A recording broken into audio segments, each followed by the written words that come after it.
अस्सलाम वालेकुम, मेरा नाम है अली अब्दुल्ला और आज हम मौजूद हैं अपनी दूसरी टीम के साथ, टीम क्लैरिटी के साथ। और बॉयज़ बड़े एक्साइटेड लग रहे हैं। हम इनसे बातें करेंगे, इनसे पूछेंगे भाई क्या सीन है, इनकी क्या स्ट्रैटेजीज़ है, इनका क्या प्लान है, इनकी कहाँ वीकनेस देख रहे हैं, कहाँ स्ट्रेंथ देख रहे हैं और इतने सारे कैश का क्या करेंगे। तो चलते हैं बॉयज़ के पास। क्या हाल है बॉयज़? ठीक ठाक अल्हम्दुलिल्लाह। सबसे पहले तो आप लोगों को बहुत बहुत मुबारक हो। ठीक है, ये रस्मी बातें हमें करनी पड़ेंगी थोड़ी देर, 2-3 मिनट कि यार आप लोगों ने कम्पीट किया, आप लोग पहुँच रहे हो, आप क्वालिफाई करोगे, ये सब तो हो गया। मगर यार मैं आपको असल मुबारकबाद इस चीज़ की देना चाहता हूँ यार, आप लोगों ने पर्सपेक्टिव बदल के रख दिया। वरना इससे पहले सिर्फ 3 तरह के बॉयज़ कामयाब हो रहे थे, या जो डॉक्टर बन रहे थे, या जो इंजीनियर बन रहे थे, या पायलट बन रहे थे। अल्लाह का लाख लाख शुक्र है यार, आप लोगों ने कहानी इन 3 से निकाली है और हम सब में बांटी है। अच्छा, तो यार वाई पबजी मोबाइल, मतलब कि बहुत सारी गेम्स हैं। मतलब जब मैंने ये गेमिंग वाला सीन ऑन किया था तो यार मेरी नीड फॉर स्पीड पे पहुंच के बस हो गई थी। तो अम्मा अब्बा की वजह से भी कि यार क्या कर रहे हो, होगा क्या, क्या सीन्स हैं। मगर लेकिन आप लोगों ने पबजी को पकड़ा और बिल्कुल पकड़ ही लिया आप। तो ये क्या सीन है यार? असल में ऐसी गेम है जिससे ज़्यादा दिल नहीं भरता, क्योंकि हर गेम में डिफरेंट सिचुएशन होती है। और दूसरी बात, फ्रेंड्स के साथ खेलते हैं तो ज़्यादा एंजॉय होता है, दोस्तों के साथ तो बंदा ऐसी बोर नहीं होता। अच्छा यार, आपका नाम है दानी और आपका नाम है खान 420 क्यों भाई? 420 मतलब ये क्या? ये दोस्तों ने रखा था। मतलब कि ये गेम खेलने से पहले रखा था या आप इसमें थे, मतलब कि बचपन से ही कोई इस किस्म के आइटम खेल रहे थे? नहीं, गेम जब स्टार्ट किया था ना, हाँ, तो उस वजह से बस मिला था 420। हाँ। तो यार आपने अपना कोई नाम क्यों नहीं रखा, कोई मिच्योर ईगल इस टाइप का कुछ आप भी रख लेते हैं? ये मैच्योर नहीं है ना। अच्छा, मिच्योर भी हो रहे हैं। नॉर्मल दानी ज़्यादा अच्छा लगा, उसमें भी रख दिया।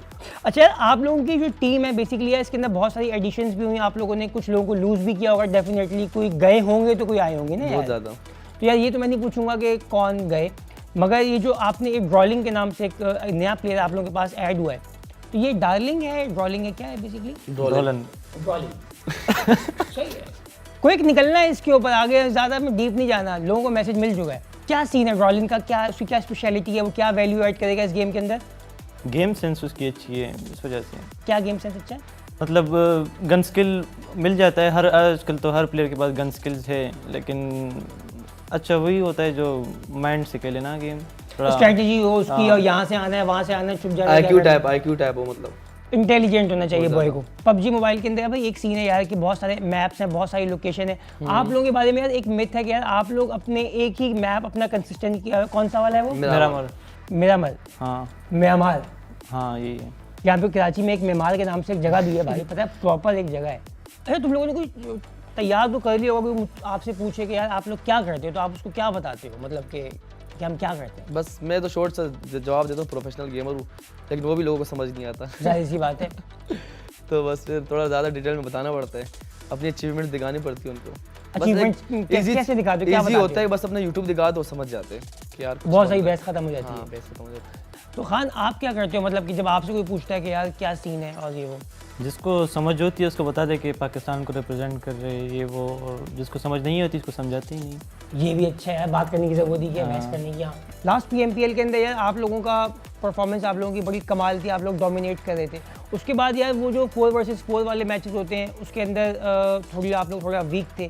तो अभी आप लोगों की क्या एक्सपेक्टेशंस हैं? आप लोग अपनी गन पावर जो आप लोगों के पास मौजूद है, जो टीम के आपने नए मेंबर्स भी इंडक्ट किए हैं, बड़ा सीन हो रहा है, तो मतलब सीन ऑन है, आप लोग संभाल लोगे आप लोगों को लगता है? पिछली बार था कि अब हमारी थोड़ी गन फाइट थोड़ी वीक थी ना बाहर की टीम्स के मुकाबले में, तो इस बार हमने थोड़ा प्रिपरेशन ज़्यादा की है। हर एक बंदे ने सोलो अपनी गन फाइट थोड़ी अच्छी की है, तो इस बार होप्स आई है। सोलो गन फाइट जब आप बोलते हो ऐसा लगता है कि यार कि कोई बंदा सुबह उठता होगा, अपनी अलमारी खोलता होगा, उसमें से अपनी गन निकालता होगा, फायरिंग रेंज पे जाता होगा। नहीं, हमारे ऐसे नहीं होता। हमारे साथ तो सुबह उठता है बंदा, ब्रेकफास्ट वगैरह करते हैं, फिर ट्रेनिंग करते हैं थोड़ी। ट्रेनिंग क्या है? ट्रेनिंग इसके अंदर एक ट्रेनिंग मोड होता है जिसके अंदर आप जाते हो, आप स्प्रे इसी गेम के अंदर ट्रेनिंग मोड है। क्लोज अच्छे करते हो तो उससे होता है कि आपकी परफॉर्मेंस बेटर हो जाती है, तो जाहिर सी बात है टीम का ही फायदा है। जिस तरह से आप हमें बात करते थे गन पावर की, कि यार आप लोगों ने कहा यार हमारे पास इनफ गन पावर है, हम लोग संभाल लेंगे सिचुएशन को। तो जिस तरह से हर एक का अपना स्किल है, 3 वुल्फ जो है वो ग्रेनेड्स के साथ बहुत अच्छा, एक वो कहते हैं कि उसका ग्रेनेड से बड़ा एक रोमांस है। हर थोड़ी बार वो ग्रेनेड फेंक देता है यार, ये क्यों करता है वो? तुमने समझाया नहीं कि इतने ग्रेनेड खत्म हो गए फिर क्या होगा? बस वो बहुत ज़्यादा कैरी करता है, घर लेके आता है ग्रेनेड, कोई शॉपर बन के 2-3 तुक्के बहुत ज़्यादा लगता है, किसी को बताना नहीं। अच्छा ये ग्रेनेड में तुक्के लगने का रूम भी जो है आपने फेंका फटेगा कोई ना कोई तो लग ही जाएगा। असल में वो थोड़ा एक्सपीरियंस, थोड़ा माइंड से ग्रेनेड मारते ना हम, तो ज़्यादा सोचते नहीं, वो बहुत ज़्यादा सोचते नेट पे कि भाई बंदा इधर होगा था, इधर से फुटस्टेप नहीं आ रहा तो पीछे से आए, पीछे होगा तो जंप करके मार दे इस तरह, तो इसलिए उसके ग्रेनेड्स अच्छे हैं बहुत ज़्यादा। तुम्हारा क्या फेवरेट है? और बाकी आई नेट उसको बिल्कुल भी नहीं आती। तुम्हारा क्या फेवरेट है? तुम्हारा क्या फेवरेट है? मैं पहले फिल्टर करता था सही है। टीम को, मतलब आइजल जैसे वुल्फ होता था मैं फिल्टर करता था, सही है। तो अभी मैं फ्रैगिंग में आ गया। मैं गन स्किल्स इंप्रूव की बहुत ज़्यादा, तो मैं अभी फ्रैगिंग में आ गया। तो मेरी फ्रैगिंग है कि मैं क्लोज में ज़्यादा लड़ता हूँ, क्लोज गन पावर होती है तो बहुत ज़्यादा अच्छी है मतलब मेरी। नाइस। और खान आपका?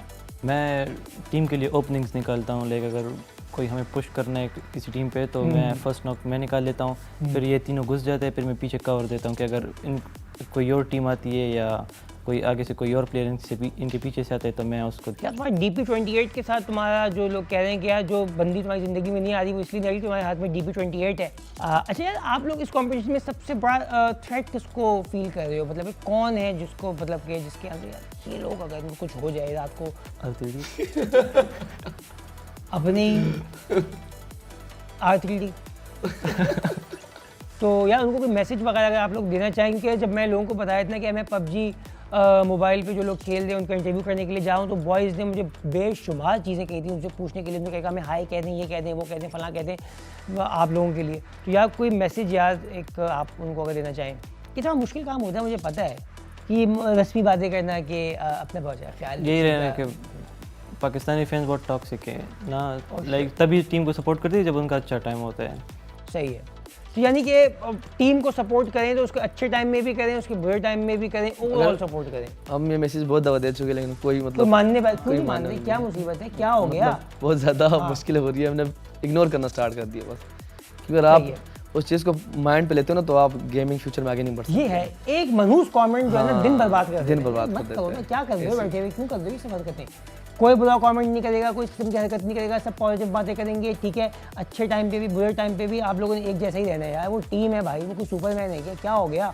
मैंने समझा दिया इनको, मेरे ख्याल में सीन होना चाहिए। तो भाई खान 420 और हमारे साथ मौजूद थे दानी, हमने दोनों से बातें की, अंदर की बातें निकलवाई, ये भी पूछा ये कैसे होगा, वो कैसे हुआ। बॉयज़ ने पूरी अपनी स्ट्रेटजी हमसे तकरीबन बताने की कोशिश भी की, सेफ भी खेले, बहुत सारे राज खोले, बहुत सारी बातें मैंने बताई। तो कुछ बातें हमने खुद ही अज्यूम कर ली और कुछ बातों के लिए हमें देखना पड़ेगा भाई जो उन्होंने बातें की हैं वो कंपटीशन के अंदर वो चीज़ें हो भी रही हैं कि नहीं हो रही। तो उसके लिए भाई वही तरीक़ाकार है, बैठना पड़ेगा, गेम को देखना पड़ेगा, उसको एंजॉय करना पड़ेगा। तो खेलते रहिए PUBG मोबाइल। ये वो बात है हम लोग की अम्मियाँ कह रही होंगी यार ये किस किस्म की बातें कर रहा है, बच्चों को मोबाइल गोमों पे लगा रहा है। तो आंटी आपको पता है कितना पैसा कमा रहे हैं। थैंक यू गाइस, बहुत मज़ा आया, wish you best of luck यार, आप लोग बहुत अच्छा करोगे, क़यामत करके आओगे वापस।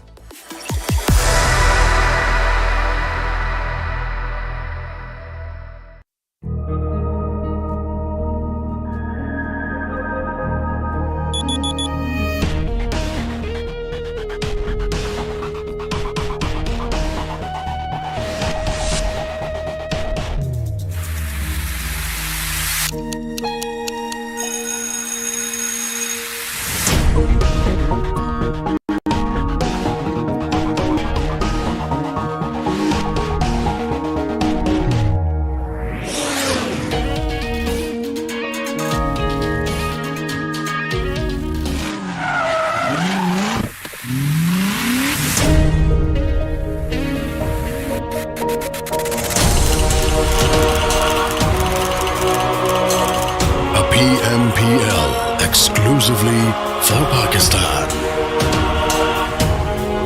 A chance to push your limits.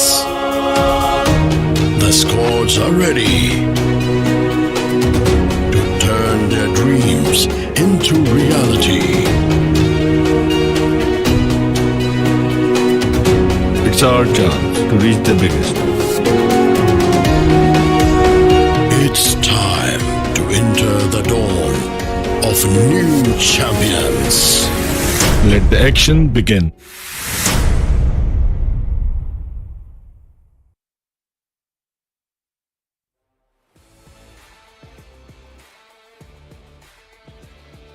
exciting day of the PUBG Mobile Pro League Pakistan Spring 2022, as this event is also powered by Oppo, who are our official smartphone sponsors of PUBG Mobile Esports Pakistan. And here we are with our second day of the first week's league stages, and joining along with me is going to be Blotter, and I think we've both been enjoying this kind of an action that we did get to witness in day number 1. But heading on to day number 2, only 16 teams are going to be heading forward to the first Super Weekend. So who do you think, Blotter, are going to be those teams who are going to be left out today?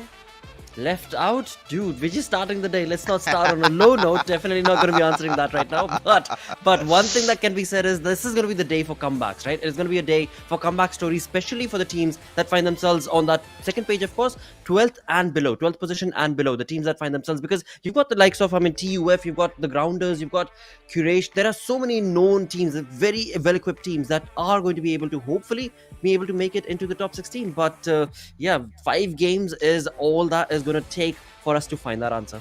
Oh yes, 5 games, and we've got 3 Miramars in there, and this is one of my favorite days from the entire week, because a lot of Miramar means a lot of fun, and especially with the fact that the Pakistani teams love their Miramar games, that just notches it up. But we've got to say, what a dominating affair has it been for a few of the teams, especially for Team QWERTY, who have been placing in the top 3 in 3 occasions out of the 4 that they've played. So clearly they've made a very good mark entering into the PMPL this time.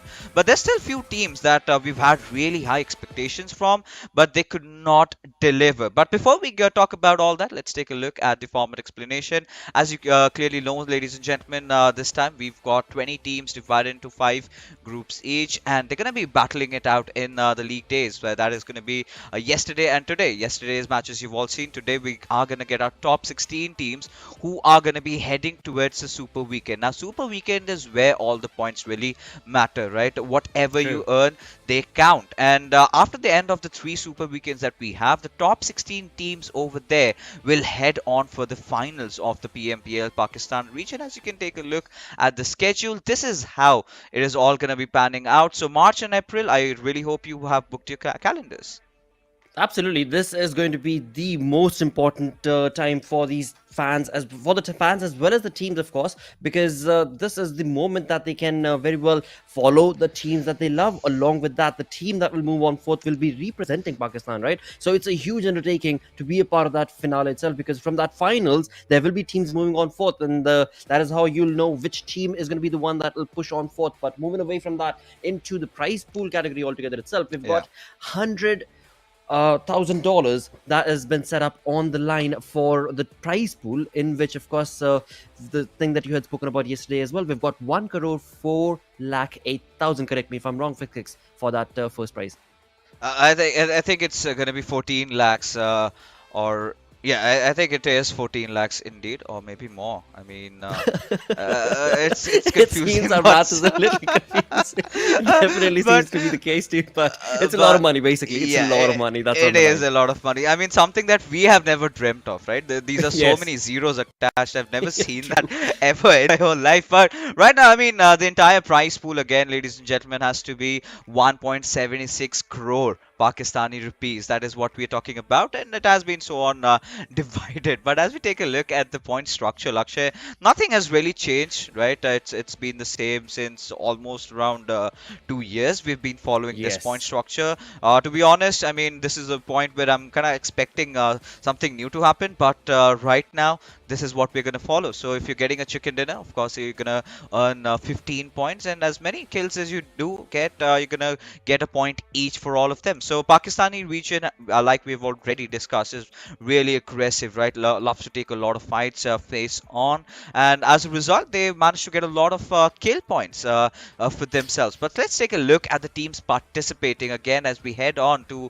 the squad rosters. We do have in Group A SALTxi8 Esports, Quantum Rage, Quraysh Esports and TmwEsports. Now today we've seen SALTxi8 Esports do decent along with Quantum Rage, but Quraysh Esports and TmwEsports are the 2 teams where I'm gonna have my eyes on specifically if to see they make it to the next round or not.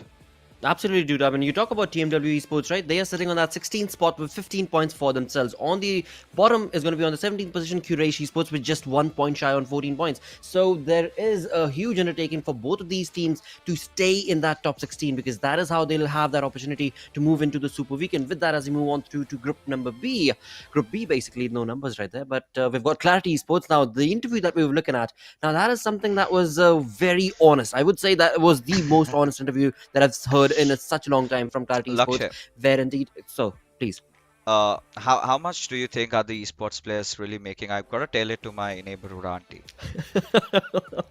Well, you know what, that 1 crore or 1760, whatever it is, that's a humongous undertaking. Just tell them that there are 3 zeros plus 3 zeros, and then there's a number that's going to be yours. So yeah, that's a huge undertaking. Of course, that does build up pressure for a couple of these teams as well. As we've seen for the likes of 52x Rage, there have been ups and downs in terms of their gameplay. Team H2E started off really well, trying to pop off a few heads, but overall they tried to get working towards those placement points, and indeed that worked out for them. But today, will that same strategy work or not? Oh, that I think we're all here to find out. So let's see how things really pan out as we take a look at Group C, FMxR3D.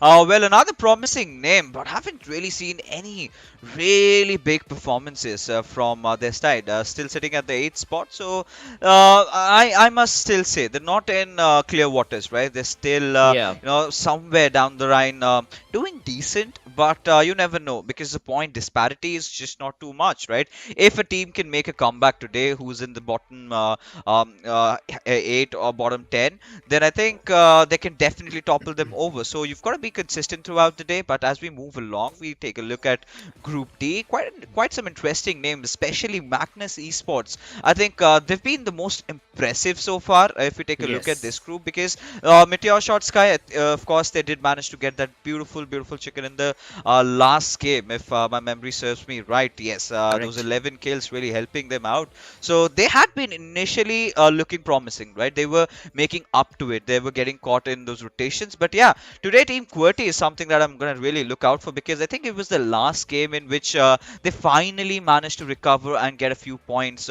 for their team. But this is the group that I'm most worried about, because 3x Esports, again, one of those teams that has been really highly regarded, you know, one of those teams that a lot of people have asked me to look out for.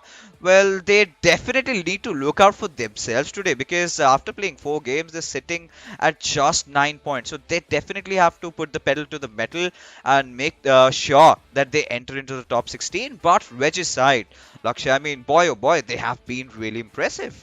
They most certainly have. I mean, from Voltrix to Johnny, always, no matter what happens to the teammates, they're the ones who always stand and trying to get as many placement points, as many elimination points for themselves, along with the help of course, Vaz, Nakto, and Insane. It is looking really phenomenal for the side of Regicide indeed, as they find themselves on that 2nd position of the overall ranking. So talking about the overall storyboard, let's move on ahead and have a look at what is that first page of the overall storyboard going to be looking like, where we do know the team on top is going to be QWERTY, with the way that they have just completely annihilated their competition in yesterday's lobby. This team is looking to gloriously move on into the first Super Weekend.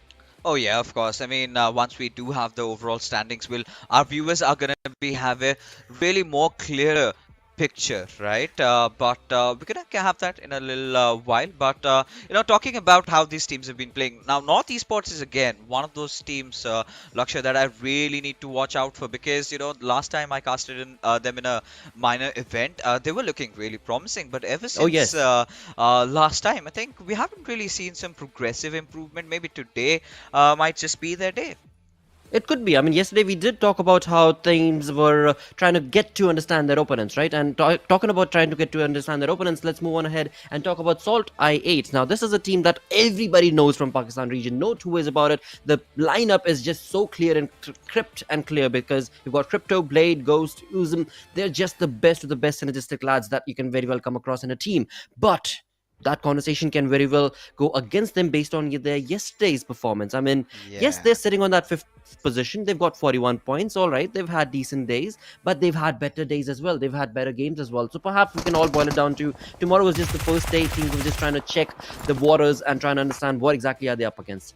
You know, again, at this junction, Lakshay, I'm kind of really worried about how Right. Salt I8 are playing because these are not promising vitals from their side, Exactly. right? Again, you talk about Team Salt I8, they could be one of the easy favorites of winning this whole thing, right? Heading on to the next stage as well. But how they've performed yesterday, it was not convincing to me, honestly, because I've True. seen Crypto doing way better than how he was performing Exactly. yesterday. And more than that, right, Lakshay, there's the rotation has been completely off. So let's take a look at a team card as we head in, and there you can see Clarity Esports, the tabletoppers. Now this is what I'm talking about. Now this is the improvement that Clarity Esports have shown so far, right? Heading into the tournament, a lot of people were questioning them. A lot of people were doubting them. Some said, maybe they've lost that edge. But clearly, this dominating run yesterday, I mean, out of 4 games, being top 3 in 3 games and getting a chicken, I mean, this shows how good Clarity Esports have become. Look at every single player, Zibian, 420 Boy, Trollin, all stepping up. And Team will, of course, that very good IGL that we've seen from the Pakistan region, being really consistent, and especially the way he's making his team rotate around. Now that is something that we really need to acknowledge and appreciate.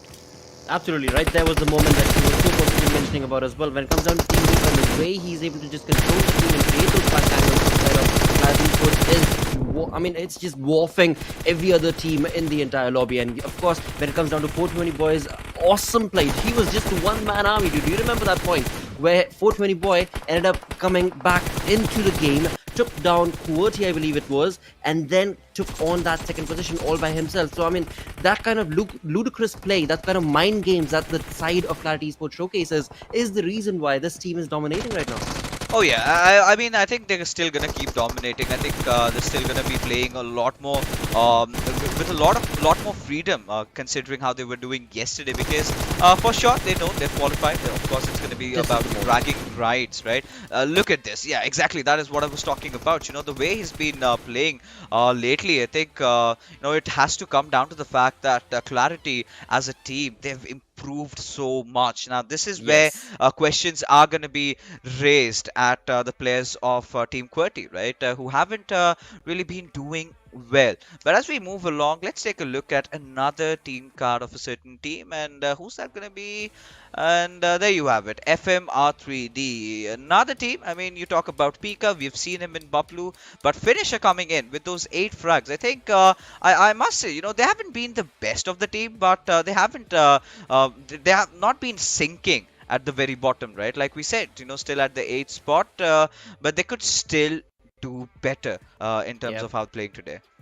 They most certainly can. They most certainly can. There is nothing stopping them from doing that. I mean, R3D Esports, FMxR3D, in fact, is one of those teams that is very versatile in terms of whatever position they find themselves in. And that is something that we saw hints of yesterday. I mean, there were just moments where they were caught off guard making those rotations. But overall, we can clearly see when it came down to the aggressive stance that is capable of the side of this team of R3D. They are absolutely going to be pinched down their opponents. From the first game, they got 1 kill, to the next one, 3, and then moving on all the way down to the final game where they walked away with 11 elimination points. So that itself showcases that the team has the prowess. Now it's all about just gluing all of those wonderful things together and getting rid of whatever that went wrong in yesterday's plays. Oh yeah, I mean, a lot of things. I think teams have managed to get a grip on what they were doing right and what they were doing wrong. But enough chatter. Let's just head into and take a look at the overall standings and find for ourselves, who are those teams still being threatened to get eliminated and not have a chance to play in the Super Weekend, in the first Super Weekend, the most important Super Weekend. But let's take a look at who have been really glorious. We've got to talk about Freestyle and Magnus Esports as well. The way these lads have been playing, definitely they have picked up the pace, and ever since, they've been doing all the right things, especially Magnus Esports. The way they've been making their rotations, you're definitely going to take a look at the mindset of their IGL as to what he's thinking and the way he's approaching the game. SALTxi8 Esports could clearly do better in terms of how they've been rotating and their close quarter combat. If they sort of fix that, I think they're gonna reach new heights today. Absolutely, and as we move away from SALTxi8 towards MetershotxSKY, the one good game that they had in the final game of Erangel yesterday definitely helped them to their cause, as that chicken dinner, along with the 11 elimination pool, moved them up 9 positions. 9 positions, it's a huge undertaking from there, and now they need to just hold on to that position or maybe even climb up, perhaps. I mean, that's another momentum boost that could very well help them secure that top 16 position as they move into the Super Weekend, because right now, viewers, keep in mind that as of now, no matter where these teams end up placing, the only objective is to qualify. And how do you qualify? Be a part of that top 16. Even if you're qualifying in the top 16 just solely based on the placement points, it does not matter, because the points will finally be started to calculate in the first Super Weekend itself. Oh yeah, I mean that is where where or everything's gonna go down to a hard reset. Everyone's gonna start from level 0. But yeah, I think this is where you talk about team QWERTY, right? Being at the 11th spot, they certainly could do better. They have improved considering the last matchup. 6 places up, so they Right. still find themselves in well, let's say deeper waters today. They've got to do a better job. But let's take a look at some head-to-head stats between two teams, and we do have Quraysh Esports and MetershotxSKY. And as we take a look at it, you could clearly see, both of these teams, right? MetershotxSKY. Well, this has been one of those teams that was getting there, and eventually, towards the very end, they found themselves a chicken dinner, right? But when you talk about Quraysh, now this is one of the teams that, well, they've been taking a lot of good fights, right? Right from the very start. I think their team game, Lakshay, you've got to agree, has been spot on. Definitely has been. I mean, most certainly that has the reason why we can definitely anticipate the team to be able to make that rise and come back for themselves, as well as we do seem to be flying all the way into the map of Miramar. The first game is going to go live right now on day number 2 of PMPL Pakistan region, as we do have the first game going to be set up on Miramar. So right off the bat, we're going to be starting things off on Miramar, moving on to Erangel. So as Pixels did mention earlier, we're going to be looking at 3 Miramars right off the bat in today's day, with 2 Erangels that will be played. And with that, the flight path on our screens take us through this fixes. All right, ladies and gentlemen, we are finally on with day number 2 of the first league weekdays, as the flight path heading out from Los Leones towards Campo Militar. So we're gonna expect a lot of teams that tend to drop onto its western sides have a little bit of trouble, because of course they've got to find those vehicles, and when you're all trying to eye out for those vehicles, there tend to be those situations where you sort of head off against each other, and that's something that teams would be wanting to avoid over here. Another news over here, ladies and gentlemen, is that teams from Group E will be sitting this one out. So teams from Groups A, B, C, and D are playing. So Regicide, 3X Esports, North Esports, 4VTFT. These are the 4 teams that we're going to witness in the next game in action, as they're going to be sitting it out on the sidelines, watching how these teams are going to be performing. But for now, what we can really see is clarity. They've taken a drop towards the western side over here, just on the southern areas of Minas Valley, and they're going to head out to Valdemar sooner or later, right? But you talk about Team H2V dropping off at Los Higos. Now, very unusual drop, but this is a really common circle. I think we witnessed a similar circle yesterday, which sort of ended around that junkyard region, in which R3G, that's Regicide, managed to get a beautiful chicken dinner courtesy to holding that little bit of a hilly area. But for what we can see from over here, I think teams like Team TMW, Team QWERTY, they certainly have a really good advantage, considering how they have dropped off around Hacienda del Patron and San Martin. Absolutely, and as so you perfectly mentioned, when it comes down to comfort zone, we do have the team of course, FM, who are going to be setting themselves up at LSR, their known location, looking very comfortable, no questions, no problems whatsoever at all on their front. But on the other side altogether, on the northern side, in fact, I should mention, is going to be the side of MetershotxSKY's Mary, very, very close to the vicinity. Along with that, we've got Sharpter and Team QWERTY's Wolverine taking on those head-on shots, and Sharpter definitely did get a little bit of damage, but well, he's going to find his footing and is definitely going to be allowed to survive and maybe get some loot and maybe even retaliate, for all we know.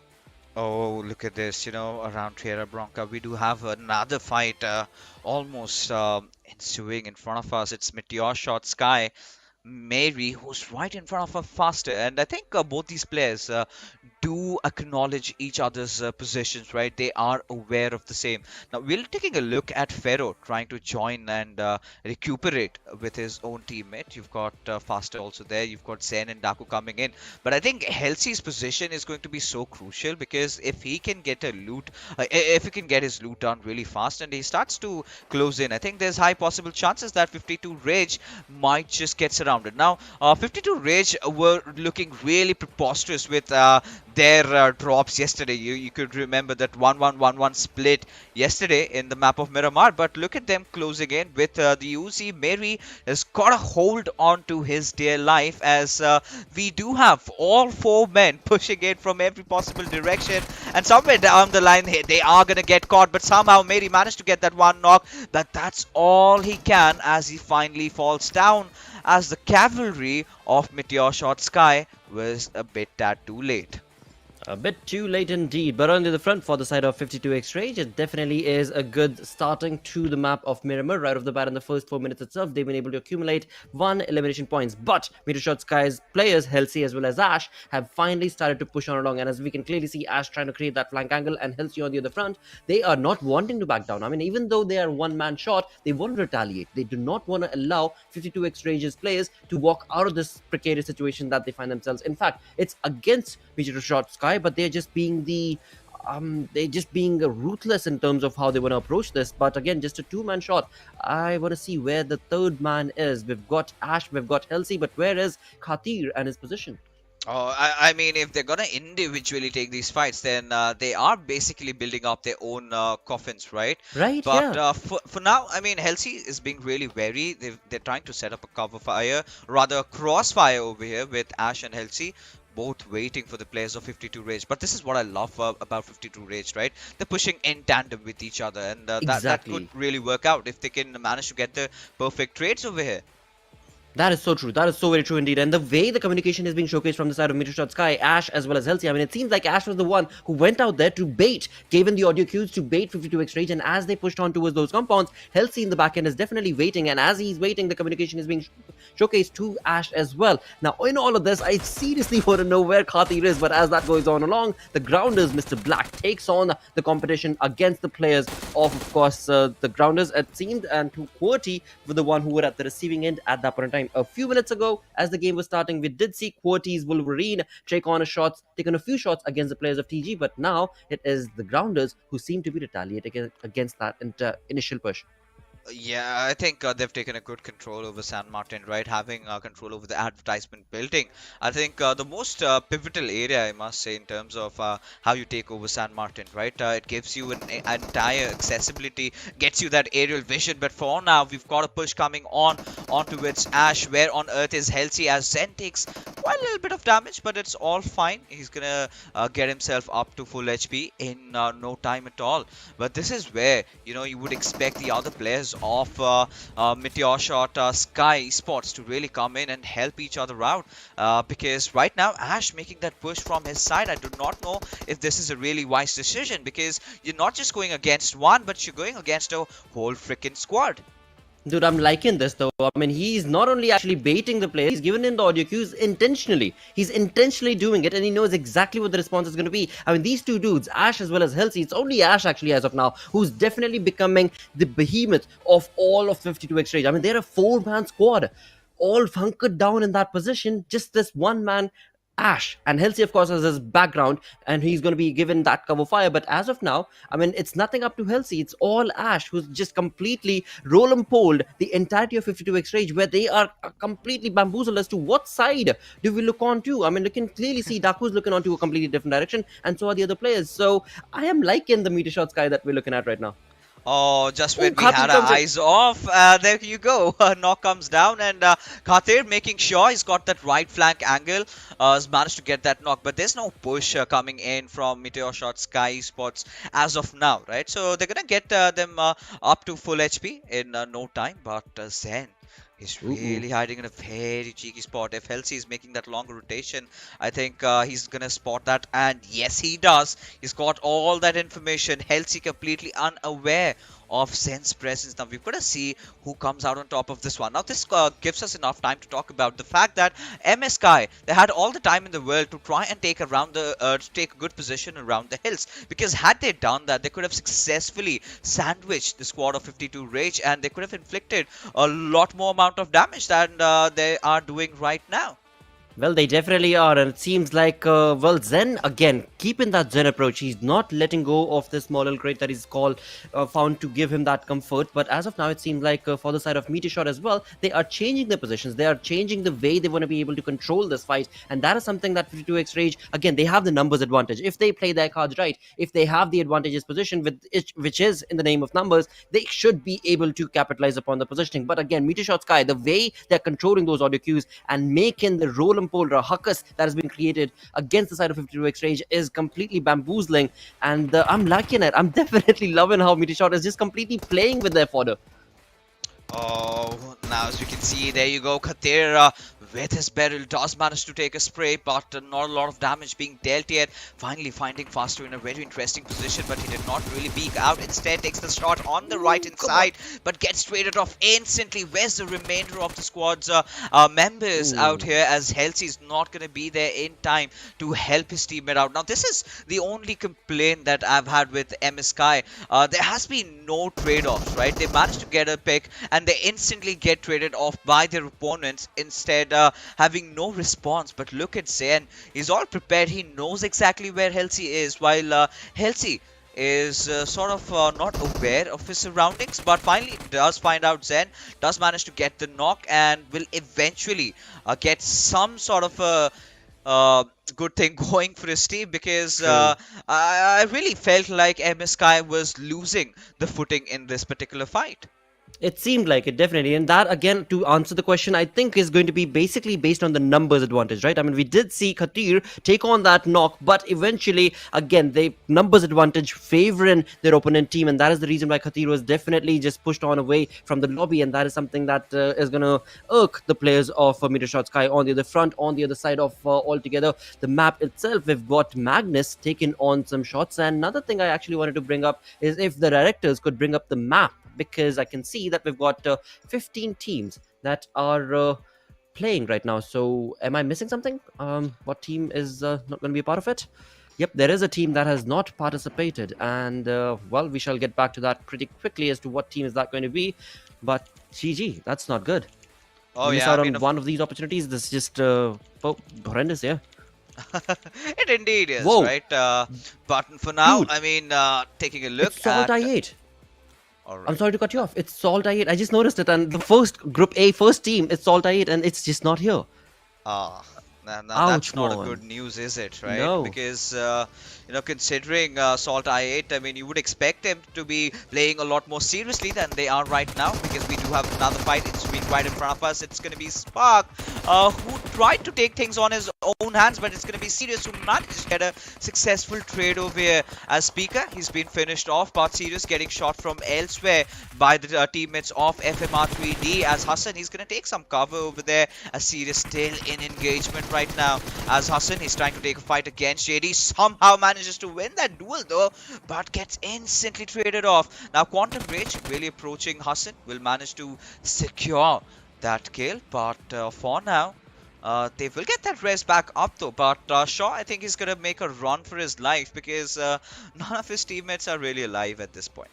True, he's just a one-man army. And again, I mean, if you were to comment fixes on this push that was being showcased from the side of R3D, would you say that was a well-versed push? Because it was out in the open into the warehouse. I mean, you've got all the sides open, you've got one person in the back, but the three lads who are trying to make on the push against Quantum Rage itself seemed a bit lackluster, because there were so many openings that Quantum Rage could have defended upon, and that's exactly what they capitalized upon. I mean, correct me if I'm wrong.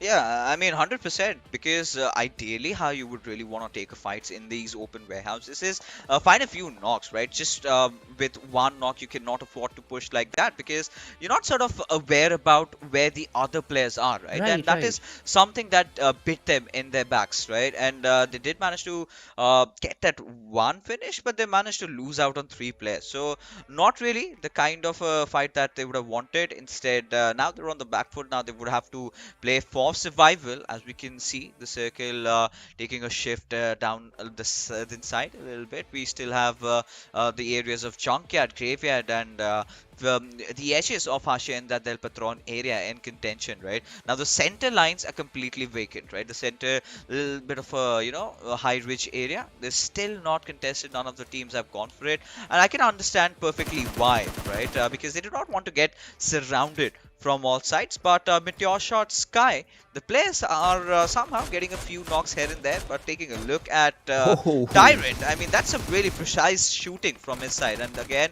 the replay where Halsey, acknowledging where his opponent was, took a jump. But we do have fights happening almost everywhere around the map. And Quantum Rage, well, the way they've been playing, I think this is again a promising start for them. And they would be looking to increase their kill tally even more.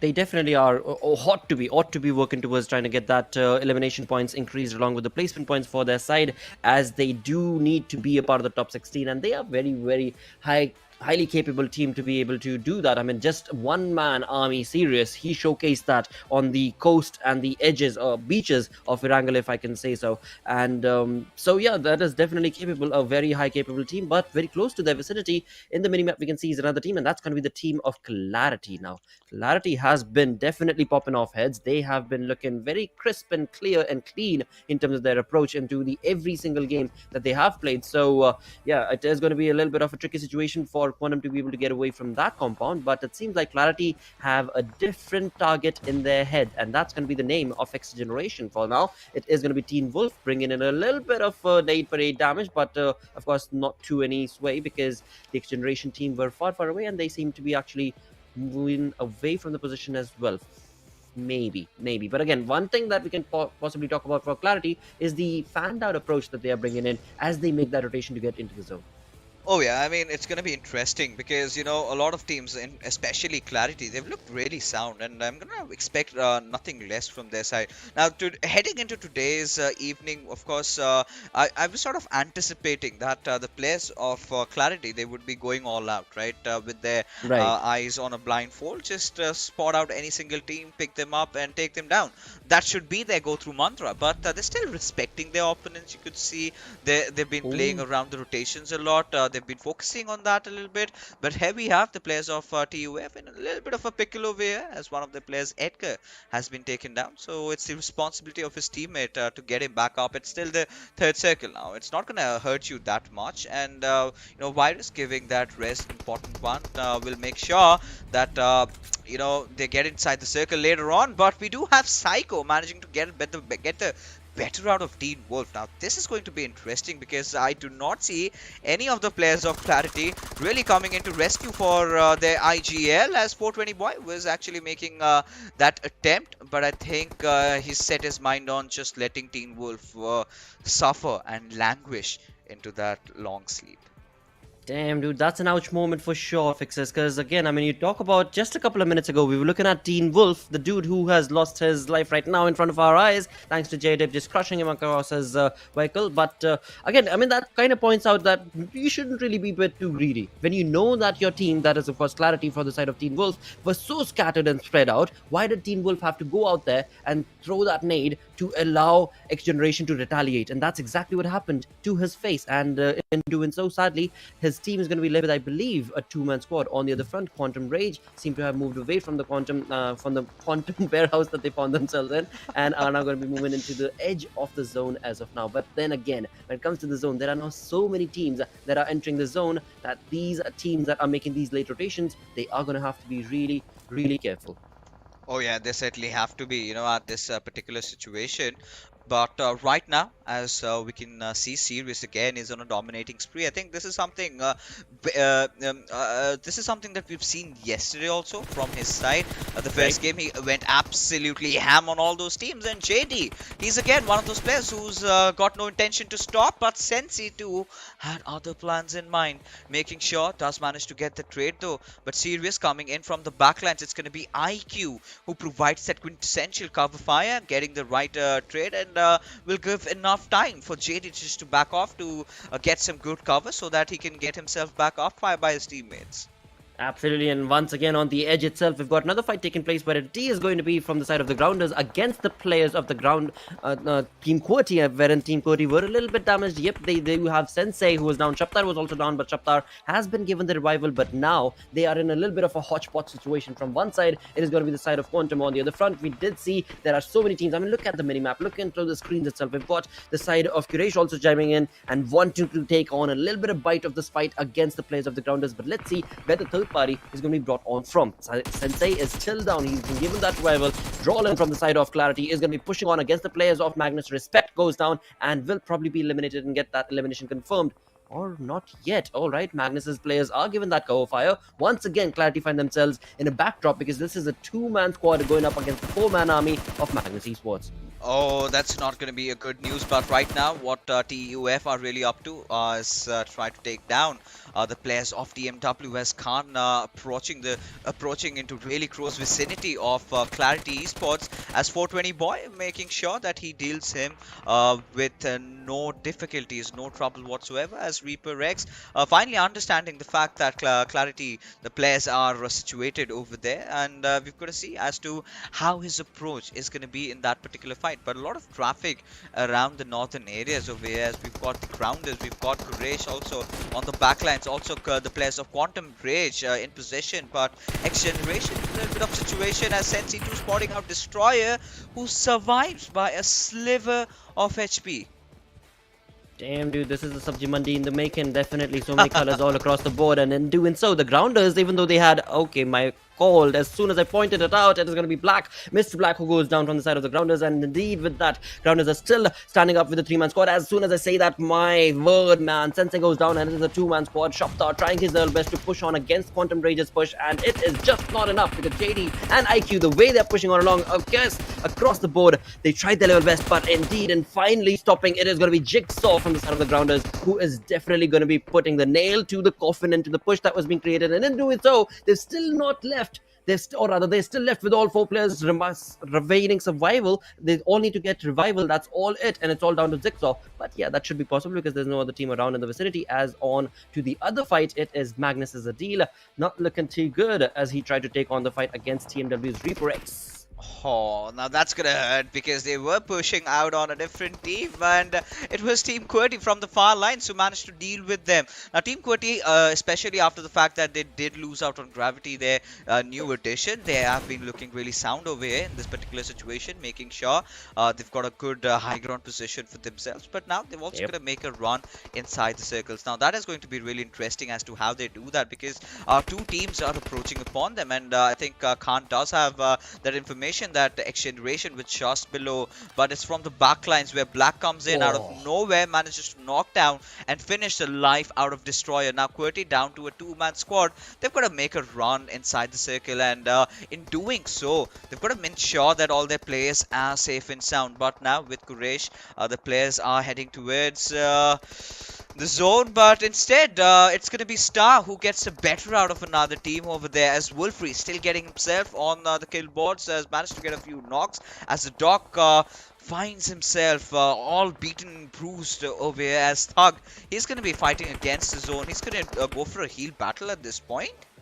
Against the elements, dude, but he's trying his level best. He's being the Thug that he knows he should be, and he's trying to actually get away from the position as well, and he will be able to. All of that wonderful spray from the side of Khan is not wonderful indeed, because it is going to be the dude Thug from the side of XGeneration who will be able to get away from the position and get into the zone as well. So a GG play, Thug indeed, but now you best be careful, mate, because if you look onto the green, on into the small little mini map onto the right hand side top right, we do have FS's players, and of course that buggy has already given the audio cue to the players of FS. So it is going to be a huge undertaking for the 1-man squad of Thug from XGeneration to take on that army of FS. And look at that zone. It is all FS's plays. Freestyle in the making. 7 teams remaining. But who has the forecast? It is going to be Team Star because of the numbers advantage. I mean, I really love the sprout of FS. If they can hold themselves strong over here, I think they're really good to go. Tyrant definitely losing out on his life, but this split from FS is absolutely pristine. You know, if they can work this right, I think this is a chicken dinner in the making for them. But right now, Khan spotting out Thug, will pepper him down with a few bullets though, but it's going to be Malik who gets the better out of Thug, as XGeneration also take an exit from over here, as Malik is aware about QWERTY's whereabouts, as he's going to lob a nade, which does not do enough damage, but Team QWERTY, now they're going to be more alarmed than ever. They most certainly ought to be, and with that nade that's going to be so close to Team QWERTY's Khan, they are going to have to be very, very careful as to where they put their next step, and in doing so, Freestyle's player is now going to move away from that position as he's done nading and parading, because he has to back up his team as well. Keep in mind, FS is still a 3-man squad against the 4-man army of Team Star, but as soon as I say that, that's not going to be allowed, because what a spray being showcased from the side of the Grounders, and in just a blink of an eye, Team Star have had a humongous knock to their numbers, and the Grounders are looking pretty confident, but God Fury's nade. It is just nade parading going against both of these teams as of now, and now they both go back into that survival revival position, and they are going to just slow that fight down, try and get the numbers advantage working once again for themselves. Oh yeah, I mean, both the teams doing the trades with the nades, and for now it's going to be really imperative for the players of Star Esports to really find out, in fact get their players back up, but you could clearly see death approaching you, but had it been a little bit more cooked, then that could be over the end. But the Grounders in a little bit of a situation over here, as Zixo has been spotted out, and courtesy to Hong, really good spray from his side, and as Star successfully managed to eliminate the Grounders. This is where Team QWERTY, they're going to be trying to make some move, but Team Star, I think they've held on to their numbers in a really lovely fashion, and so have the players of H2E.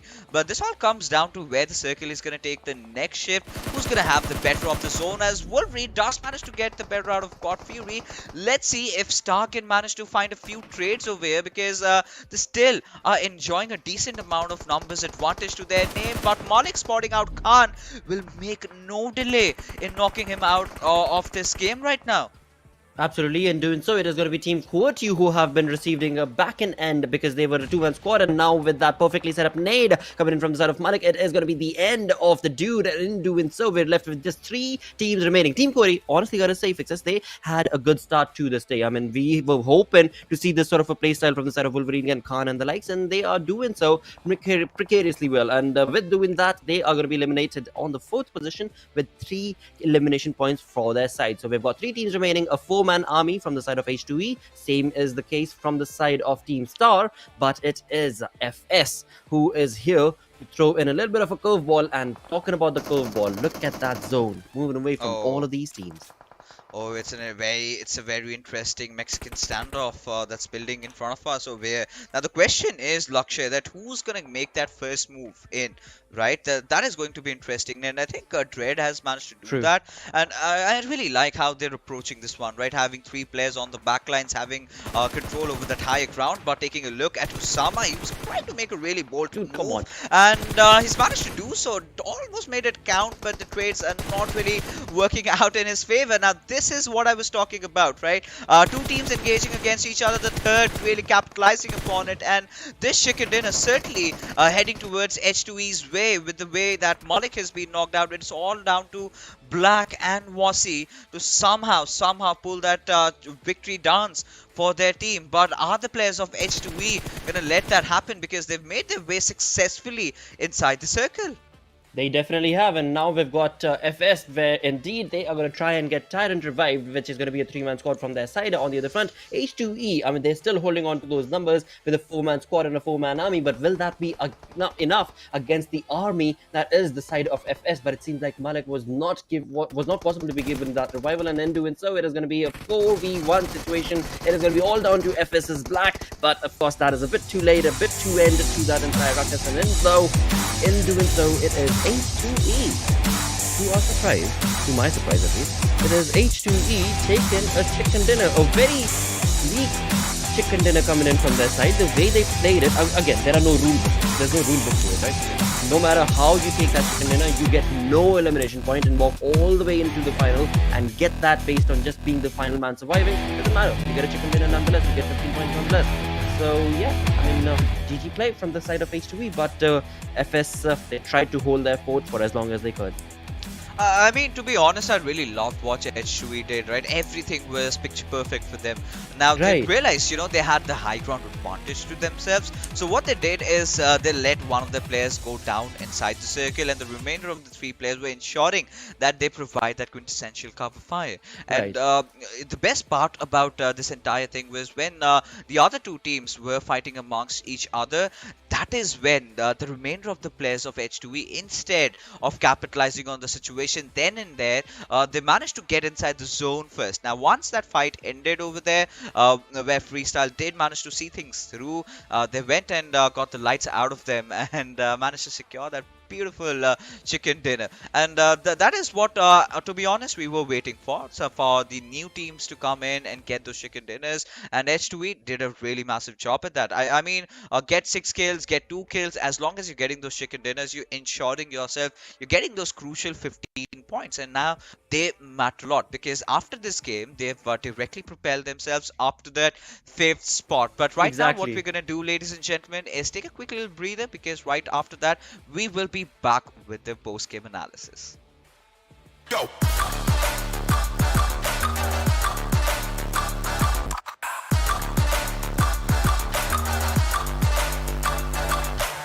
It's our chance. to reach the biggest. Let the action begin.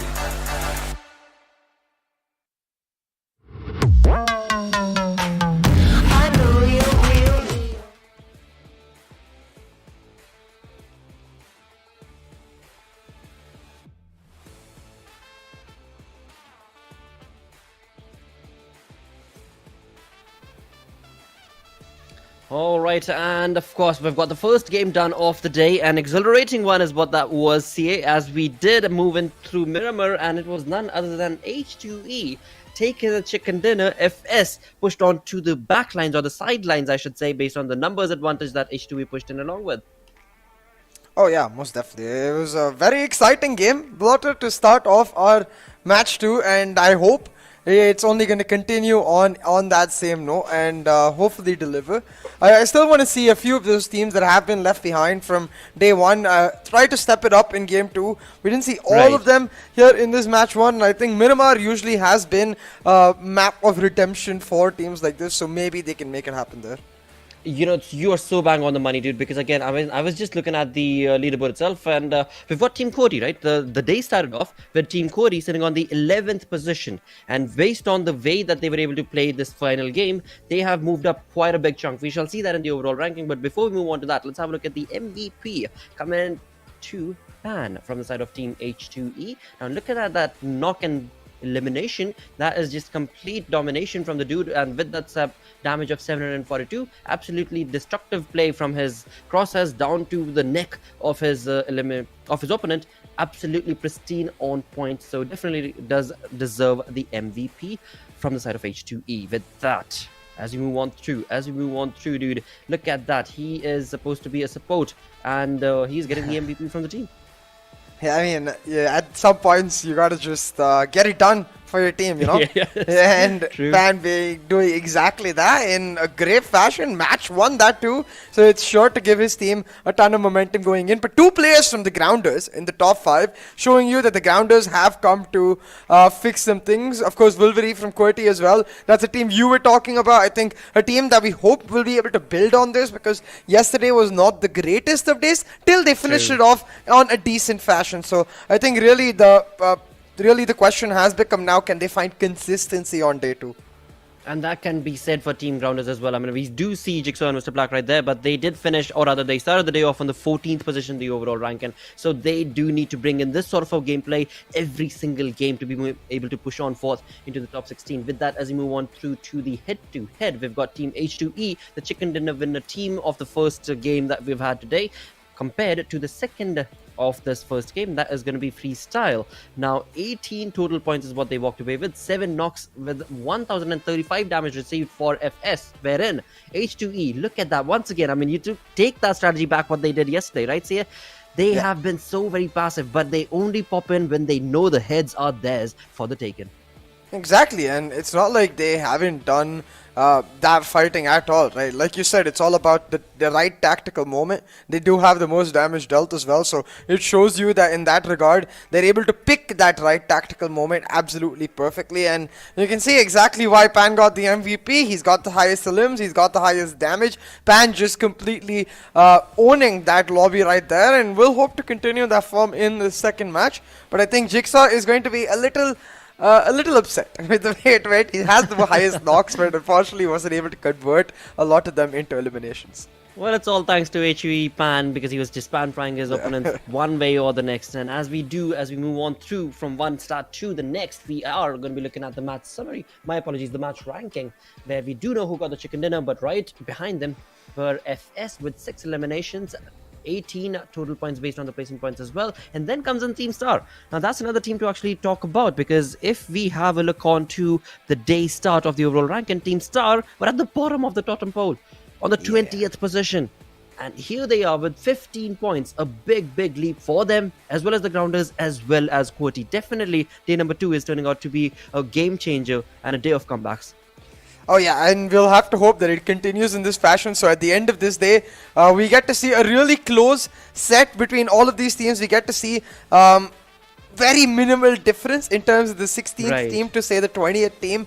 But with teams like TMW still not able to find the form, is looking quite frightening for them, I'd most definitely say. And they're going to have to try and make it happen in these next few matches. You don't want to leave it till the very end to try and scramble out as many points as you can. You know, that's usually the state where luck starts becoming a factor, and as a professional player you never want luck to be a factor. You want to control your own destiny.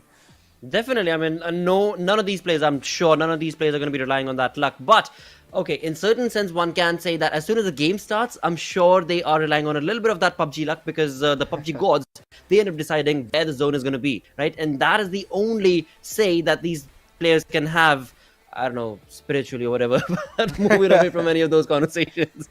I'm looking on forward to the next game. Now, today we started off with Miramar, so that means the next game is going to be placed on Erangel. And yesterday, if at all, yesterday is to showcase anything, right? We talk about Erangels, and it was Magnus who was just completely popping off heads, right? I mean, that team was all over the place with the way that they showcased that. But again, I was going to ask you if that would be the case or not, but let's go through the zone analysis first. So a very generic circle is what I would kind of call it. It was just certain shifts that ended up happening right about now, but it jumped down south, and that is where it left Terra Bronca, where we did have two of these teams, Metershot and the other, who were left all by themselves. But now, as the zone moved on along from that position, FS, look at the way FS is positioned, and this is when they start making that move from one mountain hill to the next, and they slowly get into the zone itself. And then, as the next circle shifts, the zone is entirely theirs for the taking. They've got the control. It's out in the open. It's all out in the open. All the teams are taking on those third-party shots against each other, but the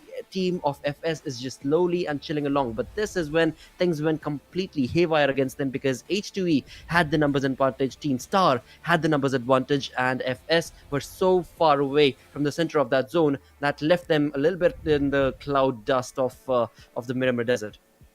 Yeah, exactly. And we've seen this with Freestyle time and time again, where it feels like towards the mid half of the lobby, they're in an amazing position. They're getting their fights in order. They're looking like prime contenders to pick up the winner chicken dinner. But in that final circle, because of all of those fights, they usually end up getting caught and not able to transition into a perfect position. And that's where the patience of teams like H2E really pans out and is able to get them victories in this place. So we'll have to see if Freestyle, though for them it won't matter that they aren't able to get the WWCT, because for them it's all about accumulating as many points as they can to ensure that they get the win. But having a look at our Oppo moments right here, Blotter, I think one thing that we got to see, which was very different from the natural Miramar that we expect, was a lot more fights in the early stages. That is true. But then again, we've spoken about this as well. Whenever you do end up seeing two teams take on those early fights, they end up waiting for that blue zone to catch on to them. And as they do end up waiting, one of those teams is definitely going to get eliminated, if not both of them. And that's exactly what happened with MetershotxSKY. They took on that fight for such a long time. As soon as they entered the zone, then at such a late rotation, they were caught off and popped off into away from the lobby at least. And from the other front, R3D. Now, this is another approach that was not panned out for them. They did get that one knock They pushed on out in the open against that warehouse, but yeah, that was just not the way you want to play those sort of cards. Wow. Yeah, exactly, and it was quite unfortunate for them in that regard. But at the same time, at this point, like on day 2, when we're so close to a super weekend number 1, unfortunately, just doesn't cut it. I think teams have to find a way to get past things like that and really make it count for themselves. And that's where the performance of teams in day 1 also matters. The teams that did phenomenally can afford to really step off the beat a little bit, not too much, just a little bit. So and then push back in the super weekend itself. And I think we are starting to see that in some regard. But one thing that is for sure was Freestyle was smacking on in terms of every shot they were hitting. Those long range battles, especially for Freestyle, were absolutely phenomenal. They most certainly were. And going back to Clarity as well, I mean, that team is also popping off a lot of heads, keeping in a very cool and calm, composed approach into every single game that they jump into. With the synergy that Clarity have, the clarity of the mind that they're playing the games, they are definitely looking to dominate the entirety of this lobby as they're doing so comfortably. But on the other front, a team that did not participate in the first game, dude, as you were just talking about it, right? You can take a little bit of a chill back, the teams who've had a decent day number 1. Yeah. Well, SALTxi8, they've had a decent day, right? I mean, they were on the 5th spot, so alright, it's decent. But right off the bat in the day number 2, they miss out on the first game. What do you Yeah, think I think that's a little too much chill though. You can't really afford to miss the entire match itself. So, hey, maybe for all we know, maybe SALTxi8 will come back in the next match and just show up with a winner chicken dinner. We'll be like, yeah, we were actually having our actual chicken dinner. And then we came ready to grab the PUBG Mobile chicken dinner right here. And we'll have to see. I mean, it could end up hurting though, Blotter, if it goes down to the wire. If they're not able to capitalize on every single game remaining, because every single team is basically going to be playing 4 games each. Even though we've got 5 games in total that will be played, viewers, every team, as they've been subdivided in 5 individual groups, will be playing 4 games. So that means SALTxi8 is only left with 3 games.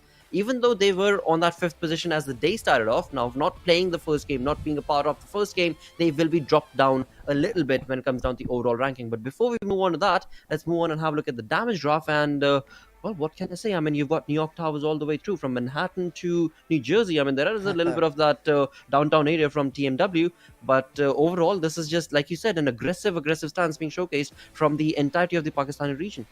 Yeah, a lot of damage done really from a lot of the teams. I think what it tells us is that we got a lot of skirmishes, a lot of teams exchanging blows here and there, and of course healing then right back up. But what I've really got my eyes on is that from Team Grounders, they got a lot of eliminations, they got the most damage in the lobby. They're looking like a team that is going to get off to a sound start, but it looked like this yesterday as well. They got off to a decent start yesterday and then kind of disappeared towards the end. I think that's the thing they're going to want to change. Getting off to a really good start here today. If they're able to continue this momentum, it would be crucial for them. Dude, I'm telling you, from QWERTY, if Khan and Wolverine hold their fort, right, if they're just able to stand tall, I believe those are the, I mean, because again, I've casted these dudes earlier as well, and if those 2 dudes stand tall, the entirety of the team stands tall with them, and they're just able to glance through whatever Herculean task that they're faced with. And the same can be said for the Grounders as well. But let's see if that will be the day turner or the day churner for these 2 teams on the other front as we move on to the overall ranking. Let's see who will be remaining on top. It is still going to be Clarity, but Team H2E making strides, made 5 positions jump. Yeah, as well as Team QWERTY. Now in the top 10 from 11 to 9, they're going to be very happy with that. But most definitely, I think H2E is one to keep your eyes on. And as long as they continue a decent set of results, they will most comfortably be able to secure the spot. But SALTxi8, that's a scary one, because as you can see, they're pushed down to the 7th spot. 3 matches left, of course, still. But if they're not able to milk the value out of those 3 matches, then suddenly they might find themselves in trouble if any of these teams in the second page really are able to step up. And I think, really, again, teams that we are looking forward to seeing, especially XGeneration Esports, Blotter. This is a team that finished 3rd in the qualifiers, but so far in PMPL spring season first week, just not able to find form, still not even getting double digits on board. Hey, say, don't get ahead of yourself, mate, because what I would like to say is kudos to you. You joined in for the second game. The first game, 3x was not playing because Brooklyn was not playing. And so maybe you could be the lucky charm that we were waiting for 3x. So back at you, mate. It might just be possible, right? it is definitely out there. Oh, most definitely. I think they'll be hoping for the same. And yeah, I do get what you're saying. They didn't really play the first match, I know, but I think for them, that statistic as they look into this second day is just going to be stuck in their mind, right? Like, how do we not even get double digits on day one? Because I say True this though, in very the sense true. that we have very high expectations from this team, right? They're a team that played phenomenally in the Yep. qualifier, and the expectation was that they will be able to continue their form, maybe even be challenging the likes of QWERTY, the teams that came in Yes. from the South Asia, but instead they're just trying to make it to the Super Weekend. But I will tell you, it doesn't matter if you finish first or 16th in the weekday stages. It only matters where you finish in the Super Weekend, because that's where the points end up coming for the finals. So as long as they're able to make it into the Super Weekend, then in that Super Weekend stage, they can try to ramp it up. Exactly, so beautifully mentioned by you and explained as well, because in the end, viewers, all these matches during the league play days, the matches that are being played over the 2 day span, is all about which team is going to be able to qualify for the Super Weekend. And to qualify, these teams, they need to just get, either it be placement points, either it be elimination points, be in the top 16. That's all. 20 teams are playing from all the 5 groups. 16 teams will move into the Super Weekend, and for that is what this entire grind is about. Now, talking about the grind itself, we've got Group E chiming along. That means Regicide is going to be playing North Esports, will be chiming in along with 3x as well as TV4FD. But the team that will not, or rather the teams or the group which will not be participating in this one, correct me say if I'm wrong, is going to be Group number D, right? Group D is not going to be participating. So that means QWERTY, who've had a big jump, kind of a big jump, are not going to be participating. MetershotxSKY, XGeneration, as well as Magnus Esports. Yeah, it's going to be interesting to see if 3x Esports, North Esports for that matter, these teams that are stuck towards the bottom half of the match, the overall ranking so far, can push back in Erangel. The match is ready to start, and I'm excited to see it happen as we head on from the Gladiator Arena directly into our plane and see what flight path we're going to get. Ooh! It's actually just a straight up fruit ninja, slice it down the middle, south to north flight path, or is it not the south? Am I looking at it wrong? Not Yeah, the it's not south. the south. Yeah, exactly, Savoni, right? That's what I was Yeah. also looking at, and this is going to be really good news, because we do know for the likes of Team Star, no, not Team Star, because Team Star likes to go on down towards the western front, the northwestern front, but Yeah. 52x Rage, there we go, 52x Rage, this is just the moment that they had been waiting for, because that team loves to go all the way up north towards Talberg, and pretty much no other team is around there to contest them, so that's going to be working out crisp and clear for their side. Same can be said for Quantum Rage, as Quantum loves to go down towards Naya. Yes, they did the entire same thing. They're doing the exact same strats today as well. And I'm just keeping an eye out as to what team is going to be changing those sort of metas. Yeah, I'm really excited to see maybe a couple of drop contestations or two, well, of course, getting points is an easy way to get yourself into top 16. Another way to try and ensure it is to kill the teams that are contesting with you for that top 16. So just land with them, take the fight early on to them, and even if you lose a hefty number, as long as you eliminate them, you guarantee that they're not going to be able to go over you. So it's a little bit of a risky strat, but it's one that would add a layer of entertainment that I most definitely would be in favor for. But talking about layers of entertainment, it seems like the PUBG Mobile gods are ready to deliver. A very interesting circle formed right here, Blotter, an eastern circle, really going to favor teams that are towards that Milta area, especially if any team does end up going to Milta Power early. I think they will be in a good spot for the first circle, but if it ends up taking another western shift or a centralized shift, they're going to find themselves in hot water. Well, let's find out what the case is going to be. But definitely when it comes down to the way the zone has been created, right, that is just the first zone itself, where we're looking at almost about 20 to 30% of the zone being in the water. So I'm hoping, I mean, it does not really happen, but I'm hoping that the zone shifts entirely towards the east and pushes all of these teams to rush towards Lipovka. I mean, that is one of those one in a lifetime sort of zones that you end up playing. But yeah, that's going to be absolutely ludicrous. But talk about ludicrous plays. Johnny trying his little best to get a little bit of that spray on towards... Sorry, carry on. Okay. Come on, TFT. Okay. This is not what we anticipated, man. Well, I'm sorry. Before we TFD will lose a member quite comically. Has Swiss blood. I'm not sure. You can see the player also. He's just laughing. He's like, LOL. Okay, I'll take it. Thank you for the free point, I guess. Wow. And there we have it. I mean, you were just talking about Milta Power, and here we have TFD, the team that is going to be, well, you called it on a completely different side, that the team that finds themselves towards the Milta Power region are definitely going to be in much better control of the position. Yes, they will probably be, but sadly, TFD's one player has been lost to the cause, and that's going to be Vashu. So they have been left with just a 3-man army to get this game continued for their side. On the other front, I mean, if we talk about a team that did not participate, it was the side of SALTxi8, and this time around they are in the lobby, and they've once again gone back to their known drop location of the military base. So we shall have to see what sort of a comeback story can we anticipate from their side. Again, I mean, they're on the 7th position, the overall storyboard, so they're okay, but again, for the name that they're carrying on, SALTxi8, they can do a lot better, and they've got this game and the next 2 games to prove it. Yeah, most definitely. And I think right now they've got themselves in a very comfortable spot with their standards. So Snovka military base drop. There's nobody else even on that island.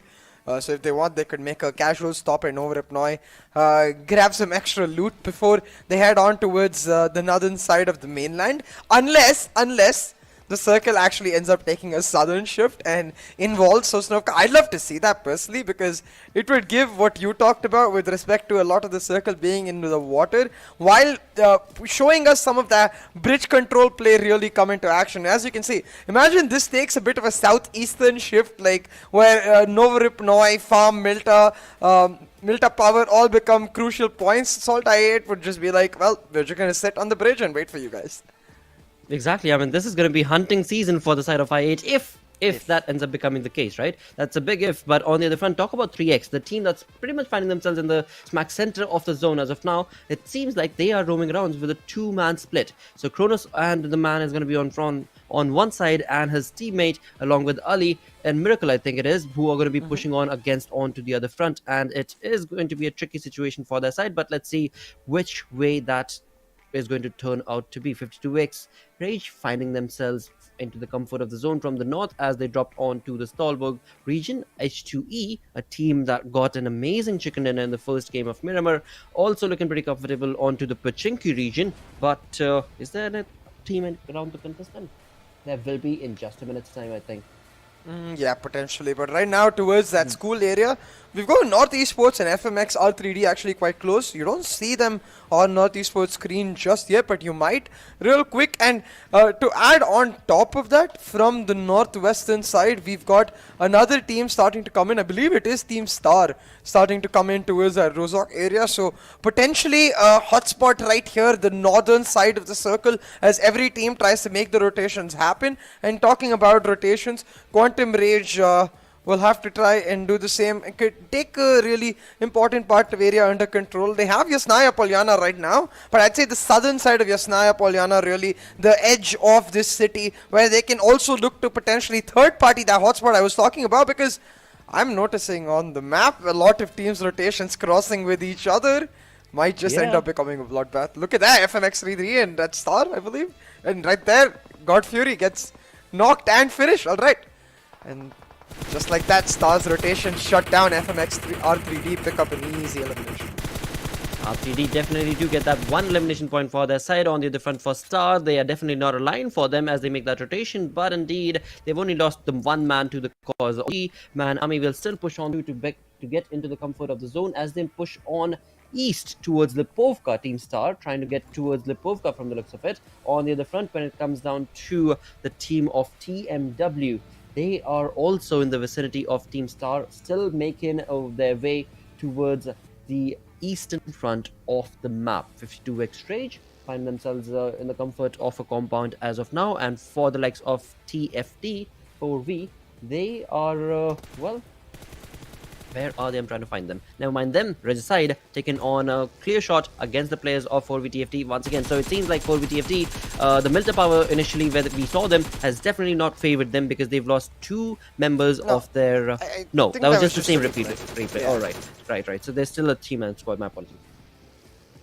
Yeah, 4VTFD just right now chilling in their current location. I believe they are towards the eastern front of the map. I'm actually got my eyes on Yeah, it's actually this exact location, because you can see towards that bridge area, SALTxi8 now starting to make the moves. Quraysh Yes, Esports, there I they are. believe, actually have already established themselves on near the bridge, and Regicide have farm control. So if Quraysh actually try to gatekeep that that area around the bridge and engage a fight in between them and SALTxi8, then Regicide will suddenly have their eyes light up, be like, wait a minute, there's two squads, an easy third party, and maybe picking themselves up in that regard. But I'll tell you what, Plotter, a team that is right now catching my eye is also 3x Esports, smack bang in the center of the circle.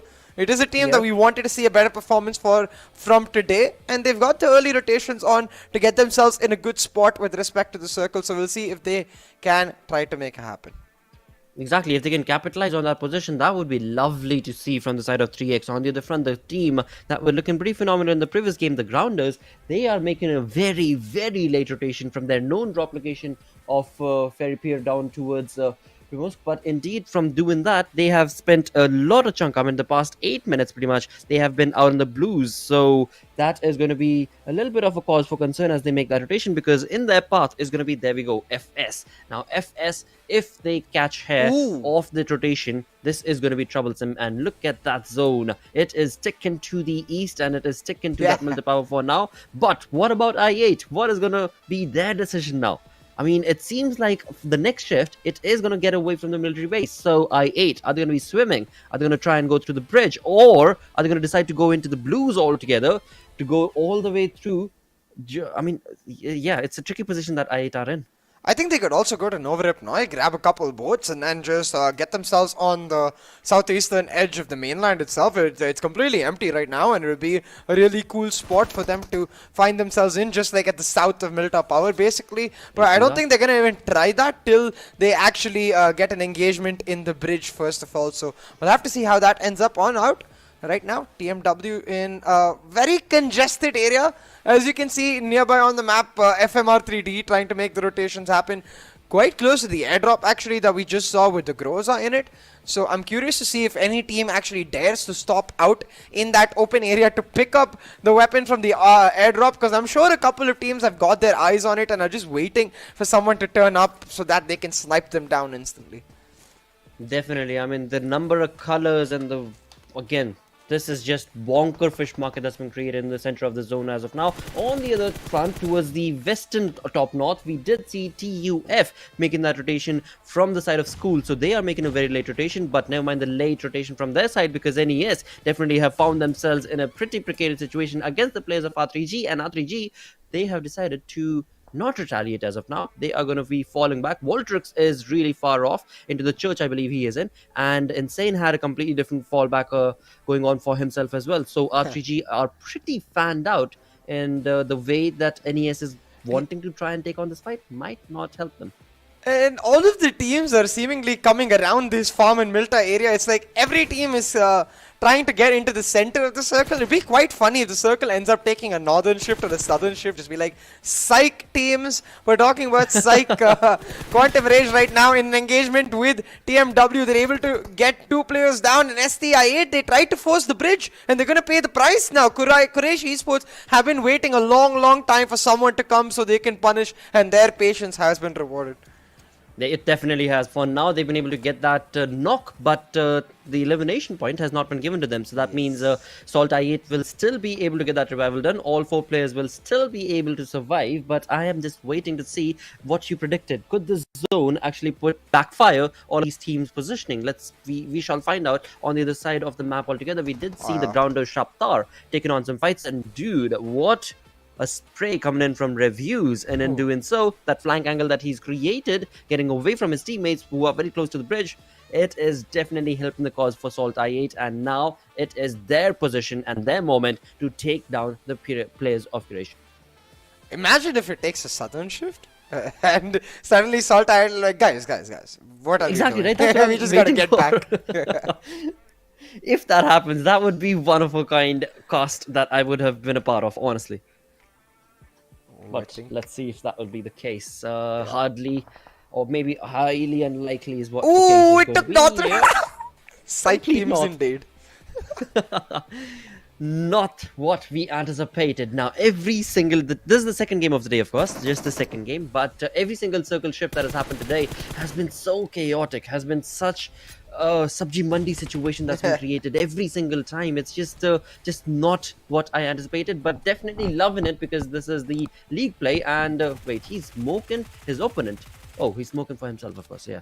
Why would he smoke his opponent to help out? But yeah, of course, this is FS's Bossy, and he's going to be hoping to get a little bit of loot from the opponent. And the grounders, we did see the teammates out in the vicinity, but definitely they will not be able to help out much. On the other front, from Regicide, insane, a crazy amount of spray, but sadly, none of that ended up causing any cause for concern for Quraysh Esports as they easily made that rotation out of that position. Yeah, exactly. And right now, it does seem like Quantum Rage and TMW are in the best of spots with compounds already secured in this circle. And of course, the teams that were at middle top power, FMxR3D and 52 Rage as well. SALTxi8, not much so. They're trying to get across the edge of the shoreline, trying to stick to the beaches and make their way towards that small gap that you can see near middle top power, while Team Grounders and Regicide, they're engaged in a little bit of a skirmish. Neither team actually wants to commit to this fight because they know how important the rotations are right now. But with both of the teams not really willing to make a move, it does become a stalemate where both of them end up stuck. We'll have to see which team does make that decision to commit one way or another, either just run or fight. Well, insane from the side of Regicide. I mean, he has a very perfect approach to this entire fight because he knows where the opponent is. They know that they're at the edge of the zone. His opponents, or rather his teammates, Insane's teammates, Regicide's teammate, have already moved on to a flank angle. So all they gotta wait is for the zone to construct. And then Shaptar and his teammate are going to be in a very, very tricky situation because as soon as they get out of that compound, they know that they'll be fired upon. If they stay there, the blue zone is going to eat them alive. So Insane, all he has to do is just stick down his neck and just hold on to that trigger finger. If you can actually see the map real quick, I'm noticing on the northwestern side, QWERTY and TUF are making that rotation from there to try and potentially grab Prison early. I think TUF is going to be the team that gets there first, but if they end up engaging with each other, or maybe QWERTY just ends up staying at shelter, then the small luck factor will come into play. But hold on, was his head spotted by RROP? He's gonna hope that was peaks again, but it's not gonna happen. It's just skirmish for skirmish around every side. This next circle shift is what is gonna cause a bloodbath instantly. If this shifts north again, then TUF and QWERTY are in the perfect position. It does exactly that. Prison and shelter are the places to be at with this circle shift, and TUF and QWERTY have got it in the bag. They definitely have. All they got to do is hold that fort and maintain it for as long as they possibly can, and the game could very well be theirs. Talking about the numbers advantage, TUF definitely standing tall and strong on the other front. Getting back to the situation that Insane and the Grounders were facing, it is Jigsaw and Shaptar who've decided to get into their buggies and try and get out of there as fast as they possibly can. And it seems like Insane from the side of Regicide is not going to allow or be interested in that. But what can you do? Well, hold on. It seems like the reason the Grounders stopped, I have no idea why. That was just a target practice for Insane, and in doing so, what have Shaptar and Jigsaw done? Wow, I'm speechless, dude. Why would they want to stop there? Okay, so that happened. Maybe because they're the Grounders, so every few minutes they have to stop. They just gotta ground themselves. Yeah, to recharge, they can't just keep riding in the car because then they run out of ground power. No, we're kidding, guys. That was just a comical error. We're talking about comical errors right now in this 1vx situation. Virus is all alone, but he's already found 2 knocks, looking for many more. The revive is being initiated on Pharaoh, I believe, and on the other side, Zen trying to make it happen for himself too, but Virus, he's trying to live up to his name right now and infect 52x Rage, and he's got the backup as well from his team to try and make it happen. But 52x Rage, they fight back. This fight is also crucial for these teams as well because it's all for that important spot in the circle around that prison area. Exactly, and Edgar is going to be the one who will try, but not as fast as Rage faster, because 52x Rage is, well, the dude is definitely fast. It's written in his name, and in doing so, he has definitely pushed on that push coming in from the side of TUF. Now, final player from the side of TUF is going to be Joker. Now, he is the man who has to stand strong, as Zen has already been revived. He's going to be getting himself patched up and get more of his teammates revived. As he does so, the numbers advantage is definitely going to be shifting away from TUF into the favor of 52x Rage, and this is all that it was going to take. Joker, what exactly are you going to bring to the table? Faster with the UMP is looking pretty comfortable, so is Joker, sir, but 2v1 situation against Joker is definitely not going to help his cause, and 52x Rage, with all 4 players still surviving, 3 players surviving, are going to be able to move away from that fight.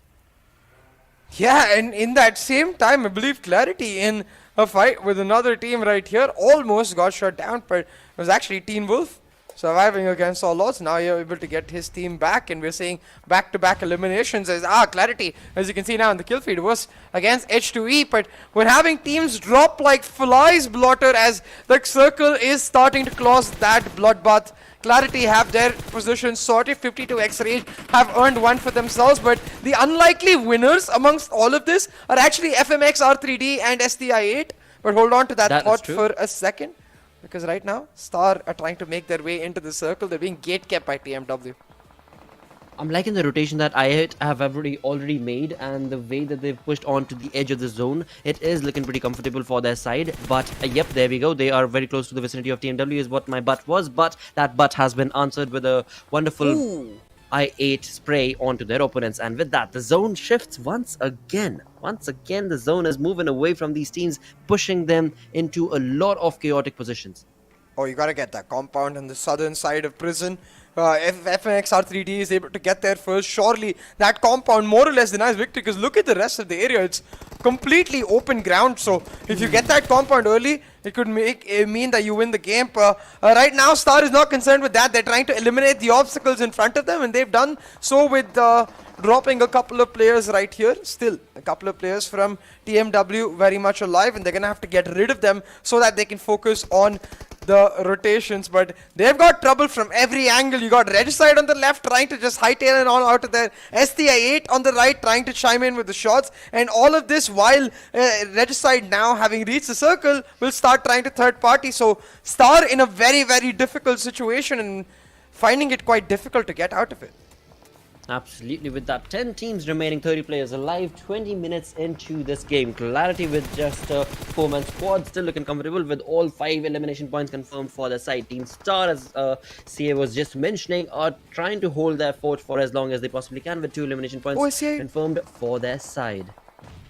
Look at this, SCI8 managed to getting into the circle from the eastern side. Regicide thought they would third party the fight between TMW and Star, but instead SCI8 have gotten in on their flank and they've left Regicide caught in the middle. Look at the number of teams in this one small screen. You've got SCI8 on the eastern side, Regicide stuck in the middle, Star and TMW up on top of the hill, while Quantum Rage chimes in with shots from all the way back. It's JD actually who managed to find the knock on Osama, and Sirius getting the confirmation.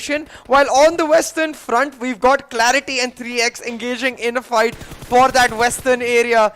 Every single corner up for grabs, and it really is going to come down to these small areas. But on the northern side, 52x and FMxR3D are just chilling. They're like, alright, you guys waste all your utils, you guys waste all your time, we're just going to wait for you to get to us. You know, 52x Rage as well as I would say R3D, I mean, this is a zone that has been handed to them. This is a game that's been handed to them to the side of R3D. If they play their cards right on the other front, when it comes down to the side of Team Star, it is going to be one-man army that's going to be Emerge, who has to emerge from the rocks that he finds himself comfort in and get away to try and take on some fights, as I8 is doing so aggressively. They have been part of a lot of fights, but sadly have only gotten 3 elimination points, and as they push on along, from the back end comes in 4 VTFT's players, but not for long, says Reviews, as he's going to put the nail to the heads of their opponents, and in doing so, they're still standing 2-man strong, 4 elimination points confirmed. TMW getting sandwiched. And you can see on that small map that the circle again is there. Oh, the zone. Shown, yeah, exactly. The circle shift towards, again, the northern side, really favoring 52x Rage. And you have to think back to that fight between 52x Rage and TUF. Hold on for a second though. Quantum Rage trying to get rid of SALTxi8. We've seen this once before, yesterday on Erangel, when it was serious in that 1v1 against Crypto. Yep. Shut him down to end SALTxi8's hopes. We see this once again, this fight between Quantum Rage and SALTxi8. Crypto, he's very much alive, but his teammate, he's going to be sent away. I believe it was Revius who is no longer in the lobby. So for SALTxi8, I think there's just one at player this. remaining. Actually, wait.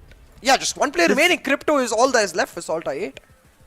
That's just bonkers. And not only that, from the other side, from Quantum Rage IQ, he was bringing in some nade parade parties against the players of Clarity, and that was just absolutely abysmal to watch, because one revival comes in and then comes another nade coming in from IQ, completely perfectly prepped and cooked, and that was just so sublime to watch this team of Quantum Rage definitely bring the element into theirs, and this is where the game could very well be theirs. They've got a 4-man army. They are very well versed and strong in terms of the way that they're pushing on along, synergistically pushing on, and they are taking on the edges all by themselves, lonesome. I mean, this is just the complete control for QR.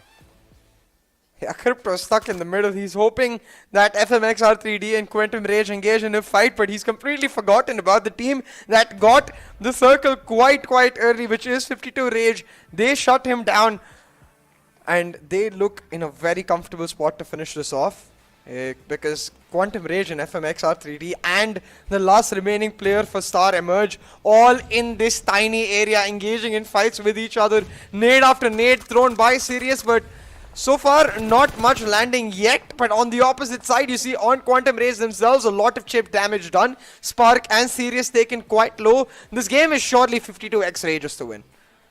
It has to be, but then again, there are so many teams that could very well third party in this position and take on a little bit of those elements for themselves. Emerge getting eliminated, and that is going to be from the side of Team Star. Thus, the remaining going to be 3 teams and FMR3D. I did talk about this team as they moved on into that prison area. This game almost was handed to them had QR not emerged. The way Quantum Rage emerged in these fights and were able to push down Clarity and the likes of others, it was just a game that's been handed on down to either R3G or 52x Rage. I'm still out in the open. I don't know which side this might go, because yeah, it is anybody's game, I would say. Oh yeah, most definitely, especially with now the circle are taking a centralized shift around that airdrop. None of the teams in the circle right now, and it's gonna come down to a game of chicken. If you make the first move into the circle, yes, you get a better spot, but you also expose yourself first, and that's what Quantum Rage is trying to do. Zen with the spray doesn't land much of it. Spark with the moves trying to get away, but Spark finally... He survives? Does he survive? He survives. Oh my god, yep, he survives. What? With a sliver of an HP, he survives somehow, but I guess not for long, because that nade was perfectly lobbed, and it seemed like very much is going to be given in a lot of damage, and you just need a little bit of a sliver of damage, and that would be the end of that dude. But along with that range, we do have R3D also pushing on with those nade parades. I mean, from one side it is the side of 52x Rage, from the other it is R3D. QR tried their best, but it is going to be IQ and JD still left in the blank lines of this war.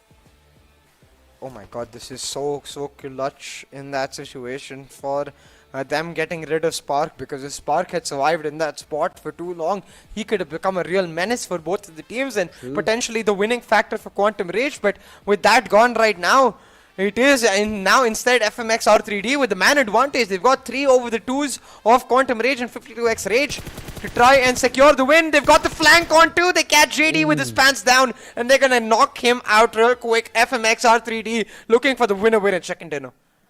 They are very much in control of this fight. No two ways about it. They are pushing on along with a very synergistic approach. They are an army and a squad all together in one. And this 3-man squad from the side of R3D is definitely on to hit the element of surprise to the players. And right now that is being delivered to the players of QR. But in doing so, it is going to be, it is going to be Pika from R3D, definitely getting eliminated. Is going to be QR, and with that 52x Rage, they try their level best to hold on to their horses, but not for long, says the team of FMR3G, and this is going to be the end. Where R3D, they get this chicken dinner is what I'm anticipating, with 8 elimination points already confirmed for their side. The one final player is going to be Zen, but how Zen are going to be in this fight, mate? Because it's going to be a 1v2 situation. R3D's Pika trying his level best with the UMP, a change of weapon, but that's not going to be it. But he does have the numbers advantage or no? I think it is 52x8 that got the best of that, right? Yep. Yes, and then, dude, what? It Wow. came down to the wire really by the skin of their teeth. 52x Rage pick up the winner chicken dinner. 25 points up for grabs in FMxR3D. They will be quite upset, I think, with that because they were in full They better control be. till the last moment where 52x Rage just pulled off the point. Come on, this is just wow. This is not anticipated, dude. Come on, they had numbers advantage, they had everything going in their favor. There we go. We needed that, dude. Come on, producer. We needed that final kill because that was so very zen of him going 1v2 for the player of 52x Rage. And then being able to just completely hunt her down. But another thing to actually point out is going to be the side of course, the opponents of 52x Rage, right? Pika, he was looking very much in control with the UMP, but his bullets ended. He changed the gun, but he changed the gun as he moved away from his cover. Had he already changed the gun and then moved away from the tree? Maybe, but then again, you're talking about sliver of seconds. I don't know, dude. But yeah, that was a really good game. Again, 2 games done, but definitely very happy with the result. Yeah, but exactly, right? That little bit of hesitation, potentially, maybe lack of decisiveness in the heat of the moment, it can cost you so much. Thankfully, it's not Super Weekend. Otherwise, we might have actually seen some phones being thrown here and there. It is just the league play normal stage right now, and for them, it will hurt, but the points won't matter as much. They'll be like, okay, we'll get revenge in our Super Weekend games. Absolutely, dude. I mean, you talk about 52x Rage, they walk away with 10 elimination points along with the chicken dinner, right? You talk about their opponents, they also walk away with, I believe, 10 elimination points, and we shall see when the storyboard is going to be brought on, the match ranking itself when it is brought on, and we shall see what the entire result is going to be for the second game. But before we talk about any of that, it is time to go on a short little break. Stick around, we're going to be right back. Go.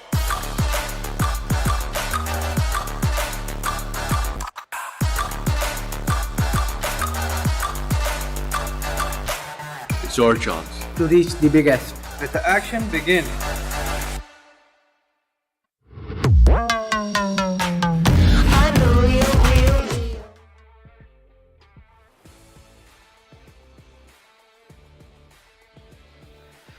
Alright, so I mean I could not pretty much believe what my eyes just saw. FMR3D completely throwing themselves out of the window, right?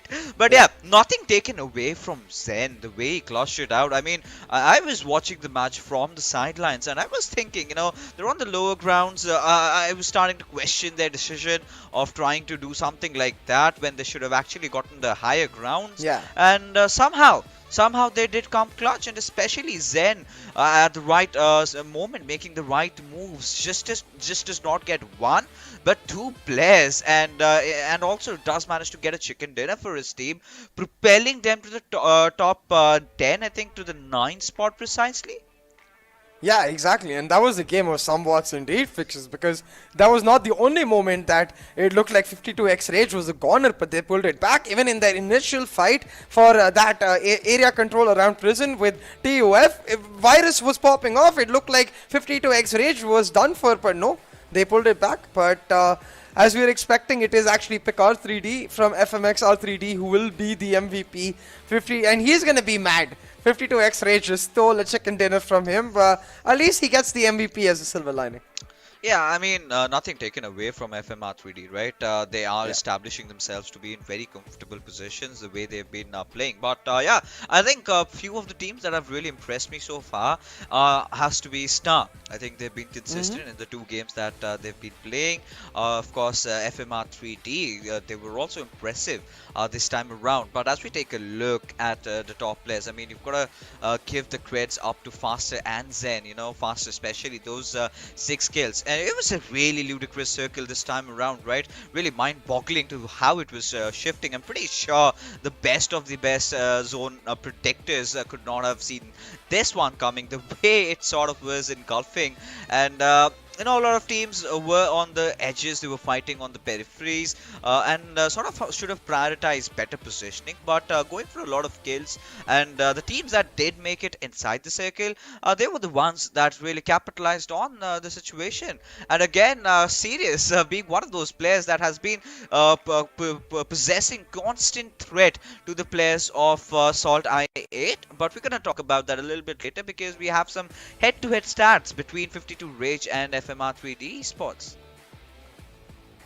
Yeah, exactly. Quite close in that regard for both of these teams, but 52X Rage just a step ahead. In most stats overall, it did end up being really for them that small couple of fights really. First against the UF, then towards the end against FMxR3D, that really did end up making the difference. And I think that's a really important quality to have in your team, to be able to instinctively get yourselves out of those bad situations where you may not objectively be in the right spot to pull off the fight, but you're still able to do it purely because your instincts are working well together and your team as well working together all as a unit on the very same page. Oh yeah, I mean, of course, it requires a team effort to win all these games, right? But as we take a look at the match summary, which is in front of us, it has to be Faster, who's been holding on to the helm for their team for quite some time. And 52 Rage initially, how they started off their journey. Yesterday and today, there has been a massive change with the way they've been approaching. And finally, you know, some long distance eliminations is where 3x Esports find themselves, and it's going to be Kaizen. But nothing apart from that, because again 3x, the onus was on them. They were this one supposed to be making the big moves, but clearly not in anywhere nearby contention to that, and not a really good start for Freestyle as well, because again this is one of those teams that you've got higher expectations from, and they clearly could not deliver. Now this is what we've been talking about, right? This zone shift up next, which went around that top left side around Shelter and Prison, and so many teams, none of them were inside the zone, and the ones that they were, they got taken down. And it all did pan out to FMxR3D, who really capitalized on the situation where they found the players of Quantum Rage off guard, did make sure that they get the better out of them, but that sort of gave the room and space for the players of 52 Rage. Now you can look at how they rotated, right from the eastern side, they made it all the way up towards the northern side. They found themselves in a lower ground, and despite the fact, they still managed to get a chicken dinner. Yeah, 100%. I think TUF are going to look back to that fight and wonder, that could have been us in that position if we just won that tiny fight, because the circle again and again just kept favoring 52x Rage till the final one, where it took a centralized shift and then all of the teams were outside the circle. But I think really for 52x Rage, it was their match to lose. So the fact that they're able to pull it off in the last moment right here, it's going to mean a lot. Oh, it definitely is. I mean, especially this particular moment where, you know, Zen did find his moment of glory, right? I mean, it takes a lot of cojones to just come out of your cover from the low ground, knowing that both of your opponents are right above you. But he did understand the gravity of the situation. I mean, it's now or never. He had no other choice, right?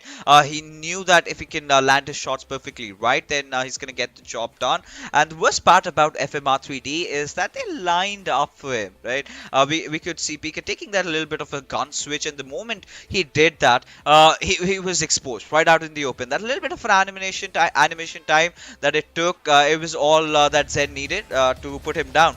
But from Reggie's side, we did not see a lot out of them. So the teams that really performed out of the box yesterday are looking a little bit silent heading on to today's evening.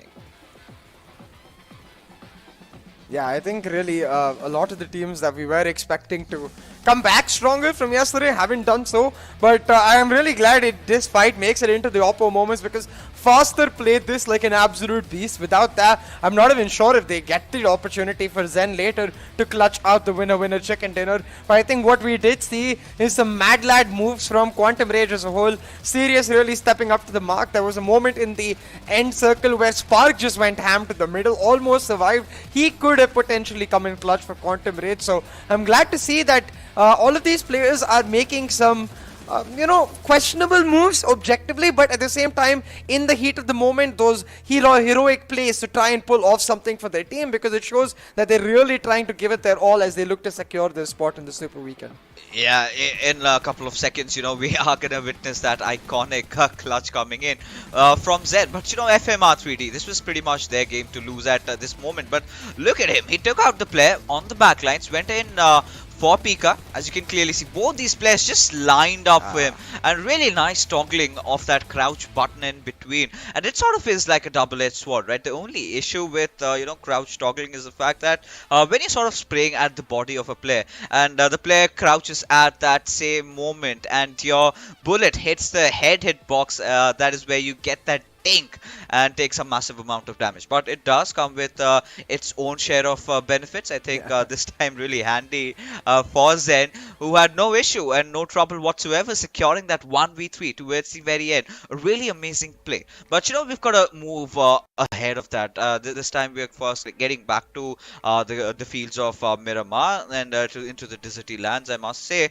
But again, this is where teams from Group C, they're not going to be joining us. So we've got FMxR3D, TUF, Team Star, and the Grounders that are out of contention. Now for Team Grounders, they've had a really good start, but this match was certainly not how they would have wanted it to be.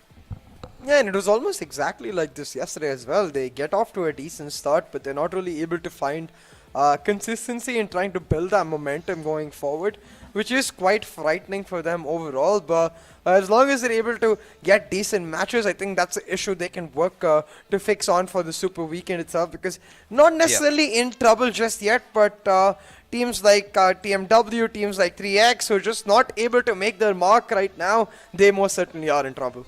Oh, they certainly are. I mean, of course, once we have the overall standings, we will know who's on the better side of the ocean. But for now, I mean, 52 Rage, they've made some massive improvements. This one little chicken dinner is definitely going to help their cause into qualifying into the first Super Weekend. And Quantum Rage, they've been consistent. Star, I think they've been showing promising signs as well. Now, SALTxi8, one of those things with them is they're not being able to keep all their players alive till the very end, but they're still somehow making sure that someone from their team makes it at least to the top 5, ensuring those position points being really handy. So from what I can see, is they're still gonna make it to the first Super Weekend, and that is where they've got to start looking ahead, right? That is where they've got to start picking up the pace. Now this sort of gets me back to the conversation that has been going at the back of my head. What on earth is going wrong with Team QWERTY? But before that, let's take a look at the overall ranking, as we do have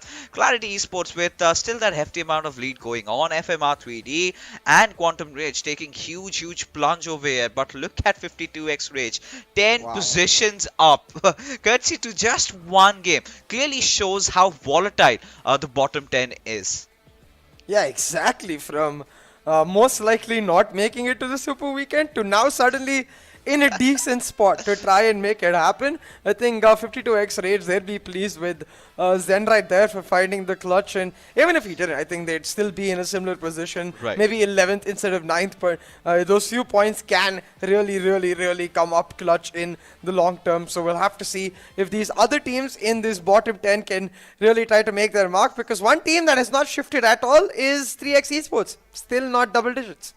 Yeah, I mean, this is an alarming sign for them. I think they are running out of games to play, right? Barely 3 remaining, and they've got to secure what could be the threshold over here. They've got to at least get, let's say, around 30 to 32. Right, and out of which I think getting a chicken dinner has at this point become inevitable for them. They need that one, and for Quraysh, they're still hanging on by the thread, and one good game would help them ensure their positioning. But you could clearly see, right, the teams above, they're barely sitting at 40-41. So any of these teams, if they can manage to get a chicken dinner, they're gonna get themselves into good position. But here it is, ladies and gentlemen, match number 8, which is about to start in a couple of minutes, and we're gonna enter into Miramar yet again. This time, however, teams like we've discussed, teams from Group C are gonna be sitting this one out. So FMxR3D, I think they've done a decent job. Now they're gonna sit back and watch from the sidelines, as Team Star and Team Grounders, they're gonna be a little bit tension amongst them because they've played that one extra game. By all means, all the teams that are below them, they're surely gonna catch up to the pace. So the next games that they have yet to play, they have to make sure that they find a perfect semblance between the consistency and the kills that they're going for. But CA, I am a huge fanatic for doing things like that. I love putting people under the spot, under the bus over here. So it's gonna be a fairly easy question that I'm gonna put in front of you. Who do you think is gonna get the chicken? I'm just gonna go with what is statistically simple right here. Red side, they picked up 2 chicken dinners and 2 Miramars yesterday. They're playing this right here. So I'm gonna go for red side. I think they've got this in the bag. But one thing for sure, there's nothing if you win, or there's nothing to lose as well. So we're not wagering it out. But for all the viewers out there, do let us know who do you think is gonna get a chicken dinner in this one. This time we do not have Ocean with us, so no free biryanis. I'm not sure if he even gave you your biryani. If he hasn't still yet, might as well DM him and ask for that, or just expose him for all I could care. But right now, taking a look at all these players, everyone just geared up, waiting to go. And there's one player, just showing his cell phone out there, and he's asking someone to wait. But regardless, from the Gladiator Arena to the battlegrounds is where we're gonna head in just a couple of seconds, and we're gonna find out how or from where the flight path trajectory is gonna get originated. And whoa. See, I'm already getting sketchy vibes from this one. A complete certain flight path trajectory. So a lot of early fights are gonna be ensuing upon us. Yeah, most definitely, and I'm really curious to see if teams decide to take a longer route and try to go for the early prediction, maybe get to areas like Hacienda del Patron or even El Pozo if you want to wait really late, because with these kind of flight paths, usually the circle ends up north. Now the best thing to happen would be like PUBG gods be like psych and give us a southern circle with this. Everything would just go ham. I mean, at this point, CA, we're gonna be sinister, right? We would want something around the creative fields. Come on, PUBG Mobile gods, give it to us. Give it to us. Now, we haven't really made our offering over here, but this is where, I'm gonna be a dreamer, and I would want 3x Esports to get a chicken dinner over here. Ali, Cronus, Skies, and Miracle, show us what you've got, as the flight path trajectory is almost coming to an end, and the circle is going to be formed in just a couple of seconds, and there you go. Still, the gods have not really disappointed us, but this is again one of those TmwEsports circles where you could expect a northwestern shift towards a little bit of a hilly area that we do have. So quite a lot of teams already inside the circle. Now I'm really excited to see SALTxi8 and North Esports battling it out, and look at 52x Rage. Now this is traveling on a budget is what we can really say. You've got 2 players already on the bucket. The third one just somehow trying to fit himself over there, and I think clearly he's gotten that motion sickness. He needs to vomit or do something, but either ways, Malik has spotted them all out in the open. Now this is going to spell a lot of trouble, but how do you like this Scarwell skin? Is it too much visually appealing for you? Yeah. Because when I cannot take my ADS, I do not want these sparks flying around me, to be honest. Now that's my personal opinion. No, I agree. I think the simpler the better in terms of skins for me. Like I think the perfect balance is when you can show it off, but you can't notice it when you're fighting. And that way you're just like, okay, this is the perfect skin for me. But talking about showing it off right now, quite a few teams with the early rotations trying to get in. I especially like 4v TFD making the moves. They're going to get El Pozo and Creative Fields all to themselves. And like you talked to our fixes, with the circle potentially shifting northern, northwestern again, those hilly areas can become quite crucial. Getting that early high ground can help you out a lot in the long term. Oh yeah, I mean, of course. I mean, that's the go-to way how you approach a Miramar. To be honest, you've got to maintain that higher ground. You've got to make those quick rotations. You've got to make sure you've got the bigger scopes. And right now, we might have one of the fights breaking out. I mean, I do not know if Cronus is aware, but he's got some unfriendly neighbors who are charging at him with guns locked and loaded. Now, it's going to be interesting to see if XGeneration are also aware of Cronus's position, because if they're just going to walk around as if it's their own property, then they might be in some trouble. But they seem to have backed off. I think Cronus has gotten a slight idea about their presence, and he's gonna play the Fox over here. Yeah, he's playing it quite safe. I don't think XGeneration actually have the idea themselves. Thug might just run into the crosshairs of Cronus real quick. Pulls out the gun in time. Okay, so maybe he does have a clue. He stopped right in front of Cronus. I think he's seen the vehicle just right beside him, so he does sense that little bit of a threat looming around him. He's making sure that no one's around. But Cronus, he's not breaking a muscle. And now, well, we've got to see if Thug can figure out his exact position. But Cronus being really fast on the triggers, he does manage to fight not just one, but two knocks over here, say. But the threat still hasn't dispersed, or maybe it just has. Wow, this is beautiful. Yeah, just about. Wait, hold on. Both of the other players from XGeneration, they're just getting on out of there real quick. Cronus single-handedly picking up 2 early eliminations for his team, playing that oh so patiently, making XGeneration pay at the same time. And it's so important for 3x Esports, because for them, getting every single point matters that much more, because they are the last place team. So off to a strong start. Cronus is 1v2 right there. His patient play, his first 2 points for his team, it's sure to give his entire team a morale boost and help them keep moving forward in this match as they try to maximize the value out of that morale and momentum. You know, 52x Rage, I think they've been changing a lot of their drop locations, right? Yesterday, they were in a different position. Now, in this game of Miramar, they are on a whole different position on towards that eastern side around that graveyard area.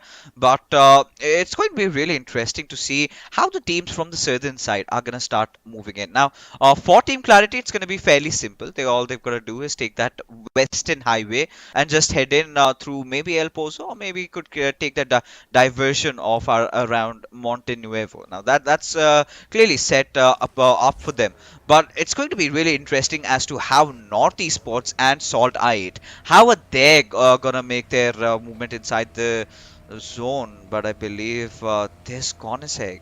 And how do you like the skins inside the game? Because you know it sometimes makes me feel so poor. Yeah. And hey, that's why we play PUBG Mobile, right? To feel better about the cards we can't own. I still can't obtain it inside the game. I've tried here, Yeah, but then I realize I do not have enough money, enough.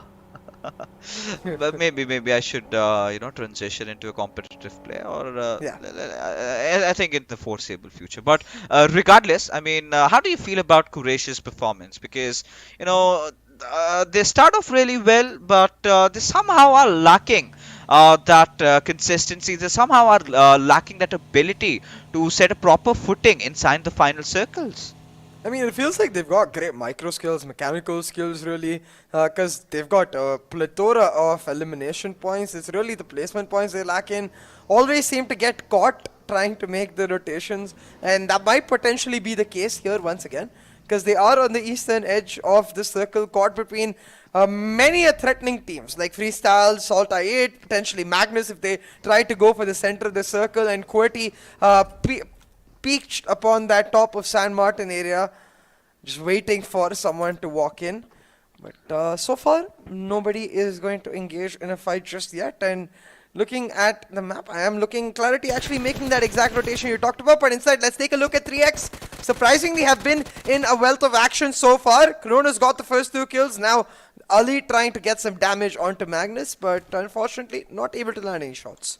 Yeah, I mean, this could have been so huge, right? If he'd managed to get a driving vehicle knockout there. But Ali, understanding that, you know, it has certain limitations, especially it really gets terrible on that iron sight, right? That's one of those weapons you would not want to use it as such. But Kaizen making sure at the far off rate does put out burning vehicles. You know, the fumes coming out. The players have clearly stopped. And it's going to be interesting to find out which team exactly that is. Initially, right now, we've got the players of Magnus making sure that they find themselves a good place to sort of stabilize and sort of wait for things to happen. But right now, we've got a fight breaking out. SALTxi8 already pushing on towards the players of MetershotxSKY will find them completely off guard with their pants down as Zameen also gets spotted by Uzum, who passes on all the callouts to reviews as he comes in, manages to secure that important knock. And now SALT8, this is what we were talking about, but hold on. Maxi, however, is not done. In fact, he is, as Uzum manages to get that final kill, and MetershotxSKY are out of this game. SALTxi8 off to a resounding start right here, picking up some early elimination points as they look to make their mark and really get themselves into a comfortable spot in terms of qualification to the Super Weekend, because right now I believe they're in the bottom half of the top 10, like around the 5th to 10th mark, I believe, actually 7th or 9th if I remember correctly. So they're gonna try to just be like, hey, let's get into the top 5, then we don't really need to worry that much. But what they do need to worry about is that TMW is literally on their tail, and that might be a team to worry about if they don't check them out right here. TMW, though, on the other hand, just trying to make the rotations happen. And look at this. SALTxi8 just trying to cut them off potentially. I wonder if they sense TMW's presence right there. Uzum is making some aggressive moves. Oh yeah, and now he's under heavy fire by Khan. We've got to see if he could do anything more than that. But clearly, SALTxi8 now aware of TMW's position. And Uzum, he's been making some really good movements out there. You know, once one of those had one of those tires of his buggy gotten flattened out, that would have been the end of the road for him. And being the IGL, it's always difficult to be making those choices, but way too out in the open for my liking personally, has now taken the brunt of it, as the remainder of the players of SALTxi8, they've got their eyes set at TMW right now, with Harry and Big Boss backing out. Can Crypto find an opening? That's going to be the question right here, because Magnus have got their eyes set to after taking down Uzum. They're going to look to catch TMW and SALTxi8 in a fight in third party this situation potentially, but it doesn't seem like TMW actually want to take this fight. They're just trying to get themselves out of this position, maybe get themselves into Chimasera, hope that the circle takes a sudden shift, but currently just allowing STI8 to dictate the flow of this fight, allowing STI8 to try and pressure them, and STI8 doing exactly that. Blade on his lonesome, he's just pushing and pushing. He wants TMW right here, right now. Oh, he certainly wants it. And SALTxi8, I think, understanding that they've made it to the top 16, they want to get as many kills as possible, right? They've secured the spot in the first Super Weekend. I think they would not have any trouble. You know, they have still missed out on the first game of the evening, though. So that's one thing to point out. You know, you might be the best team in the region, but punctuality is something that needs to be there with every single squad. I do not really know what went wrong, but they clearly could not make it to the lobby. So one of the things that they need to make sure is not miss out on their games, right? Could be a game changer altogether, but they still find themselves in a very comfortable position, I think, way above the threshold. So understandable why they're going after a few squads here and there. But 3x Esports, I mean, clearly the only objective I think for them is right now to hold on to the center as long as possible, just hide out, wait for the teams to come out of the open, and then maybe go ham after them. But I really find Cronus in a little bit of a dicey situation, because the players of Quraysh are right beside him. Yeah, exactly. The players of Quraysh right now, they might just get themselves some freebies if they catch out 3x. He spots out Cronus, but that shot actually ends up revealing his position, I believe. Now, Cronus does have an idea that Quraysh is right here, and here comes the decision for them, because they're in a little bit of hot water in terms of positioning. They're in a 2-2 split, so if they engage in a fight, they have the risk of being slammed on and not really being able to regroup fast enough. But on the other side, 4VTFD looking for the sprays. They've down Serious. They've blown up the vehicle as well, and that's done a ton of damage to Quantum Rage. They'll finish him off as well. Leon OP just chiming in to get a lot of damage done, and he's just going to be able to easily hold on to his position now, because look at 4VTFD. They're in a spot where they don't really have to worry as much even about the next circle. Oh yeah, I mean at this particular point, right, 4VTFD, they've had their own moments of glory, but not really find themselves the best of those league days. But it feels like Ash has spotted out Pan. Now that's some really good precise shooting from his side. Now the question is, can he completely get the kill over here? Because Pan seems to have gotten into safe cover as Wolfrey is closing in on H2E. Are they aware of the same? But Ash still doing some extra amount of damage. But this is it. This is the fight that we're talking about. Kronos all by his lonesome is going to lob a few smokes out there, making sure that he can get Ali out of that situation and then try to force on with that revive. It's surprising though, Quraysh, they're not making any attempt, and understandably why. They had 2 of their players knocked out. Now once the players get back on their feet, that's where they might decide to head in. But Gravity, this player could possess a lot of threat to 3x, as now I understand, considering the situation that they're on the center, they're susceptible to attacks from every V sides.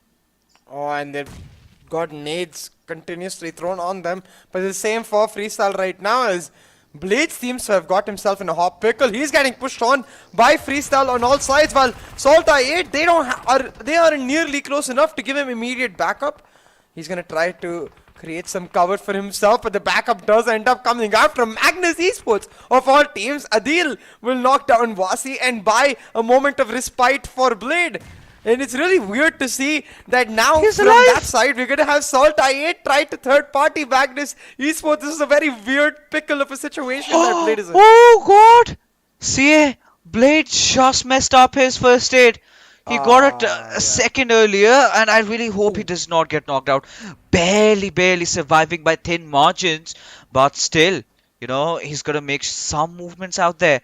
But right now, we're back into this particular fight. Cronus taking some massive amount of damage, almost reduced to 50% HP, but almost finding a player out there. Almost had the knock secured, but Crypto getting pushed on by the players of Freestyle, who managed to secure those 2 knocks, and one after the other. The story continues with SALTxi8. The players being a little far apart from each other, and every single one paying the price. Now, what does Blade do from around here? All he's got to do is try to get inside the zone and survive as long as he can, because SALTxi8, they've done the job in the past, but this time it's going to be so difficult. How on earth is he going to make it inside the circle? Because the moment he steps out of cover, he is going to be right out in the open.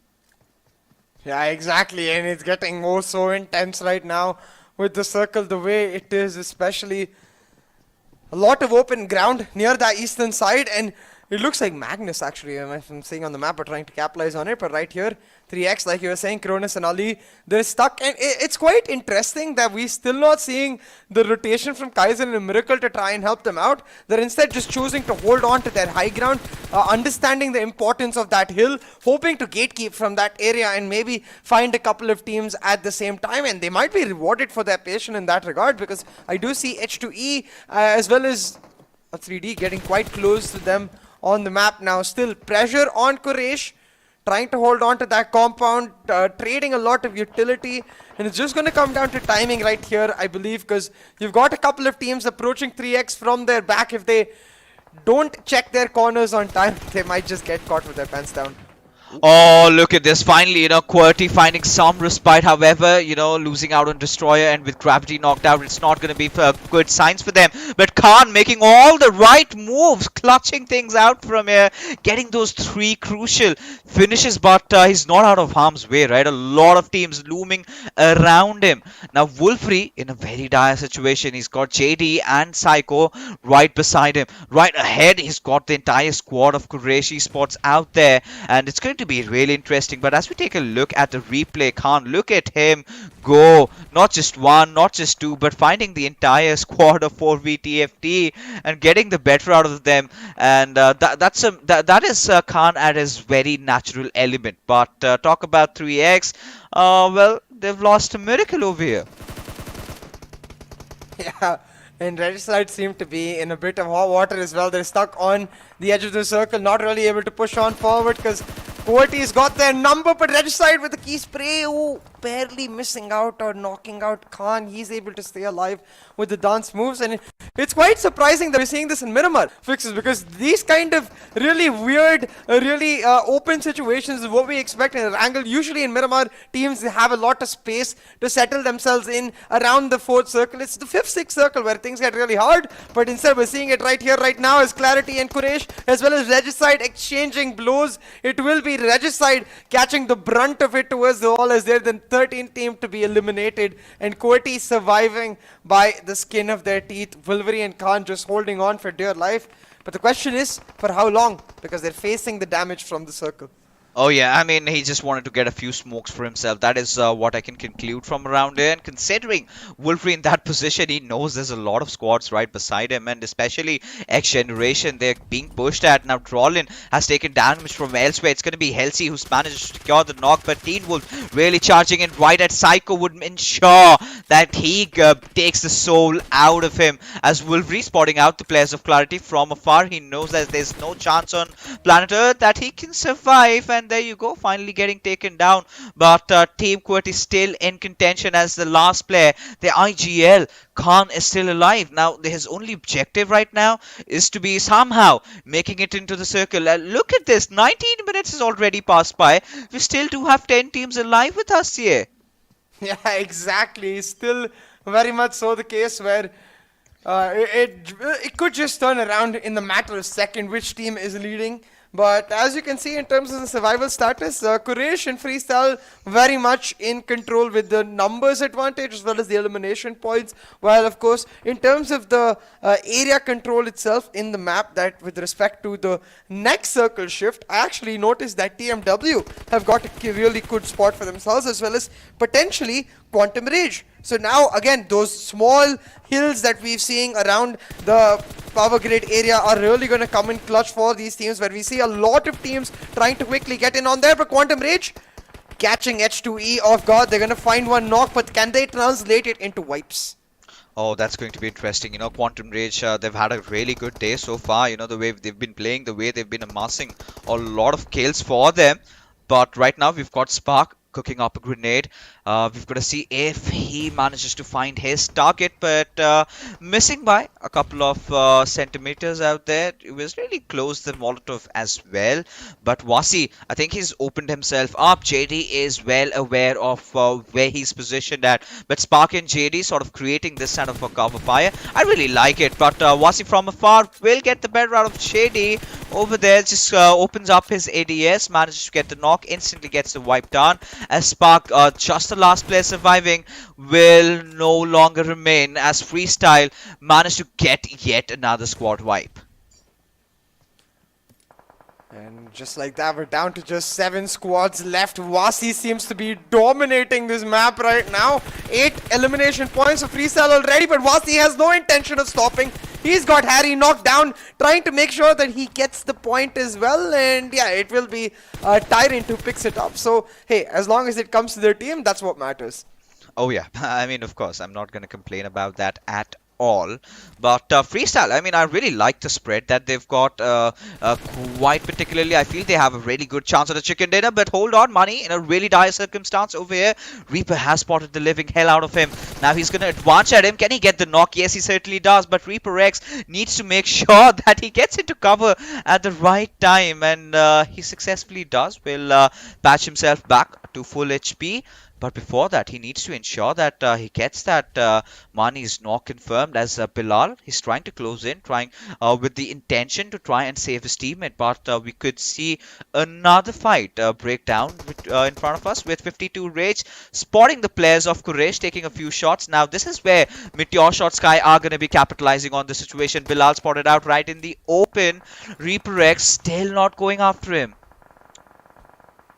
Yeah, exactly. And at this point, it really does feel like Freestyle are in the most comfortable situation to try and find the winner chicken dinner with all of the action going on towards the northern side of this circle. But 52x Rage, they're trying to make hay while the sun shines. They've got MetershotxSKY stuck in a small spot, going in for the slam in. Zen spots out SALTxi8. He's going to try to get the run over. And Yes, he does. just ends up being distraction. Oh, actually, he does manage to get the run over on SALTxi8 and eliminates that squad real quick, leaving us down just to 3. Oh my goodness, I mean the way 52x Rage have been playing, that has been nothing short of impressive, as Zen still continues his killing spree going on. As wow, that was really crispy from Black, the way he found that head over there of Bilal. Romeo, he's gonna make sure that he drops the smoke right in front, ensuring that he gets his teammate back up in time. Now this is again coming down to the fact that are the players of 52x Rage going to capitalize on the fight between Freestyle and them? But no, 52 Rage find themselves amidst all that action, and it's going to be really interesting whether or not Freestyle are going to be pushing at Quraysh, as damage being exchanged from both the sides. Again, back down to a Mexican standoff. And Instead of 4 times. Yeah, On a exactly. Groza. Very important Mexican standoff right here, Fixes. Because look, Quraysh, they've still got the man advantage, but in terms of circle location, Freestyle have got the cake. Every team does have an idea of where the other one is, so a bit of a chicken situation right here is going to be down to one of the teams to try and make the move, but they're not going to make one just yet. They're going to wait for the location of the next circle to try and make it happen, and Lady Luck is on Freestyle's side. They're rewarding them for all the damage they've done. Literally, for all of the 3 remaining players of Freestyle, the circle belongs to them. Yeah, I mean, right now, Freestyle do also understand where they both their enemies are. Now, the right ideal approach, if Quraysh and 52x Rage want to still survive, they've got to push in at the same time, right? They've got to make sure they've got someone on the back lines to provide that quintessential cover fire. And if they can execute that perfectly well, then you never know, things can change. But right now, Wasi managing to find that knock on towards Romeo will also get his hands on Bilal as it comes down to the final 2 players of Quraysh. Now he's going to be charging in, spotting out Adi, and the Far Afraid does manage to find him as well. It all comes down to Money, who is in a 1v3 situation against the players of Freestyle. Now this was the perfect cue for the players of 52x Rage to try and get inside the zone, but Money finally finding his maker. That's going to be the zone, and now 52x Rage, again a beautiful game, have made it to the top 2 as Pharaoh finds himself knocked out. It is all coming down to Zen and his teammate.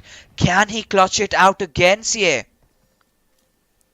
Can he clutch it out again is the main question, but it looks very, very difficult as Wasi finds in one of his teammates off guard. The circle is not helping them, and 52x Rage, they're going to be moving in onto a funnel with nade after nade, bullet after bullet being thrown onto them. The Molotov finds Zen. Daku is left with a sliver of HP, and it's winner chicken dinner for Freestyle. Oh boy, oh boy. They're back in action. They're back in action is what I can say. And this version of Freestyle has been so impressive.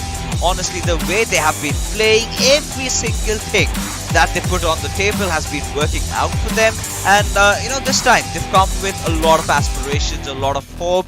And look at where they stand at the tippity top, securing that first spot to themselves, away from Clarity, who've been looking a little lackluster today. I mean, they're not playing really bad though, but considering how the race has been going, it is Freestyle on that sheer consistency, finding the chicken dinner, and boy oh boy, what an interesting game it was. But even more so important for teams like 52x Rage and Quraysh, making sure that they find that important top 3 finish for themselves, which is really going to help their cause in making it to the top 16. Oh yeah, 100%. I think for Quraysh, really, this was a huge, huge matchup. And for 52x Rage, this more or less guarantees, like you said, top 16 for themselves. But I think for Freestyle, finally a little bit of redemption. Because yesterday in their Miramars, they were in such great positions, but the circle kept going against them. They kept getting caught off up to their places. But before we get into the brink of the analysis, let's take a quick short break. Go!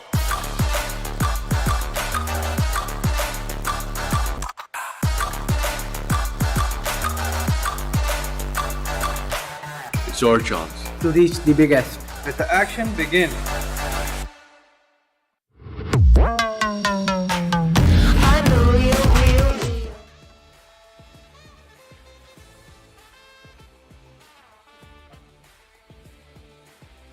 That was a really interesting game of PUBG Mobile that we did witness with, of course, Freestyle claiming the chicken dinner and establishing the position right at top. And Lakshay, you were watching the match from the sidelines.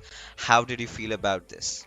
Dude, this was definitely one of the most amazing matches that we've seen till now in the Pakistan PMPL region, because again, Freestyle walking away with 19 elimination chicken dinner is just the form that we missed from Freestyle, and they are back, dude. They are back in style, and they are definitely proving that with that MVP coming in to name of Wasi with 9 eliminations and 6 knocks along with that assist. It's just bonker gameplay from FS.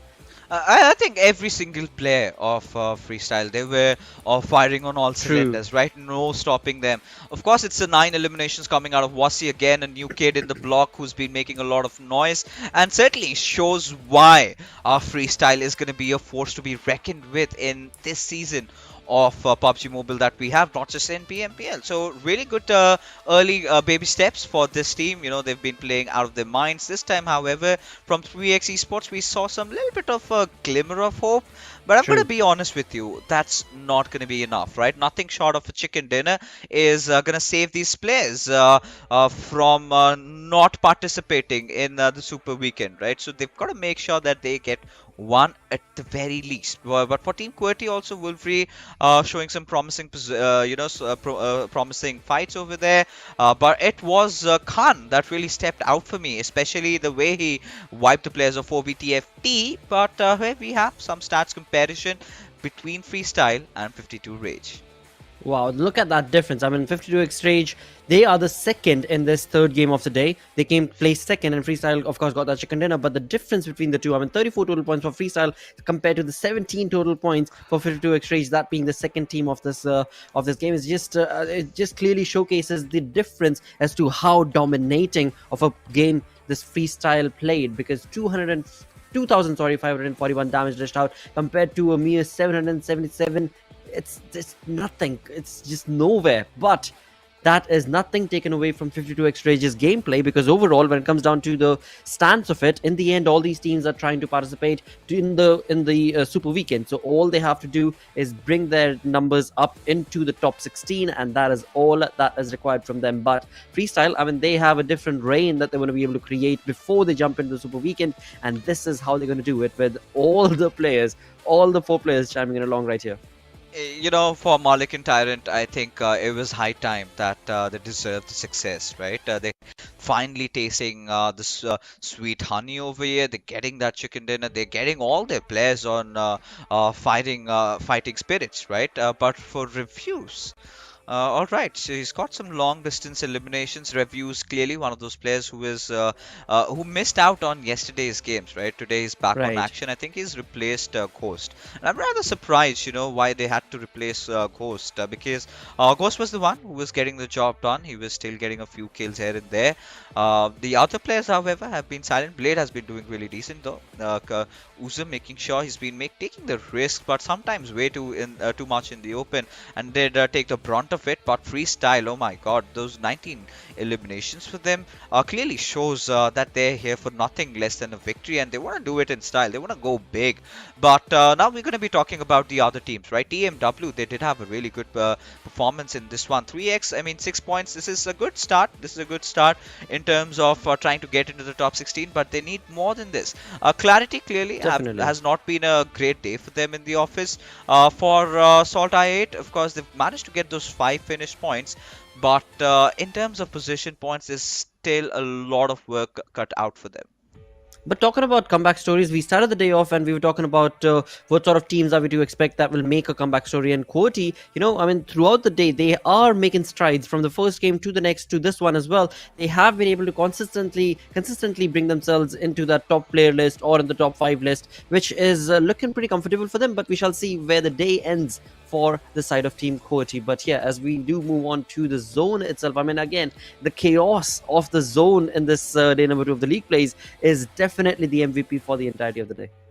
I mean, I really liked how Freestyle took the circle, right? Look at them, at even at this certain point, they were outside the zone. Now they knew. Now this is their place to head in.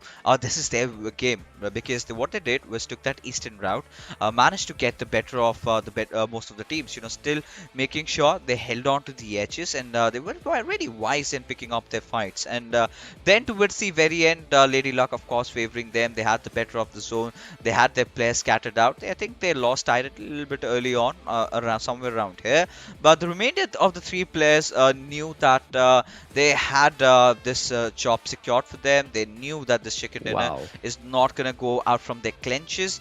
But huge ups to Quraysh and 52x Rage, especially 52x Rage. Back-to-back good games for them. If not chicken dinners, they're still getting those top 3 position confirmed, at least in this one. So I think after this matchup, they have well solidified their spot in the top 16. Now this is the moment where we can expect these teams to go all out. We definitely can, because there are only 2 games remaining now, and a few of these teams have already. So for a few of these teams are going to be playing their final game for the day as well, right? So that implies that this is an all-out approach that's going to be required for the teams that find themselves on that lower half of the leaderboard. With that, as we move on through to the aggressive stance that was being showcased, once again, the entirety of day number 2 of the league play has been very, very aggressive. A complete construct to what was showcased yesterday from the Pakistan lobby.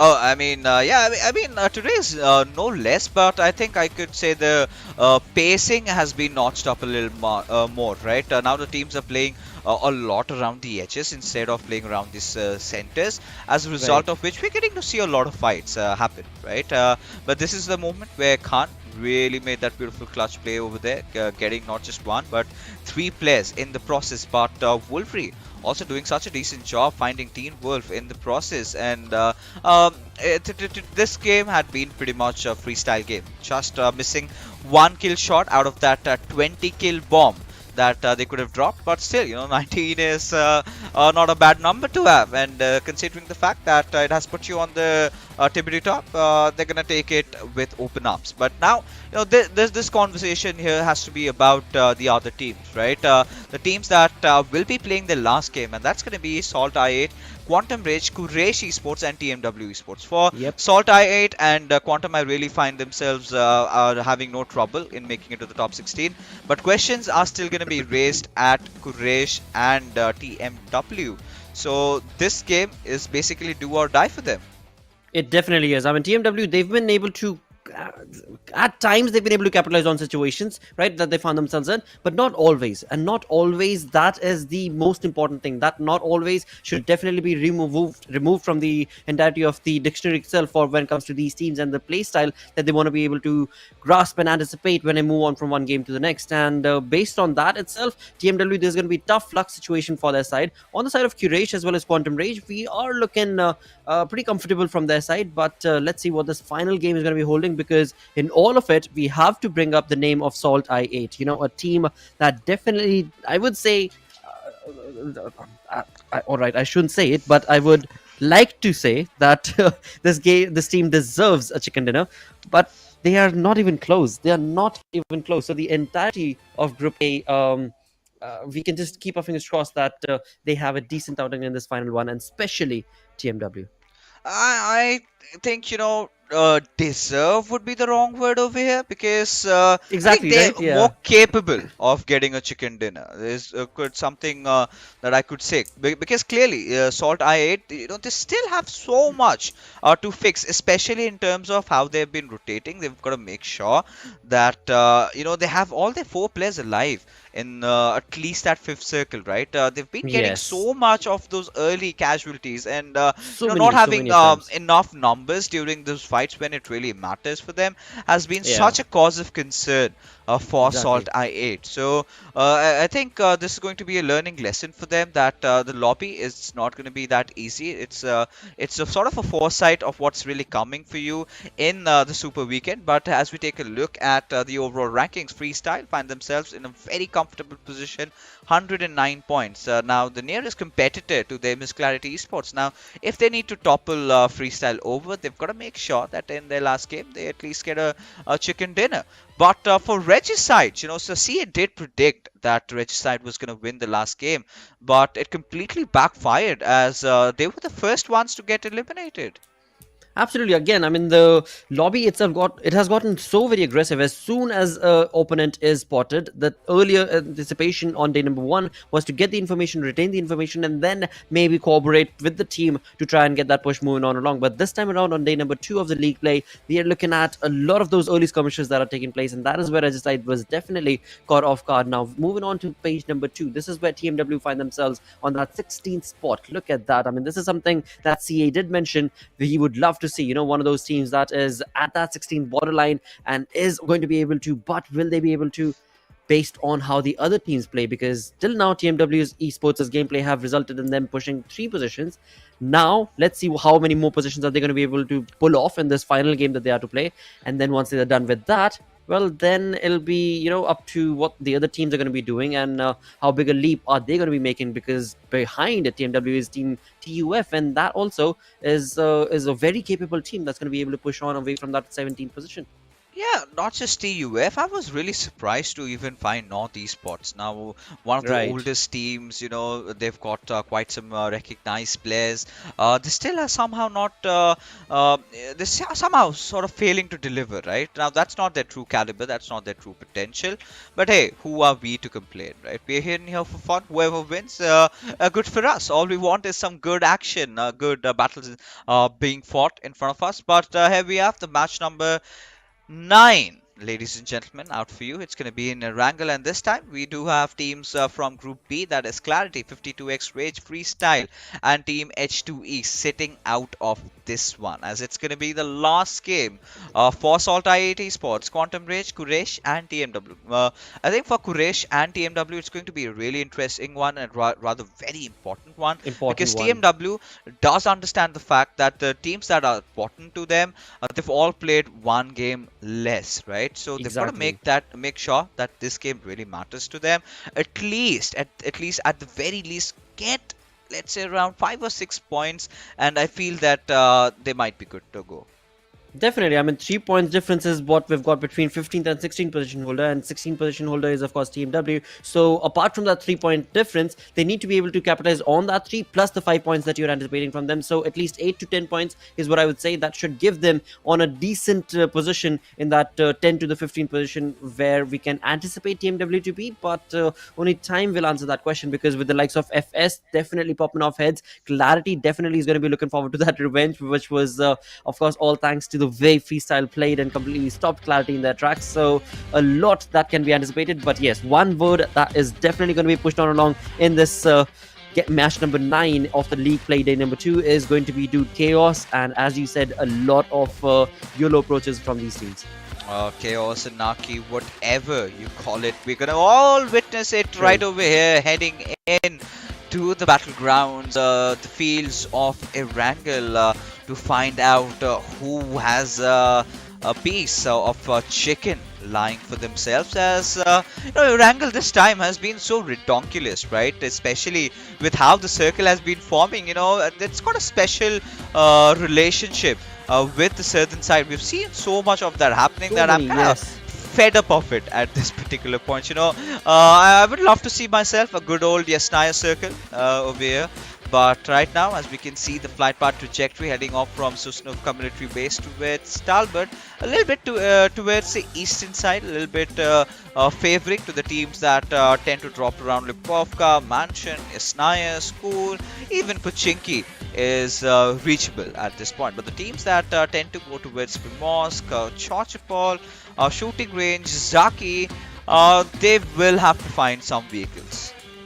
They most certainly will have to, but the team that is going to be very, very, or the 2 teams that are going to be very, very happy about this flight path is going to be I8, definitely Salt I8, as well as MetershotxSKY, because they are in that comfortable lone location for both of these teams. So they're going to be busy looting right off the bat in the early few minutes of the game itself, and that is going to definitely help them get that initial loot set up for them, and maybe even try and push, which is highly unlikely for both of these sides. But as you perfectly mentioned and called for, Success, Yasnaya Poliana zone is what we are looking at as of now. And along with that, when it comes down to the end of that flight path, TMW, who like to go down mostly towards Zarki area, they're still comfortable because they've got the northeast in front, and that's going to become Mishki for them. Star going down to their known location as well, that's going to be Savani. So a lot of happy teams for now, but let's see how the early aggression or the late aggression is going to be showcased. Now look at TG though, the grounders,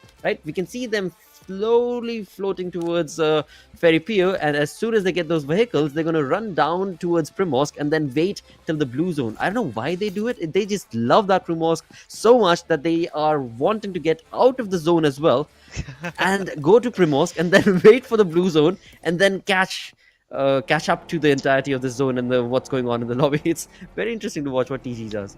You know what I really like over there is the fact that for them it's kind of good, because you go towards Primorsk, then you can take that longer route all the way from the you can go all the way from that northern side, then try to enter inside the circle in a very safe manner. Now if like they the can try northwestern, right? Sorry to cut you yeah off. You mean the yeah northwestern, right? I mean directly head from the western side of Gatka, then go towards George Right, yeah. then all the way towards Zaki, and then sort of get inside the zone. Now this is a lot of MENA teams doing that, right? Nigma Right, Galaxy, right. we've seen Navi pull off, and you know how good these teams have been performing in the global championships. So clearly if they could find themselves pulling off such a rotation, then I think they're going to have a really good game. But more important not, I think Quraysh and Star, these are the teams that I really would want to look out for, because based on this game, you know, their fates are going to be sealed, right? We'll get to have a clear idea if whether or not they're going to be joining with us in the next Super Weekend. Absolutely, dude. And in that, it is kind of getting closer and closer to almost like the end deal. For example, 3x. I mean, they need so many points now. I don't want to take the opportunity away. Of course, I cannot anyways. They have the opportunity in front of them, but they're just so far away. Look at that. I mean, 15 points is what they've been able to accumulate in the 9 games, or 8 games rather. That is just not 7 games, in fact, for them. That's just not right. And this is looking like very, very difficult to find 3x in the first Super Weekend, at least for now. That's what I'm looking at, but maybe they might just prove me wrong. I mean, we don't know, Lakshay, but I know I'm calling a... Yeah, I know. I understand what you're saying. See, I mean, it's all right. You're all entitled to our opinions, right? If we feel something is there, I might as well speak our hearts out. Yeah, exactly. It's not about going against the fans or anything, but to me, the stats clearly indicate that it is next to nigh impossible for that team to be able to make it. But yet again, of course, I do want it to be there. Of course, I have seen them absolutely overpower and dominate in the lobby in the qualifiers as well. So, would look forward to that sort of a play style. And keep my fingers crossed for the same on the other front, as we're talking about other teams. For example, TUF, XGeneration. These teams have also have had a tough luck situation in this day as well as the previous one. Yeah, I mean, to be honest, right, I was really surprised with watching teams like TUF, XGeneration, North Esports so down the order, right? These are the old teams. These are the old guards, right? You're supposed to have bigger expectations from them, and them not being able to deliver sort of breaks my heart, but it is something that we've got to live with. The good thing is, of course, that the new teams are clearly picking up pace, so clearly visible the hunger in this region. And of course, you know, Pakistan rightfully has been one of our favorite regions, because we love that sort of an aggressive sort of an outing from them. True. which is eventually getting even better with teams like Magnus coming into the fray, with teams like Freestyle, with teams like Clarity showing such an amazing improvement. But hey, Lakshay, we still also have to admit to that one fact that a lot of teams are not really try-harding over here, right? Because these are pretty much the league days, right? You're not gonna go all out on your league days, but Ouch. Thug. What a thug approach, dude. Oh, look at And that the buggy. respect that the buggy gave. A salutation to you, thug, because you died under my feet. It Wow. felt like All right, it's a so middle that, finger right at you. that's just unbelievably unlucky, thug, from the side of XGeneration. We were just talking about the lads from XGeneration. I mean, this is what's happening. This is what is happening. This is what PUBG gods are doing to them. It's not them, right? It's the PUBG gods that are doing this to them, and this is something that, of course, nobody anticipated. But for the other side of, for example, Team TUF. Now, Team TUF have had a decent run, is what I would say. Of course, they find themselves in the 17th position as of now. They've had ups and downs throughout yesterday and today, and I mean, I'm looking at their rotations, I'm looking at the way they're taking the fights. They're doing nothing wrong yet. It's just like SALTxi8. They're getting caught off guard in very weird, precarious situations that they find themselves in. And that is, again, maybe could be called unlucky or whatever. But yeah, let's just hope that changes for the side of TUF at least. For TUF, I mean, I don't know what really went wrong with them, but it's going to be interesting. I really want to see how SALTxi8 pull off their rotation, right? They could be in clear contention against the Grounders if both of them make their movement at the right time. But we could see quite some traffic building around that central area, but Voltrox seems to find someone unwanted, an unwanted entity around him. They fought him off from where he was, and now this is the dip of death that I really love to call, because of course you do get some cover, but from majority of the areas you're way out in the open as we see a fight breaking down between XGeneration and MetershotxSKY Esports. Both the teams struggling for making it into the top 16, and Zameen going down pretty early on. Not vital signs for them.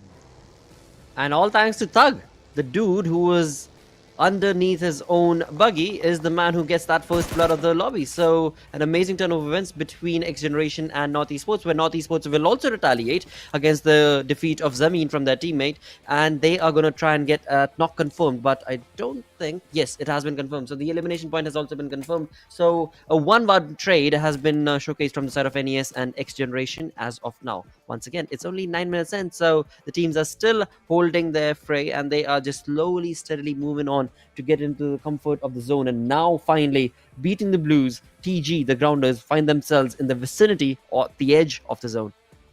Oh, it's going to be interesting as to how they're going to approach this. As we take a little bit of a western shift, we do have a lot of areas around it that teams can really capitalize on. The apartments, I'm really surprised, hasn't been taken over by anybody at all. And MetershotxSKY do find themselves in a good position, but not the right numbers on them, to be honest. Now, Quantum Rage, they've started to make a move, as we do see Star around that little junction, around that western side of Yasnaya, as 3x Esports find themselves in a collision course with Team Regicide, who haven't really been looking to be the best version of themselves. Or maybe it's just me, because yesterday they sort of portrayed this image of them, you know, being really invincible in the map of Miramar, and now they're getting early eliminations. Maybe they spilled a lot of beans. Teams have really come in well prepared for them. Or maybe it's just them being really complacent, right? Understanding the fact that, yeah, we've had really good games. Now we can try and play a lot aggressive than usual.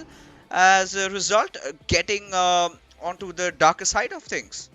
It is very much possible, because that does end up happening with so many teams as well. Along with that, it is going to be 3x's Lee taking on the shots against the players of 4v TFD, and that was going to be Starboy, who has been caught, but it seems like Ali was not able to get even a single bullet onto his objective, onto his opponent, and in doing so, it is going to be absolutely no damage caused. And 3x is still, again, a 4-man strong army. Of course, they have had information for quite some time for the teams that are making rotations around the vicinity of that compound, but sadly, they have not been able to damage or irk any of the teams that made that rotation around the compound. On the other front, from the side of Quantum Rage, they have some information. They have some real good information, but what are they going to do with it? R3G is going to be in their crosshairs for now, but they are not out in the open, and R3G are definitely in the comfort of the zone, of the compound, sorry.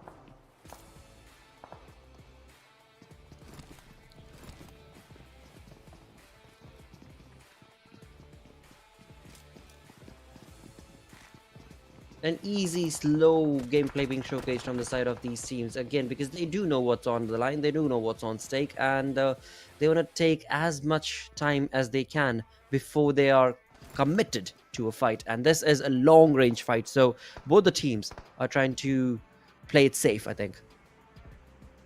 Yeah, I mean, of course. Sorry for that little bit of a technical issue, right? We stay in troubled worlds. Sometimes our internet just acts upon us, but Crypto has managed to get the better out of Amer. Now it's going to be really interesting if SALTxi8 really take a dig at it. But interesting to find that Crypto has opted and started using a lot of mini over here, because usually you find this lethal beast from the mid-range use that signature M4 of his, but now we do have the players of Quraysh side holding on to a really good compound. I'm really interested to see how they're gonna get themselves in fight. For now, I think they're just gonna be pretty chill about things. They're right at the hotspot central area, and Yep. we've got to see where this next shift takes us to, because Star, all right, they had that little bit of a plan there. If the circle goes out onto the western side, or maybe towards the northern side, the contingency really working out, and now they can really capitalize on the situation. But it surely is a dream game for TMW. What do you say?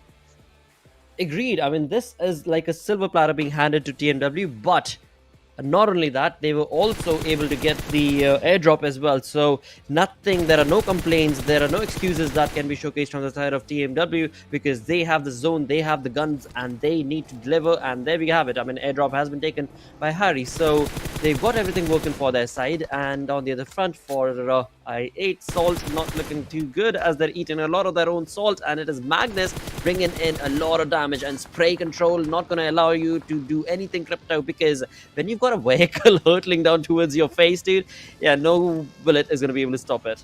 Oh yeah. Right now at this particular situation, Magnus, they find themselves in an interesting spot. They've got to have respect getting back towards Dale to find him that rest that he's looking out for. Now SALTxi8, same old story, right? Find themselves in such an interesting spot. Few of the players being knocked out, but they're gonna make sure that they get themselves back to full HP in no time, as things could have gotten really worse with Cairo making the push over here. This is exactly where Reviews is going to be tested, as Cairo believes that they're inside the shack. He's unaware of the fact that they're outside, and now he's going to be taking the brunt of it as he gets knocked out. Now at this particular moment, SALTxi8 need to make sure that they get inside the shack over here, as Respect and Mom2, they're going to both make a move at it. At Blade, he's going to watch out for them. He's going to make sure that he provides that quintessential cover fire, as he does have Mom2 and both Respect in his radar. Now SALTxi8, they've got their players back alive, but Crypto stepping out of cover at not so really good HP. It's a really ballsy decision he's taken, and still manages to see this through. Dude, this is getting so very crazy right now, and the shake that is shacking all across, this is just not the kind of play that was anticipated, because Magnus, they thought this would be an easy rundown, no problem at all. SALTxi8 will be crushed, but they are still busy in the fight, and SALTxi8, they just do not want to back down, and it's all thanks to Blade, all the far back there, giving in so much cover fire. This is the reason why SALTxi8 has been able to get that revival done, push on along, and now it's Crypto's moment to try and get that run gun situation to the face of Magnus, but that will not be allowed. But in the end, it is SALTxi8 getting the better half of this fight. Magnus Esports, the team that honestly were looking very comfortable in that push, have definitely been pincered down, and that pushes on to another fight altogether, where Quantum Rage are the ones who are absolutely stopping R3G in their tracks as they try to take the compound. But Quantum Rage said, hey dude, no, this is ours, and this is ours for the taking, and in doing so, Vaz has been knocked and sent back into the lobby. Thus, they've got 2 elimination points confirmed. That's going to be from the side of Quantum Rage. And just now in the kill feed, we did see SALTxi8's Crypto, I think it was, thanks to the play zone, has been dropped out of this lobby. Really good bait and switch play from Crypto over there, right? Just going around, traversing with the Bucky, spotting, forcing the last player to take shots at him, as a result of which the remainder of his teammates made sure that they pull out whatever remains of his mortal body. But for now, I mean, of course, a little bit of an impatience being shown by the players of Quantum Rage, especially Spark being way out of his cover, right? And surely being capitalized upon it, as IQ has got his sight set elsewhere, as he finds the better out of Kathir over there, as LC on clearly low HP just gets blown up. And now, suddenly out of IQ, he's sitting at 2 kills over here. Dude, this is a complete chaotic match that has taken place, where so many fights have taken down in the past few minutes itself. It is absolutely chaotic. And talking about the zone itself, it is reminding me of the previous season's PMPL, which is where we did have this sort of a circle, and the circle zoned out towards that fissure. That's kind of that lake that's been created in the Morabori. And if this zone moves out towards that side, all the teams are going to be in such a chaotic mess. I mean, this is chaotic right now, but if that zone moves south, then there's so much more chaos that is definitely bound to take place. With that, we're 17 minutes in, 14 teams somehow still surviving, and the only team who have had a good run till now, I would say, is Quantum Rage, as well as SALTxi8 with the 4 elimination points to them side. But now this is where it gets a whole lot more interesting, because I really find 3x in such a good place of contention that all they need to do is, just ward off every single threat that looms their way. But North Esports getting eliminated again, one step closer from not entering the Super Weekend number 1, as Anubis finds himself in real dire situation, as Khan slippery legs out there and does take a fall. But now FMxR3D are going to be engaging into a collision course against QWERTY. Let's see how this pans out. Let's see, definitely, because I8 are the ones who are taking on the fight against the players of Team Star, and in doing so have been able to accumulate 6 elimination points to their name, but have also lost 2 of their players. On the other front, it is going to be QWERTY's Khan taking on an impressive fight against Anubis, and in doing so, that is the first elimination point that has been confirmed to the side of Team QWERTY. But will that be enough, mate? Because you guys need to deliver a heck of a ton more than just a 1 or 2 elimination point game. On the other front, for the side of SALTxi8, they've had a really good run, but that will be all, because they are getting eliminated on that 12th position. I mean, well, again, they've got so much work to do. This was my only complaint with SALTxi8, right? Them heading down to the military base. It takes so much out of them to come out of it, right? To make sure that they enter into these northern circles, and their plan of sticking around the edges has clearly not been favoring them, right? Of course, they've always had one of those players who tends to survive till the very end, but this was not the case over here. So they know that for the Super Weekend, they've got to work out on a lot of other things, but not enough time to do that. But hopefully, for all the fans of SALTxi8, we hope that they get back into pristine form really soon. But Pika finds himself in a really interesting spot, but hold on, as Team Star has been eliminated at the 11th spot. Now this is going to sound so alarming, because they've not gotten any elimination, so not a lot of points being taken out from here, so, and their hopes of making into the top 16 seems to be languishing right now. And same can be said for Quraysh as well, because TFD's constant spray against the players of that team is going to be the demise of their side. With just 1 elimination point, Quraysh Esports get eliminated on the 10th spot. And another thing to actually bring our attention towards was from the side of Team QWERTY, as they had just 1 team to take on, and that has been delivered. That is going to be from the side of FM, but there we go, FM3RD has been eliminated. Now Pika was the final man remaining over there, and now with that, it is Team TUF. The moment for them to shine is here, and Khan is trying to run away, and he's going to be able to make it. Sorry, brain freeze there. I mean, a lot of action going out, and do not really blame you for that. But for TMW, this is going to be such an important fight, such a important compound hold that they've got to do. But out of luck, Big Boss will find himself because the grounders have come in so close to them. Can he manage to get a knock? But no, says Shapatar, who will in fact get the knock and also the kill secured as Harry. He's got to make a retreat at that. Now we've got 3 teams in contention for what could be the hottest property over here in Erangel right now, as Joker, he's going to be cooking up a grenade, lobs it inside the washroom is where he can find Jigsaw, but not getting any substantial amount of damage done. Absolutely. For now, that will be the case where indeed TMW's 2 players have been eliminated thanks to the side of the grounders. But TMW's Harry, he's still not yet done. He wants to take care of his flank angles as well as try and stay into this compound where TUF have the 4-man squad going up against the grounders who also have a 4-man squad. But who will get the better half, because it is TUF who have had the initial brunt. And not only that, the second man goes down for the side of TUF, and it's all down to Jigsaw to bring this fight to a nail-biting end. And in doing so, a complete synergistic push from the grounders will result in the end of the team that was holding on that fort for quite some time. That's going to be in the name of TUF, and the fight that TUF took against the players of TMW, well, that team is still holding on strong. They've got a 2-man army, but yeah, they're still holding on strong. So a decent GG play from TMW. I mean, Fort Knox has been conquered, right? They could not do enough, Team TUF over there. But TMW, they're going to be sitting things out. They're going to just be hoping that they can survive till the very end. The top 3 finish is by far, by all means, a really good finish for them. But Cronus managing to make sure he gets the better out of Ash, as Ali from up top, he's got his eyes set. Now, Sirius, he's going to be very, very wary of Team 3x being on those higher grounds. Now, this is going to be so crucial for them to amass as many kills as they can from this particular spot, right? The only potential threat for them is going to be Team QWERTY. Apparently, Gravity, he's been dealing with the brunt of it and has been taken down.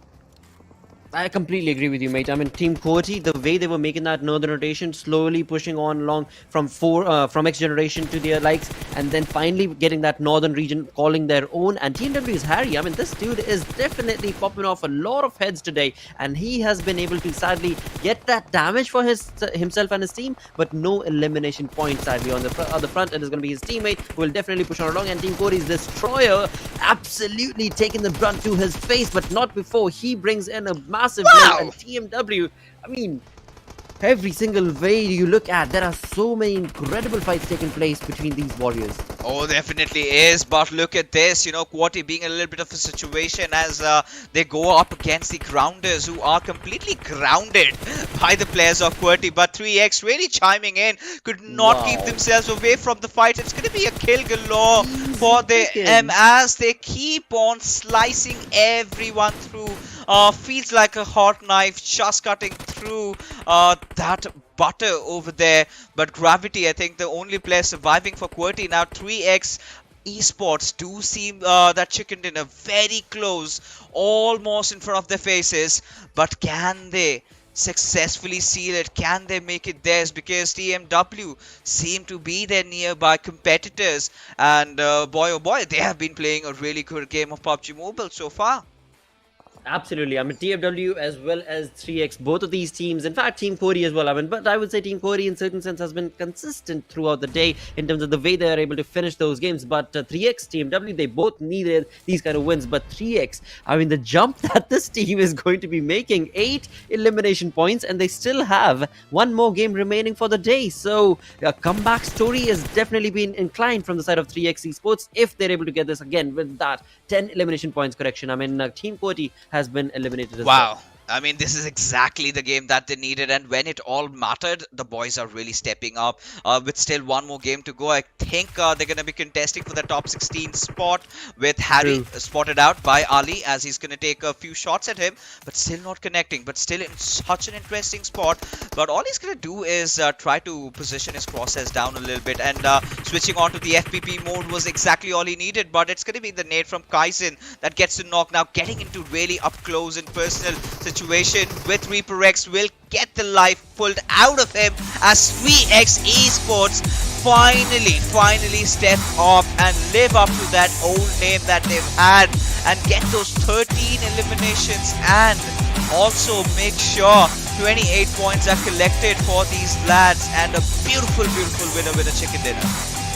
And an amazing jump as well to the 14th position with one more game still remaining for the side of 3x. So no matter how bad they play, even if they end up walking away with just placement points on the 5th position or 6th position, they're looking pretty comfortable to be a part of the first Super Weekend. So yeah, talk about comeback stories. I mean, 3x Esports, they are creating legend right here. They're definitely creating some history with the likes of them not able to play and then playing it to such a different pace altogether. They walk away with not only a chicken dinner but an amazing elimination points as well, elimination tally as well. So a GG play from the side of this team and TMW. So let's see. I mean, they finished second. They had decent amount of elimination points as well, but will it be enough for them to stick themselves in the top 16? You know, this is getting so much more exciting, right? You know, Exactly. suddenly out of nowhere, all the teams in the bottom have suddenly awoken and they've channeled their inner spirits, or I do not know what they've done, but they're playing so well right now. With TMW being so consistent, with 3x Esports getting that chicken dinner, with QWERTY also getting that top 3 finish, things have gotten so very interesting. We're going to have a lot of conversation, but after this short little break. Go!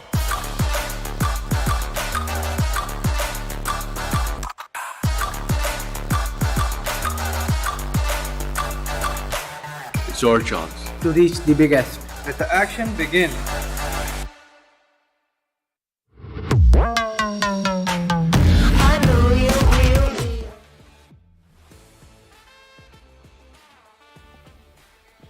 Alright, welcome back once again to PUBG Mobile Pro League. Pakistan region right here, and this is just day number 2 of the league plays, and in doing so, joining me on this final game journey on the Miramar map is going to be CA. And dude, did you witness this Erangel game? Did you witness the mayhem and chaos that was being created right now? Oh yeah, of course. I wouldn't miss it for the world, and I think really, as you said, mayhem and chaos indeed. I'm really excited to see how it's affected the overall standings, because you can see 3x Esports, they had a killer of a match. Cronus, the MVP of this matchup itself. That is going to affect the bottom 4 with 3x Esports now stepping up. And with only one more match left to go, Blotter, to decide which teams are going to go to the Super Weekend, it's now or never for all of the teams in the second half of the bracket. You know what, CA, I gotta say, dude, thank you, in fact. You know, when the day started off, you were the one who mentioned that I would love to see the final result of the day before we jump into the final game to be so very close, just 1 or 2 point shy difference between that top 16, and that's exactly what it seems like we're jumping towards. So yeah, thank you for that, dude. I'm very happy with it too, because I'm also very happy that 3x Esports able to find some success for themselves. Top 2 players for them, Cronus and Miracle, clearly outperforming the rest of the lobby as well as their teammates to a certain extent to really get themselves to this mark. But of course, it was a team effort to even make it happen in the first place. So really, I think 3x Esports will now breathe a sigh of relief. I think irrespective of the way this last match ends up going, their spot in the Super Weekend number 1 should be more or less secured. It should definitely be. I think so as well. I definitely think so as well. But again, I mean, the final stay is going to be about TMW's play. I mean, they had a decent run, but since this was their final game and they will not be playing the next game, Group A, basically, I mean, throughout, will not be playing the final game of the day. TMW, they had a good run, but will it be enough? On the other side, look at that. I just noticed. Damage received for the side of 3x Esports, 93. 93, that is it, and the damage dealt is 2050. How do you come up? Domination. Wow, dude, that's a lot of third different parties. class of domination and third parties altogether. Exactly, I mean, you were so on point with that point as well, right? I mean, they were just picking like flies and mosquitoes as they saw themselves into the final zone of the final game of the previous game. Yeah, absolutely. And I think the other teams ended up playing the price for that. Miracle with the most damage, Miracle with the most LMs, Cronus with the most damage, and Nox just setting his teammate up for success. It's not even like Miracle had the most LMs by a far mark, Cronus with 5 himself, so huge points for 3x Esports in this game. I'm really excited to see how this affects the overall standings. Which teams, I assume teams like TUF, for example, are going to be affected in the bottom 4. Maybe even, I'm not sure, XGeneration. I'm curious to see which teams have the work cut out for them going into this last match of the day. I think you're on point. I mean, TUF, XGeneration, TMW, these are the teams that are going to have a very difficult say, or rather not, because will not be able to say anything because TMW just did play their final game. Same can be said for Quraysh Esports, Quantum, as well as SALTxi8. But before we jump in towards that, looking at just this game's result, we do have 3x Esports walking away with the chicken dinner, along with the Grounders. 7 eliminations, 10 placement points. I mean, we were talking about the team. I personally was talking about the Grounders, and finally, I am happy to say that the Grounders are definitely making a comeback story, which is looking pretty phenomenal. And same is the case for Team QWERTY as well. Yeah, exactly. And we were expecting these teams after a dismal day 1 to be able to bounce back on day 2. And so far, so okay. I'd say still not perfect, but it's exactly the kind of thing you want to see. Correcting mistakes, getting yourself into the top 4, top 5 mark to secure your spot in the Super Weekend. Now you build onto this to get yourself ready for the Super Weekend, and that's where you really look to peak and make your mark as a team. What's even more interesting though is going to be Blotter seeing how, like, I think for certain teams right here, like you mentioned, TMW, they did a decent performance here, and if those 14 points do end up being enough, because I do think you're right in the regard to the fact that they don't have any matches left. Well, TMW are done for the day, right? I mean, they are done in the sense like just during the league plays itself. They're done for today. So they've played all the 4 games that they were supposed to, because in the final game that we are left with, TMW will not be able to participate. And that is going to be basically like, yes, for now, as we move on into the overall standings, they might find themselves in the top 16. But there's still 1 more game remaining and they will not be participating. Thus, their fate relies upon how the other teams are going to be playing. And so we'll find out what the end result is going to be. And same, of course, we'll see what the case is going to be for the side of TUF as well, because TUF had a decent run throughout the day, but will it be enough for them to stick their necks into the top 16 as we move on through? But before we talk about any of that, of course, we do have the open moments on our screens, and TMW's Harry and Reaper. I mean, these guys were legends in the way that they were able to take on fights and just slowly and aggressively push on against so many incredible teams to find themselves in the top 2 position in this game.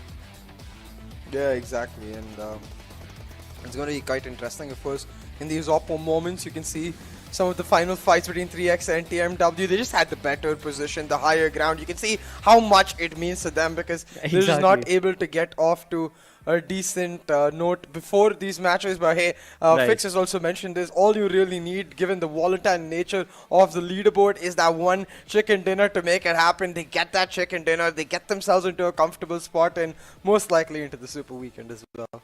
Most likely. With that, we do have damage draft to look at, I believe. After that, we'll be looking at the overall storyboard, and then we, as well as the viewers, will find out what exactly is the difference between those points that we are talking about constantly, because that storyboard is the most important thing. That is why these league play days are organized, because the top 16 teams from these 2 days in the overall ranking will move on into the Super Weekend, and through the Super Weekend is when or how these teams are going to be able to, get those points for themselves to move on ahead into the journey of PMPL. But like I said, before we talk about any of that, we do have the damage draft, and 3x 2056 damage, 13 eliminations, and then comes TNW with 888 damage. All right, so yeah, they've got some good numbers going on for themselves, but only 2 eliminations. That's all right, but will that be enough?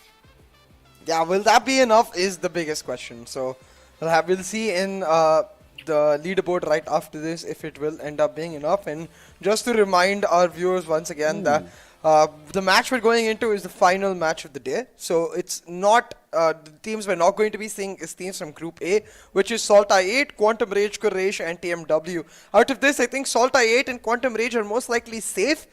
Quraysh and TMW are most likely the teams that might be in trouble, because for Quraysh too, this matchup was not so great. They only got one elimination, not great in terms of placement either. So I think this is a team that is going to be potentially in the risk zone with respect to the leaderboard itself. So we'll have to see if Quraysh will end up just faltering in that last minute and some other team will take over. Indeed, and as you were mentioning that, actually, I was looking at Magnus, I was looking at Metershot as well. Now, these are teams, I mean, Metershot specifically, not Magnus, but Metershot for sure is one of those teams that has not really been consistent throughout the day. So they're going to be taking a pretty good dip as well. But looking at the first page in the overall storyboard itself, we've got Freestyle looking very comfortable with 109 points, the only team to have a 3-digit total point for themselves. That's going to be 109, and then followed in by Clarity. But yeah, I mean, overall, all these teams are looking pretty comfortable. You've got Quantum, you've got Resicide, SALTxi8, 52x Rage. So indeed, in doing so, they have been looking comfortable. But Team QWERTY, now we reach Team QWERTY. Now this is definitely a big leap. The day started off where we did see them, I believe, on the 12th position or 11th position, and they've made a huge jump to find themselves on the 7th for now. Exactly. So 4 spots gained from this match itself. They still got one more to go. So more or less safe in that regard.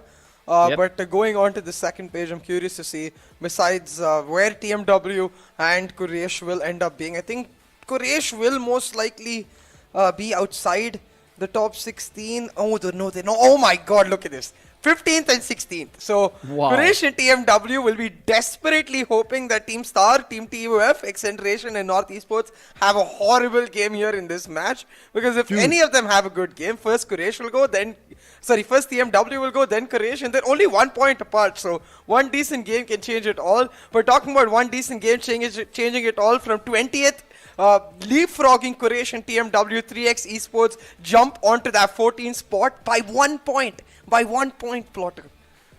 Dude, I still think TMW and Quraysh can make it. Because Team Star, they have to accumulate 8 plus points to move into the 16th. Team TUF have to accumulate 9 plus points to be able to jump into the top 16. You know, and then XGeneration, that's a completely different ballpark altogether. So realistically looking at it, Team Star as well as Team TUF, the stats that they've been able to showcase today, this is looking very difficult for them as well. Even though it's just 8 points or 9 points, it's looking very difficult. Yeah, 100%. I think it is indeed looking very, very difficult. But really, if it ends up being 8 points or 9 points, like realistically, that's just like 5 or 6 eliminations. And then a few points picked up in terms of placement. So for the 17th and 18th team, at least, it does look possible. And that will be enough to push Quraysh and TMW off the top 16. So I'm sure they will have their fingers in their mouths, you know, really biting their nails as they get ready to watch this final match. Yeesh, okay. Well, 3x definitely pulled a hat out of the bag for that game, dude, because they jumped out of that situation with no problem whatsoever at all. And now these two teams that find themselves, or rather 4 teams is what we should say, the 15th and 16th position holder, that's going to be Quraysh, as well as, of course, TWM. And then comes in, of course, our TUF, and the other is going to be XGeneration, I believe. No, Team Star. And so, yeah, these 4 teams, this is where my eye is going to be gauged out towards on the map of Miramar as to what exactly are these teams doing. Are they going against each other first of all, right? That's going to be the first question that I have to ask. And are they going to be drop contesting as well, is another question to ask. And let's find out. I mean, Team Star, I've seen them go towards Chumasera, but anyways, whatever the stats say, in the end, we'll see what the game is going to be ending up to be, what the IGL ends up deciding, because so many times we've seen those YOLO approaches as well, right? And those YOLO approaches in those final moments end up kind of working out many times for these teams. Exactly. Like sometimes it's about just going YOLO, believing in your instincts, believing in your gut to pull off the right move, and finding the confidence to do that is usually more than enough for these teams to try and help them secure that spot in the top 16. But damn, is it looking scary for Quraysh and TMW right now? TMW more than Quraysh, but almost equally so, because they're only 1 point apart. And I'm curious to see if any team does end up upsetting them, or we end up just seeing all of the bottom 4 teams right now just getting eliminated really early. It's going to make this final match, extremely interesting, and that's the way we like it. That's the way we like it, absolutely. And again, I mean, TMW, one thing that I'm absolutely looking forward to, not necessarily looking forward to, but kind of keeping an eye out based on the stats that Team TUF and Team Star have showcased till now, is it's looking difficult for them. And since it's looking difficult for them, we might just have that X Factor gameplay that was showcased from the side of TUF that might, or not TUF, sorry, TMW, that might end up resulting in them moving into the top 16. Of course, it's very early to say. It's just a prediction from my side. But that would be a complete mind blown for me, because when it was required from the side of TMW, they've not only got a really good game, they got a second position with good placement points. So just that, when it was required, definitely worked in that team's favor. Maybe TUF and Team Star might be able to do that as well. And we do know, viewers, that we are slacking, we are just dragging like a drag queen, but it seems like there is a little few moments before we jump into the final game that again is going to be played on Miramar. And well, let's see what the journey entails for these teams. But all right, so see, moving away from these 4 teams, dude, we've been talking about these 4, and my anticipation cannot go any further than what to expect. So let's talk about the other teams altogether. Yeah. Let's move on to the first page. Do you think we can anticipate Magnus's comeback? You know, Magnus Esports, a very aggressive team that we see now sitting on the 10th position. MetershotxSKY, a team that was looking pretty neat in terms of ups and downs, but they were still, you know, consistently moving on 4th. But they also find themselves in a little bit of backbench. So what do you think is the reason for that, and where do you see those teams ending up? I mean, I think it's a little unlikely simply because of the fact that they have probably seen the leaderboard and they're like, we've qualified. But let's just chill out.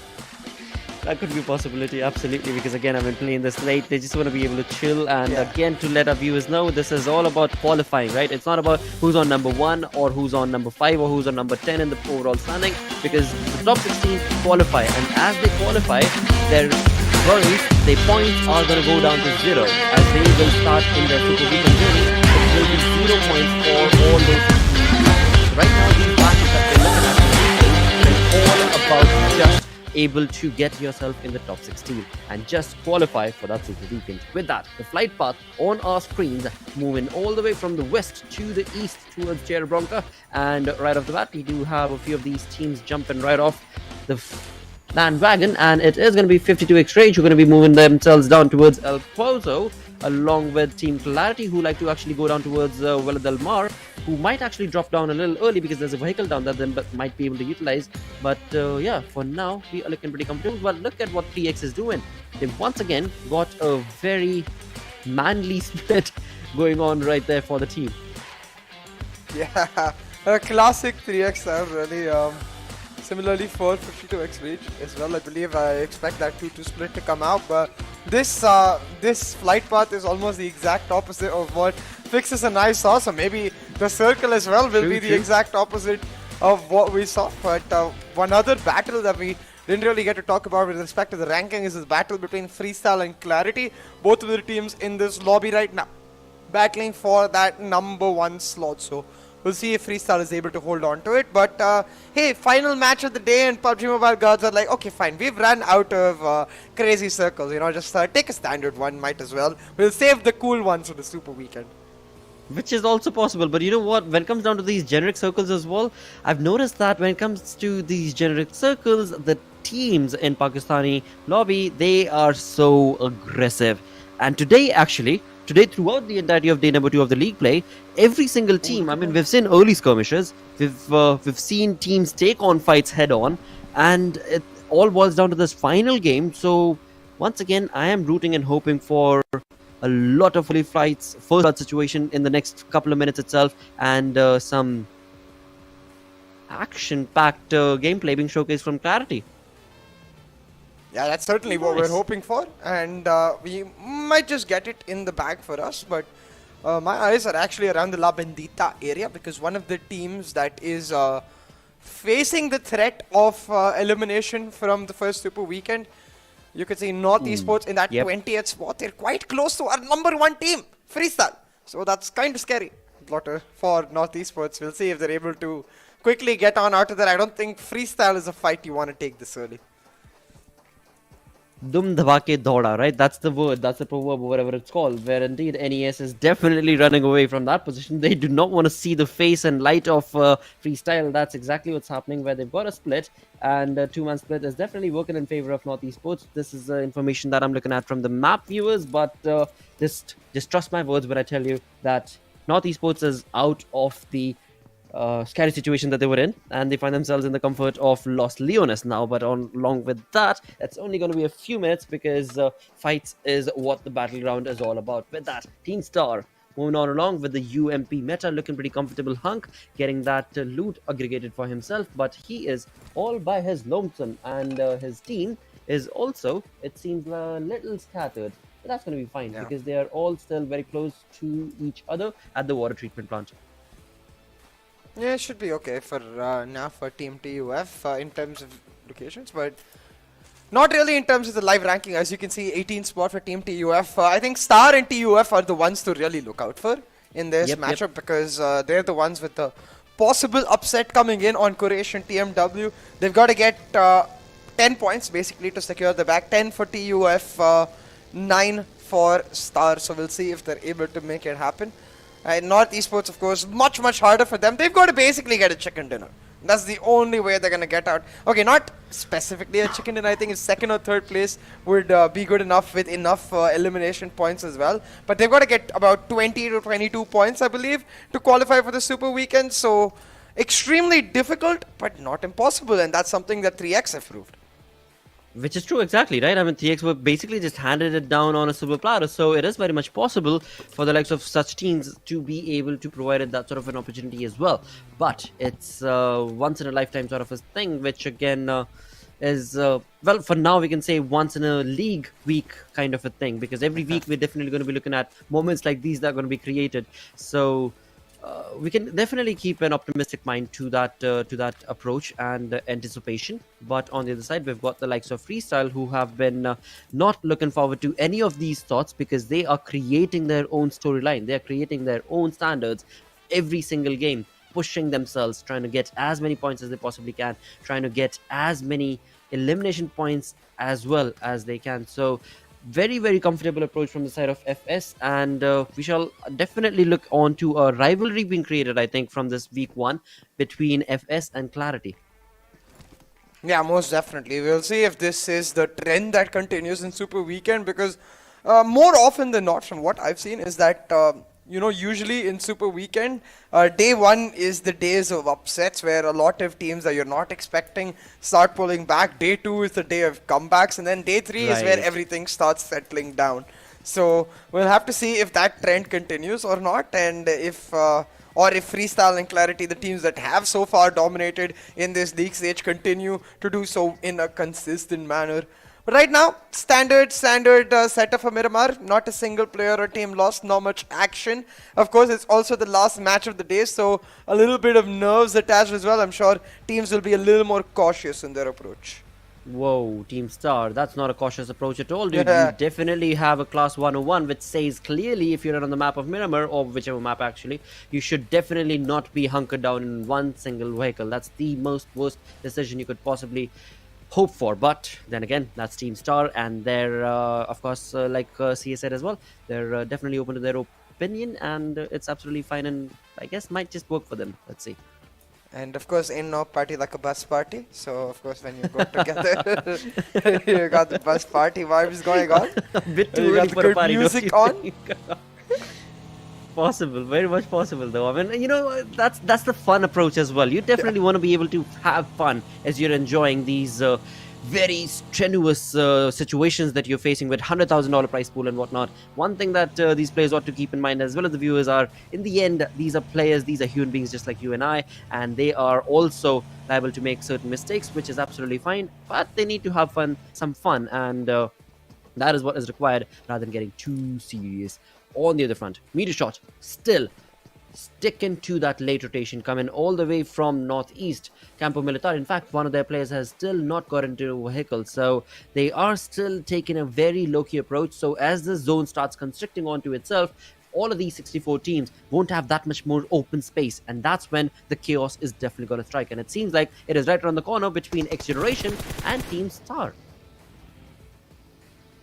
Yeah, exactly. And it's going to be extremely interesting. But right now, Team Star, they're going in for a battle real early. XGs, they have the util lined up, but they get caught with it in its hand. JD going down real early as Emerge will find Thug as well on the flank. Osama now trying to finish off Thug. And XGeneration under a lot of pressure as Team Star look to pick up the pace. One of the few teams who is in the bottom 4 might make a contest to try and get out of it, and the best way to do it, Blotter, is to get at early squad wipe. Get the 4 free points under your table real quick and nice.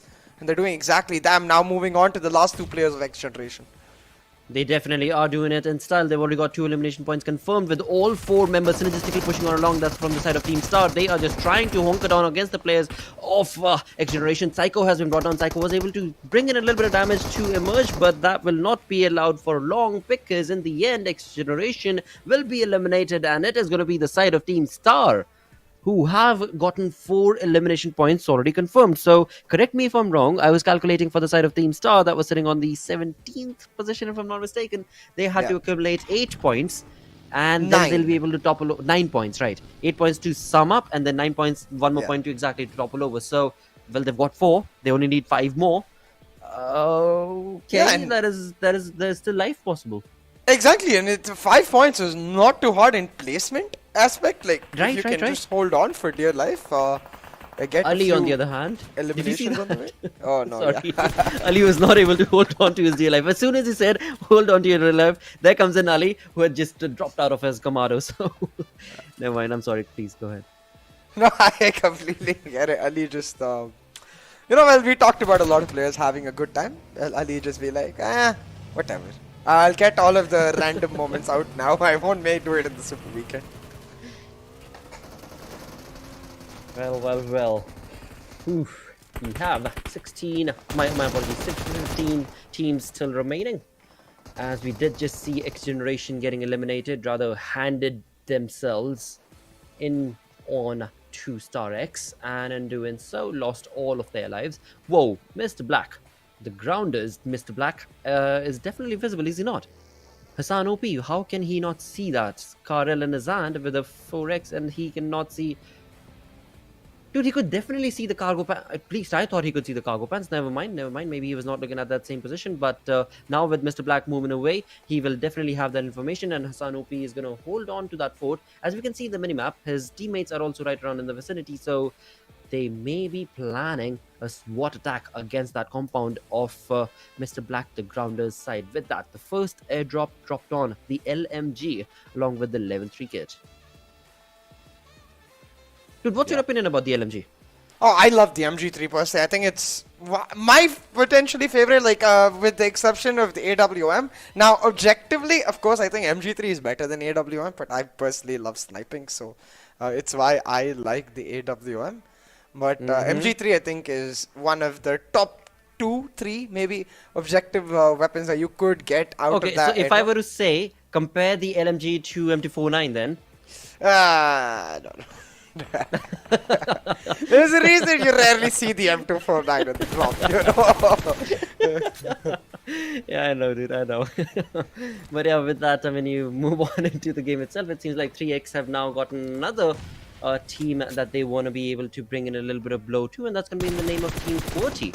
Not a bad stance, because if you look at the 3X's play, on the minimap, we've got 2 of these players who are set up right here and 2 of them on top of the mountain. So a really good flank angle that they've been able to create. But thankfully for Team QWERTY, it's the compound that's going to be able to favor them. Yeah, exactly. QWERTY do have that compound in favor, but 3X with the high ground. Ooh. Take it. Okay. No, never mind. Don't take it if you're going to miss it, Gravity. Come on. Hit the shot. Kaizen, on the other hand, though, has just as good a scope. Will not take the shot. It is just peace right now for most of these teams. Voltrux has picked up that MG3 we were talking about. Blotted, and the circle has taken an eastern shift, and look who's smack bang in the middle of that circle with high ground already taken. It's MetershotxSKY. We talked about this. They need to finish top 3 to find themselves with the potential of getting into the top 16. Well, with these kinds of circles, it certainly doesn't look too hard. It definitely is not, but they have to play their cards right. I mean, the Yeah. aggressive stance we've seen from the likes of Freestyle, 19 elimination, Chicken Dinner, you know, I mean... Oh no. Ouch. What sort of a Spider-Man Ali are you trying to be? I mean, Ali definitely is, I mean, he's the same dude from 3x who we did see earlier Bruh. drop off out of a running vehicle as well, right? And now Yeah. he's jumping along, trying to catch onto rocks. I mean, Ali has a different mindset today, I think, from 3x. Yeah. The previous game definitely got to his head, perhaps. I mean, that's all right. That's all right. I mean, you made it into the top 16, so I wouldn't complain. Yeah, I mean, after the chicken dinner, he reached cloud 9 and then he just dropped back to reality in that drop, and he's like, oh no, there's drop damage as well. The funny thing is, he drops once, almost dies, heals himself, and then drops and dies again. Like, okay. Okay, bro. You know, like you said, you so perfectly mentioned, he was on cloud 9 based on previous games, chicken dinner, and then slowly since then, you know, he's trying to settle himself back. First with the vehicle that he was able to just jump out of, and then from the mountain. So now he's just slowly grounding himself to get back into the playing field, into the battleground, and then maybe he's going to be popping off heads in just in a couple of minutes. Maybe, fingers crossed that he does. Just trying to justify what he's doing in the game. But on the other front, FS, as you were perfectly mentioned, they find themselves in a very, very beautiful placement in the center of the zone and across the graveyard, but very close to their vicinity is also going to be the pink team, that is the Grounders, I think. Let me see. Yeah, they are. There they are. The Grounders it is. So, this is definitely a wonderful positioning. It's just a bit too early, so they're going to have to just wait it out, perhaps. Yeah, exactly. They're just going to have to be patient in their positioning. And same for North Esports. They've got that.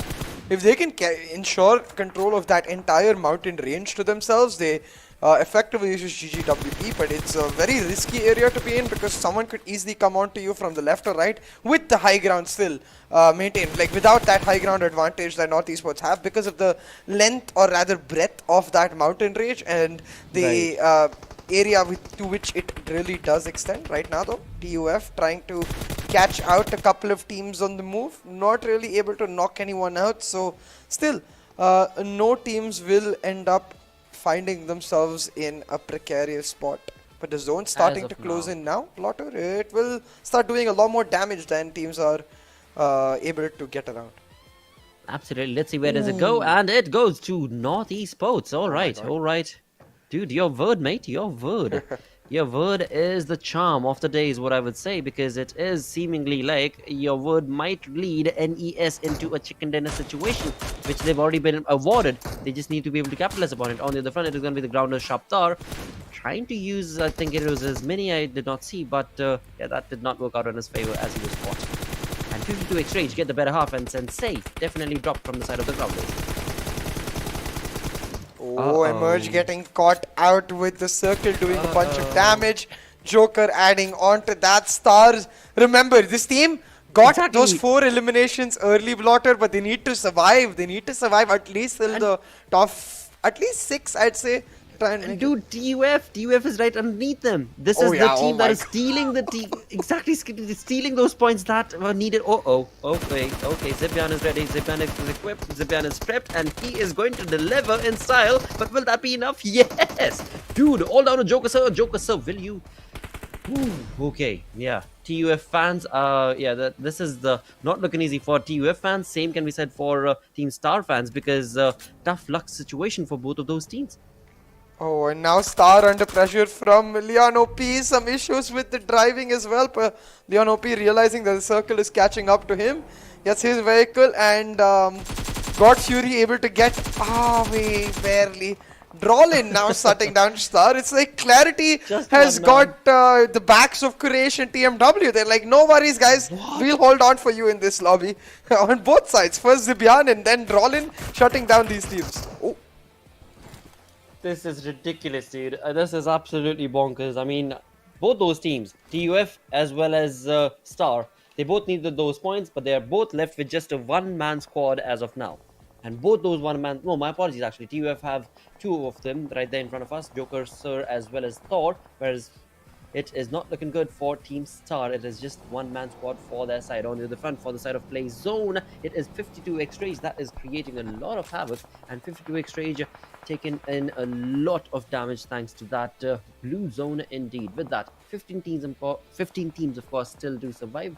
18 minutes into this zone, and H2E in the open seem like they want to take on a fight against a rotation being showcased from Magnus, and far behind is going to be 3x making that rotation as well, but they don't have the vehicles, and that is the tricky situation that could maybe have them brought down to their knees right here, because Magnus as well as H2E will probably be keeping their crosshairs set up towards 3x. We can see in the background 3x's vehicle is running away, but he is safe. He is safe. He's going to be able to make it. On the other front, it's going to be Regicide, sadly. That's going to be on the receiving end and will be delivered the knock and blow. 14 teams remaining. 15th position getting eliminated is going to be Regicide.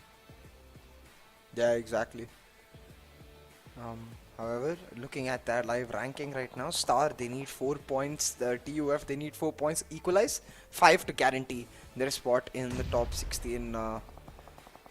Right now, it is FMxR3D in pressure, and look at that, Esports now capitalizing as that third party, putting a lot of pressure on this, able to pick up 2 knocks right there. Can they convert it into many more? We'll have to see, because you can see right now Esports, they're the kings of the hills. They're in a comfortable spot. They're looking to pick up the eliminations while they secure their spot in the next circle as well. They're going to have that high ground continue on, and honestly it's made for them, this lobby, to try and find the winner chicken dinner. We talked about how Star and TUF are the teams that Quraysh and TMW might have in mind. Well, watch out Quraysh and TMW, because Esports, they might just be coming for you. They're trying their level best. I mean, they've got a really good placement, as you had so perfectly mentioned earlier as well. When it comes down to NES, they have finding themselves on the top of that mountain, and that gives them so much of leeway against all the other teams. Whereas on the other front, 3x are also making beautiful strides for their side as they are pushing on along. They were able to damage quite a lot of the players off the grounders and have found themselves right here. But this is not going to be enough, because the zone is far away, and it is going to be the side of TUF now, who are going to be getting into the comfort of the zone. Thor and Joker, but right behind them is going to be 420 from Clarity. It is 4v TFD under a lot of trouble. A key nade from Dread knocks out Leon OP, doing a lot of damage to Starboy and displacing him from his location. But in the midst of all of this, Usama is hiding in a room. The last hope of Star. Right now, Usama just hoping that they don't check him, but I think they will. Oh my god, I have no idea what is going on with Usama. He's still able to survive, still able to hide. Usama coming out of the shadows in the last moment. Will he find anything? That is the question.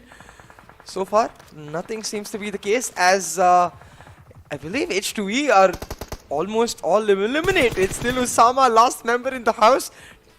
4v TFD, they're sure to be confused. Like, I think we eliminated a team, right? So, is there more? Who's this guy? Yeah, who's this guy? Osama's playing such amazing mind games right now, dude. And well, 4v TFD, they are none the wiser, because Osama has moved up the stairs and is going to be holding down that fort with those smoke that he's been able to create right there. So once again, I mean, they're at the edge of the zone, so the compound is there for the taking, but for how long? Because all of these teams, they're going to have to move out of there. And as we look on the minimap, Clarity, TUF, they're sitting up on top of that mountain, just patiently waiting. Osama is trying to right now give his best impression of the Home Alone kid. Just trying to set up traps and smokes and util all along every corner of the house in hope that the crooks don't come get him. H2E, they're distracted, or rather they're distracting 4v TFD and keeping Usama alive unwillingly. I don't even think they realize that Usama, I mean, they know that some player is there. I don't think they know that Star's single player is there, but right now you can see we're down to just 7 teams. So the longer Usama stays alive, the more points his team gets in terms of placement, and the closer they get to securing qualification. And in that regard, wait a second, Esports got eliminated. We missed. Wait, I'm so confused. Whoa. Dude, I think it was Clarity. Yeah. I didn't think they got eliminated. I thought only like they lost 3 members of their squad. They got completely eliminated. So RIP Esports, so much for that storyline. We've only got Star and TUF left trying to make it to that top 16. Yep, and Team TUF, they've got 2 players, so it is very much still possible for them to be able to make it through. But Team Stars Osama, with that UMP, going to be bringing in a lot of blows to TFT's player. He will be able to eliminate him. Vosh goes down, but that also gives away the information to his teammates, where Leon and Starboy are going to be probably utilizing those utilities and Molotovs. And yep, there we go. Whoa, whoa, whoa, Osama still at the nick. Wow, at just a corner, and he's still surviving. He's still surviving. He's almost out-survived it. How lucky can you be? Buying so much time. I mean, at this point, is it luck or just pure outplay skill right here for Osama? He spots out 4vTFD's final player, pushes out Starboy. Osama going in for the hunt, but he's taken down real low. 4vTFD, they're coming in for the kill, while H2E, they have been eliminated. Osama trying to get his health back, but the circle is moving in. Can he heal himself in time? The answer is no, but he is able to hold on till the top 6 for his team. The question is it enough? Is it enough? Because TUF still have Thor and Joko waiting in the ranks, and on the other front, it is going to be the side of Pika from R3D, who's going to be bringing in a lot of massive blows as the team's trying to make a rotation, but he's all by himself, all by his lonesome, next to his buggy, not going to be able to survive for long. And 3x's Ali is still surviving somehow. After all the things that he's showcased us, he's still surviving here in the 3 teams that are remaining. And of course, MetershotxSKY, the team that I had called out earlier as to where they are missing, here they are making a chicken dinner game for themselves. Dude, TUF have already got 8 elimination points. TUF are making it. I mean, it certainly looks like, I think if we do get to see the live rankings, we'll have guarantee. But I think mathematically, yes, TUF have look like they have made it to that top 16. That will mean that TMW have gone down, and depending on if Star got enough points, potentially even Quraysh too. So I'll have to see right now if MetershotxSKY are able to get that winner chicken dinner, because as you were saying, for them it's been a bit of a low day so far. Getting that final chicken dinner in this match will boost their momentum going into the Super Weekend. Definitely. I mean, that's what they did yesterday as well. I mean, today that's what they're looking forward to as well, maybe. I mean, they've got the 4 elimination points already confirmed. They've got the numbers advantage in terms of the team. That is all 4 players still standing against the 2-man squad of TUF and a 1-man army of 3xLE. I mean, you have to admit that 3xLE's gameplay has been pristine. I don't know how he does it. What sort of rabbit has he pulled out of his hat every single time in this game, where it seemed like, all right, this is probably going to be the end and demise of him. He just somehow survives and comes back up. So kudos play to 3x as well. And today's day has definitely been one of a big comeback for 3x, because even though they might not have had decent amount of elimination points from this game, 3xLE is making sure that his team ends up getting decent placement points at least. And that's going to be 10 elimination points, definitely confirmed for the side of 3xLE, right? Yeah, RIP, I think, for TMW. Thor will end up going down. Still, Joker, sir, he just wants to get every point he can. I mean, I doubt he's thinking about whether... I think we know that he's guaranteed that qualification, because all he needed was 9 points. And I believe he's got enough in terms of eliminations combined with place. Yeah, they've got 6, so Joker himself has got 6, I believe, actually. So single-handedly itself, that player will mean. But okay, in just a matter of random seconds, the zone helping out. MetershotxSKY with a couple of bullets as they pick up the winner chicken dinner. They are quite an actionless one for them, just 21 points. But hey, a chicken dinner is a chicken dinner at the end of it. Exactly, absolutely, and that is what matters in the end, because if you are able to participate and make it into the top 16, well, you've made it, and that's all that matters, because the next conversation that we shall have is going to be in the Super Weekends, and that is when we can definitely start drawing straws against these teams that, yeah, dude, I mean, they better take that chicken dinner, or they better get that 1 elimination points, because that is when the points will start mattering that much more. But boy, oh boy, what an exciting, exhilarating day this has turned out to be. I did not anticipate. So when the day started off, it was like, all right, yeah, the teams are going to try their level best. It's going to be maybe low-key, I don't know what to anticipate, blah, blah, but when it turns out it was definitely a ludicrous ride for the entirety of the lobby, and myself included. And like when you talk about the entire right, we've had 3 teams in contention from the bottom 4 Yep. trying to make it. TUF guaranteed. North Esports, the circle was made for them. So really that execution factor you talked about lacking in that regard, they're going to look to that because I think they were in a perfect situation trying to make it happen. But all of this analysis after a short break. Go.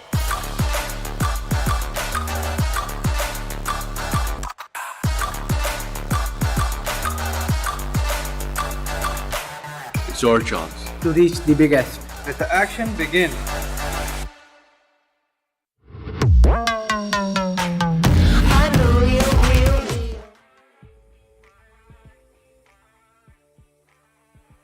Of course, Yeah, dude. what an enthralling set of matches here, Blotter, for our first league stage days and leading into our Super Weekend. We've got some amazing teams lined up. We'll find out exactly which ones real soon, but I think what we know for sure is we're going to see some thrilling action. That is for sure. I mean, every single team right here has given it their best shot. We were calling off for 3x. Where in the world are they left off? I mean, they are on Mars. Are they on Venus? Are they on Pluto? Where are they gone? This is just not the 3x that we saw or remember. And here they are proving their worth. You know, I mean, MetershotxSKY, another team that was just slowly, barely surviving on like one pistol engine. And then suddenly here they go with like a pump in action and blasting off to Mars sort of a gameplay and play style. And same can be said for TUF at least, or rather especially in this game where it mattered the most. And here they are, Joker especially with the MVP of the lads. 6 eliminations, as you perfectly mentioned as well, with along 6 knocks and 2 assists. 956 damage dished out. He took it all upon himself that, you know what, I'm going to get tough and I am going to deliver our team into the first ever Super Weekend. Oh yeah, Joker coming up clutch exactly when his team needed it to get his team TUF into that top 16. Barely though, so they're gonna have to look to build on this momentum to try and make it into a strong stage in that Super Weekend, you know, get as many points as possible. But looking at the top 5, of course, we expecting Joker to be at the top, but I think 2 key factors that you mentioned, 3x, they seem to be back for a team that was stuck on 20th for out of the like 8 matches they played, 6 matches they were in the 20th spot, then 1 chicken dinner, and then right here another top finish, and they seem to be back like that top 3 qualifier team that we saw in the first place. Well, we were talking about 8 points. TUF walk away with 20. And on the other front, MetershotxSKY, the team that got a chicken dinner, 21 total points is what they've been able to accumulate. Along with, look at that, damage received, 152 damage. That is it, 152 damage. So a very passive game, but also an advantageous game because they took fights that they knew they could deliver upon, and thus the 6 elimination points right there in the name of MetershotxSKY. Yeah, TUF clearly the team that was out to win it, you know, trying to make sure they get enough points, and they did so very, very well. MetershotxSKY just playing the tactical game, trying to make sure that at this point they're just holding on, trying to get that chicken dinner, trying to get that extra boost going into the Super Weekend. But whoo-wee! Wow! I have never seen as much domination from any player. Joker, 4 out of the 5 stats that we have in the match summary, he owns it. And the only reason I think he doesn't have the highest assist is because he's killing everyone. So how is he going to have assists? No, but he's still on the second in that list as well. He's on the second. I mean, TUF Joker, dude, what got into you? I mean, seriously, were you just waiting for the side of Team TUF to be stuck in such a weird position that, you know, that is when you're going to showcase your X-Factor gameplay? Well, I don't know what you were waiting on for, but thank you for delivering, because TUF definitely have made it through. And along with that, it seems like we've got good hopes, and Star as well, maybe 9 points. Oh, yes, that should be enough That if should I'm be, right? doing my math correctly. Yeah, that should be enough. And that is going to break the hearts of Team TMW as well as Quraysh Oh, Esports. dude, yes. Oh, yeah, It's yeah, so yeah. true. We're getting happy for these teams because they have given such an incredible play at such a crucial moment, but cannot forget the gameplay that has been showcased throughout the day from TMW. I mean, TMW, that is a team that took it in their stride to try and make it happen throughout the entirety of the day, from one game to the next, you know what I mean? They were sticking on, making on those leaps, sticking to that 16th position, moving up one ladder and then jumping back. And yeah, but you lose some, you win some. But, well, what can I say? The teams that just outperform are the ones that will deliver. Yeah, exactly, right. And oh my god, just thinking about the way Osama played that situation, the way he was Yes. able to hold on for dear life. Yes. Imagine if he dies out sooner. Like the amount of arguments the team is probably going to have about the way players got caught off before. After a great start, they picked up 4 elimination points for free, and then one by one the players got picked off. Emerged, it looked like was having a picnic. God Fury was caught off in his car, but Osama, he held on for dear life, got his team those crucial 5 placement points, finished in the 6th spot placement wise, and I think secured that top 16. We'll get the confirmation when we see the overall ranking, but I think it should be the case.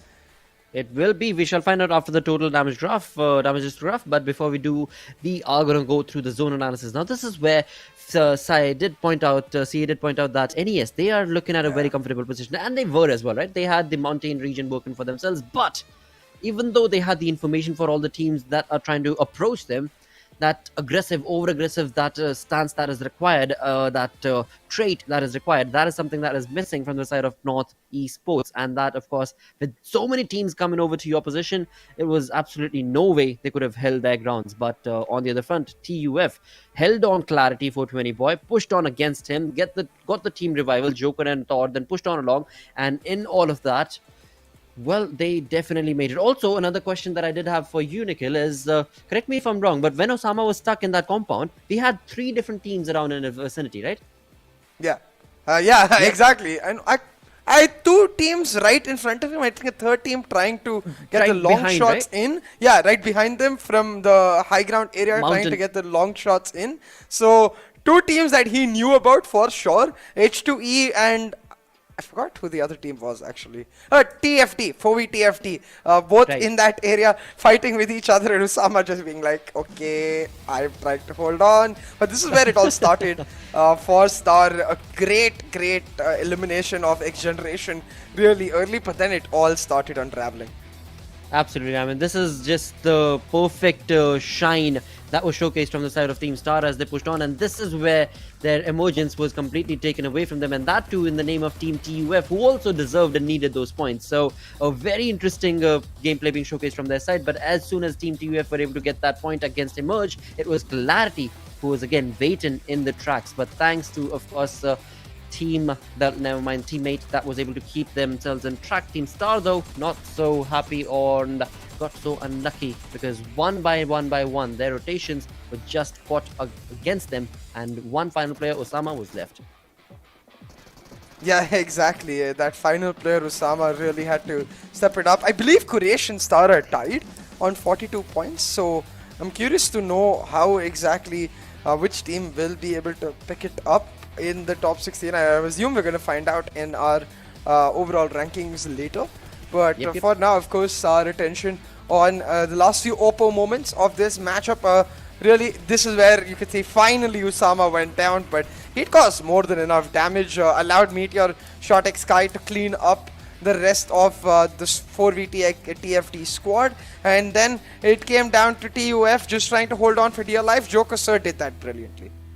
Indeed, and this is where it all ended, and MetershotxSKY got that chicken dinner for themselves, a second chicken dinner in the league play days. Tomorrow, or my apologies, yesterday also they got the chicken dinner in the final game. Today also they got a chicken dinner in the final game. Overall, like we've said earlier, those chicken dinners do not matter. All that matters is these teams, those 20 teams that are playing in the league plays, they jump themselves in the top 16. As they do, they qualify already for the Super Weekend. And right now, in just a couple of minutes, we shall find out what are those teams. But before we do so, like I said, we might have to go through and have a look at those histographs, those damage histographs, and find out what sort of a fight was being dished out and showcased from the entirety of the lobby, because there were just so many incredible fights that were being taken place from one fight to the next as we pushed on through.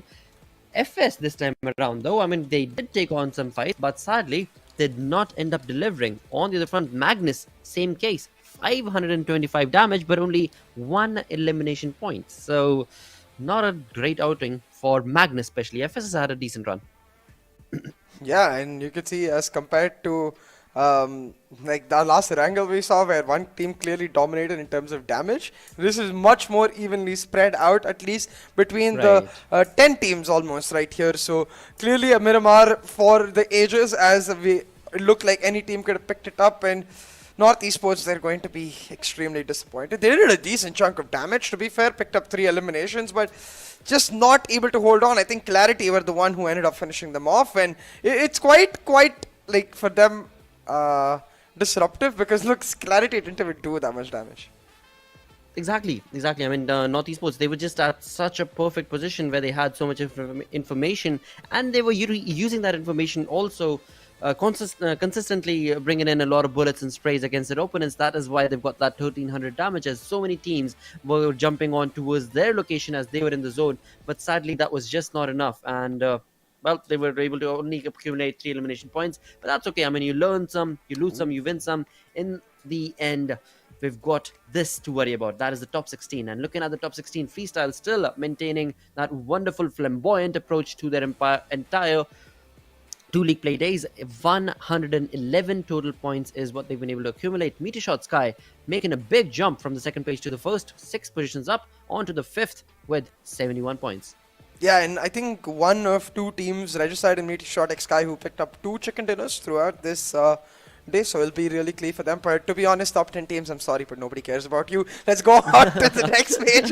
We really want to see which teams end up making it to the top 16. No. Hold on. Team QWERTY, dude. Team QWERTY, we have to actually commend as well. I mean, yesterday you do remember, right? I mean, Team QWERTY, they were nowhere to be seen. And today, throughout the day, they've been pretty consistent. Oh, most definitely. I think something we expected from Team QWERTY, to be honest, and Fair I'm glad enough, we get to see that happen. Still not the greatest performances, but it's good enough for now. Similarly, 3x, but oh, look at this. Team Star will be able to make it into that top 16 points, and the reason, the tiebreaker, like difference maker, the rule effectively is number of winner chicken dinners, which both teams have 0, so that can't be the case. And then number of placement points, blotter. And you can see that placement points has continuously been an issue for Quraysh. They have a ton of eliminations. They fight very, very well, but they never survive. And that's what ends up being the difference. Not even points, just that placement points. Team Star and specifically Usama able to make it happen for his team, get them into that top 16, get them into that Super Weekend #1. Quraysh Esports, if you end up watching the stream, please, I mean, I chose for you guys to be in the head-to-head because I thought, just like me to shot, this is going to be your shot, this is going to be your day, and you will understand and realize that, yeah, we've not been working towards those placement points. And that was my point as well when the day started off, that they've not been working towards placement points, and hopefully they will by the end of the day, but nothing has changed.